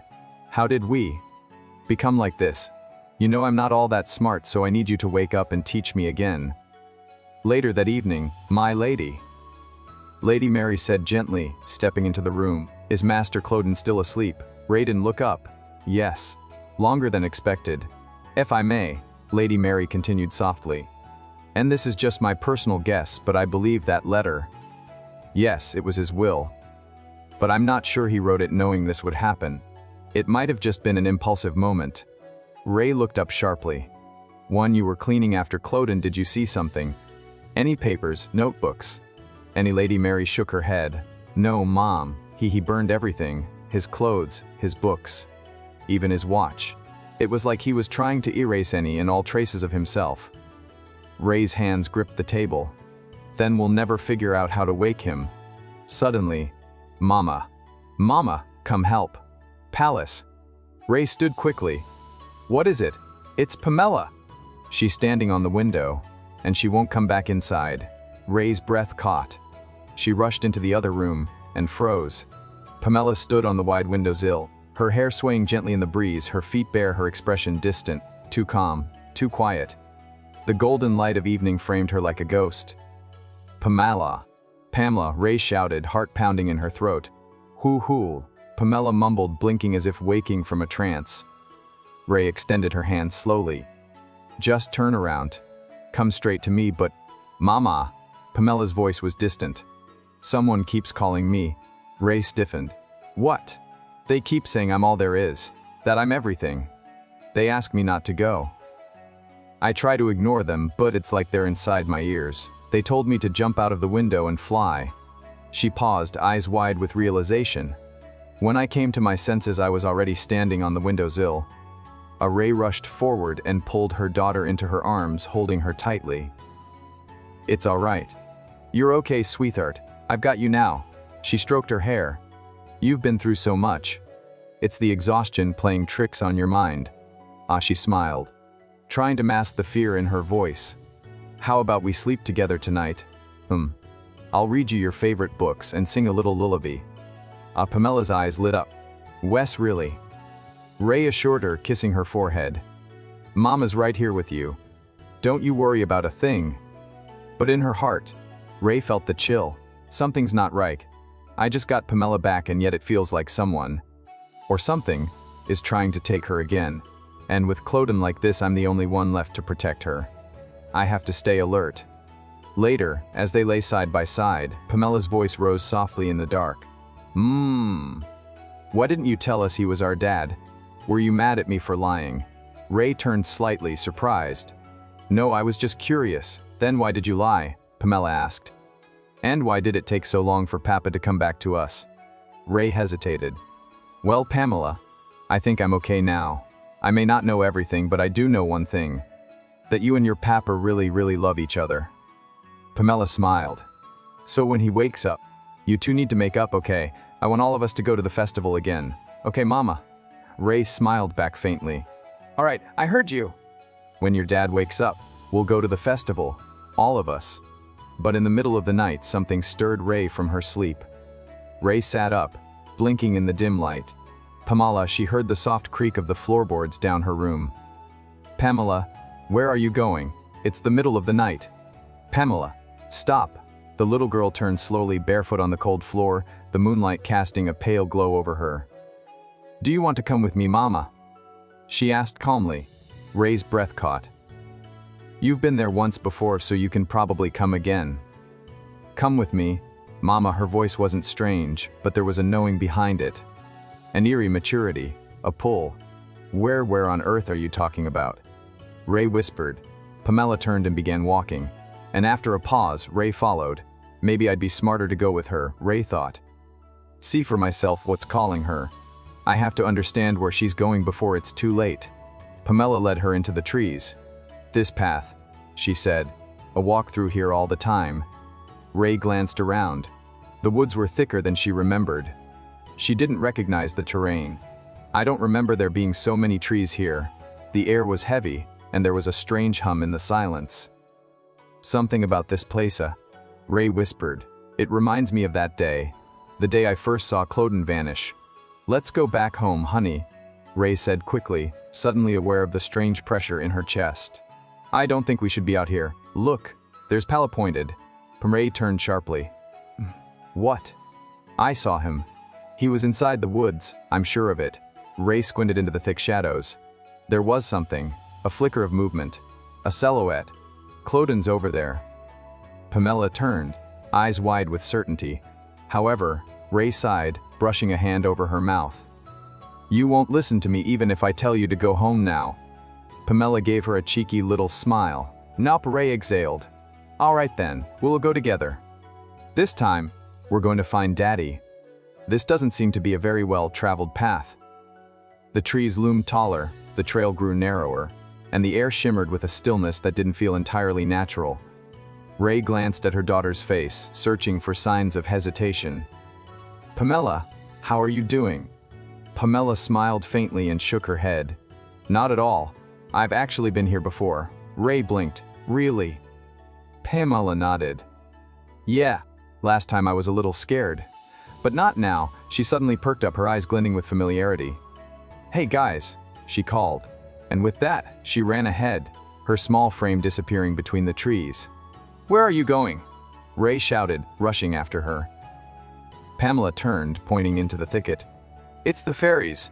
You've seen them before too, right?" Ray froze. The trees around them seemed to hum softly. Tiny lights dance in the air like stars drifting too low. It was true, she had seen them once, long ago. How is this possible? Ray whispered. "That's strange." "What is it?" Pamela's brow furrowed. "I can't hear what they're saying. I was able to before." She turned to Ray, her eyes serious. "It seems like they want to take us somewhere." Ray looked ahead, then back at her daughter. There wasn't much of a choice anymore. "All right, let's go." The forest opened into a riverside clearing. The moonlight rippled across the water in thin silver waves. Ray and Pamela stood at the river's edge, the water eerily still. Pamela looked down, eyes wide, and whispered, "There's Papa." Ray's breath caught. What do you mean?" "He's down there," Pamela said, eyes locked on the water. Ray stepped forward, alarm rising. "Don't tell me," but it was too late. "Pangala! Hang on," Ray shouted, but her voice barely left her throat as she watched her daughter leap into the river without hesitation. No. Ray stumbled forward. "Let me go. Don't hold me back." Pan with that, she dove in too. The world turned blue and weightless. Ray's scream was swallowed by the water. A memory flashed across her mind, a sunlit day. Laughter, the three of them together. Pamela on Cloden's shoulders, giggling. Her heart clenched. She looked around frantically. Cloden, Pamela there. At the bottom was Cloden, his eyes closed, skin pale, arms outstretched like he had given himself to the deep. "Clodan." Ray tried to call, bubbles escaping her lips uselessly. Before she could reach him, Pamela was already there. Her tiny hands found his. She held tight. Ray swam harder, faster toward them. Pamela turned her head, and her eyes widened when she saw her mother. "Mama." Ray reached them and wrapped her arms around them both. "You're okay now," she said gently, tears mingling with the water. "You don't need to punish yourself anymore. Let's go back." She pulled them both close, holding them like she never would again let go. "Let's go home. All of us. Together." A palace stirred in the middle of the night, his eyes blinking open to the dim candlelight flickering by the hallway. "Can't seem to sleep, my lord," Lady Mary asked softly from the doorway. "I'm just worried about Pamela," he admitted. "What if something bad happens while I'm asleep?" Lady Mary approached with a gentle hand on his shoulder. "She isn't alone tonight. Remember, she's sleeping beside your mother. There's nothing to worry about." But Paulus shook his head and sat up. "No, I have to check. I can't shake the feeling that something's wrong. My lord, wait." She called after him, but he was already moving. He padded quietly through the halls and peeked into the bedroom. "Are you asleep?" he whispered. But the bed was empty. "Mama, Pamela. Nothing." His heart lurched as he turned to Lady Mary. "They're gone." A sharp noise echoed from the hallway. A crash. "Wood. What's that sound?" Lady Mary asked. Her voice tense, came from Master Cloden's room, Pallas said quickly. Together, they rushed to the door. Lady Mary hesitated, hand hovering on the knob. Could it be burglar, something worse? "Who's there?" she called. She opened the door slowly and froze. There they were. Ray, Pamela, and Cloden, all soaked in water, clothes clinging to their skin, eyes hollow from the cold and fatigue.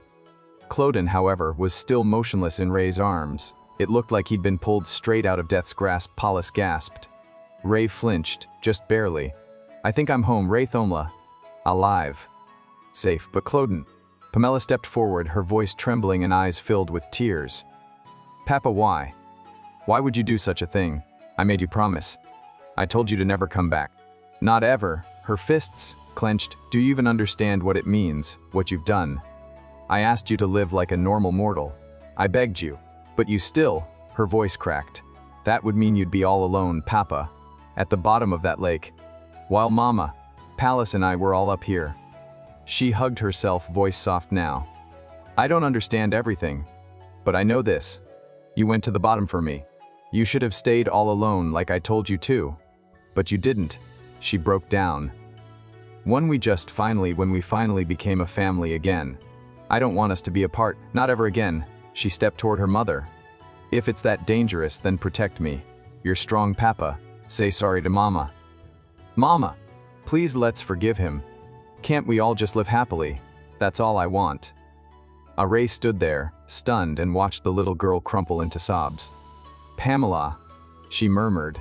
That's enough yelling, Pamela cried. Don't you love each other? Didn't you promise we'd go to the festival again? Families fight. Sometimes they hurt each other, but they still stay. That's what families are for. Ray's heart ached. She gathered Pamela in her arms and carried her back to bed, whispering comfort into her daughter's hair until her sobs finally settled into shallow, tear-soaked sleep. Later that night, Ray sat in the chair beside Cloden, towel in hand. She whispered, "How are you feeling?" His voice was low, raspy, and still barely there. "Fine. I'm more concerned about Pamela and Palace." Ray sat on the chair beside his bed, leaned back. They cried themselves to sleep. She looked at him for a long moment, the candlelight casting golden shadows across his face. "Clodon," she began gently. "I think we have quite a lot to tell each other." "No." After a few minutes of awkward silence, Clodon finally broke it. Ray cut him off sharply. "Explain that letter to me." Clodon flinched. "Did you write it with the intention of dying?" she asked, voice trembling. "I know you burned all your belongings. It was like you were never here. Tell me, Clodon, were you really going to leave us to fend for ourselves?" No! Clodon shouted. "No, Ray, of course not. I would never do such a thing. Please, just hear me out." He reached for her, grabbing her hand as if to anchor himself. "Normalcy is impossible so long as Pamela has magical abilities," he said. "The lake is the source of her powers. The fairies will use it to call her back so they can harness it. I cannot guarantee she won't follow like that again. You've dealt with it before too, Ray. You know how much pain she was in. His voice cracked. "It sounds foolish to think about it now. What right do I have? You may think I overstepped, but ultimately what happened to Pamela is my fault." Ray stared at him. Her voice was low. "So you were going to sacrifice yourself in her place? Is that it? And just how long were you planning on staying at the bottom of that lake for?" Clodon nodded slowly. His tears began to fall. "Ray," he whispered, voice barely audible. She broke, collapsing forward, resting her forehead against the bed. Why can't I hate you?" she cried. "The day I learned you deceived me, I felt so much resentment. And I decided on one thing. I swore I'd never go back to you again. I told myself I could be happy without you." Her hands trembled. "But it's so difficult now." Clodon, he pulled her into his arms. They cried together quietly, desperately. "It's so difficult not to love you," she sobbed. "From a love side. We can only be happy if we're all together, so be honest with me, don't lie anymore. Why don't you stay a while?" Ray lifted her eyes, glassy with tears. "I love you, Clodon," she said. Clodon leaned forward and kissed her, gently at first, then with the growing urgency of someone who'd been waiting too long. His breath trembled against her lips. "It's okay, Clodon," she whispered, running her fingers through his hair. "You're okay. I'm not going anywhere. Has he always been this big? Clodon, you all right? It's okay. Take it easy," she murmured softly, holding him as he trembled in her arms.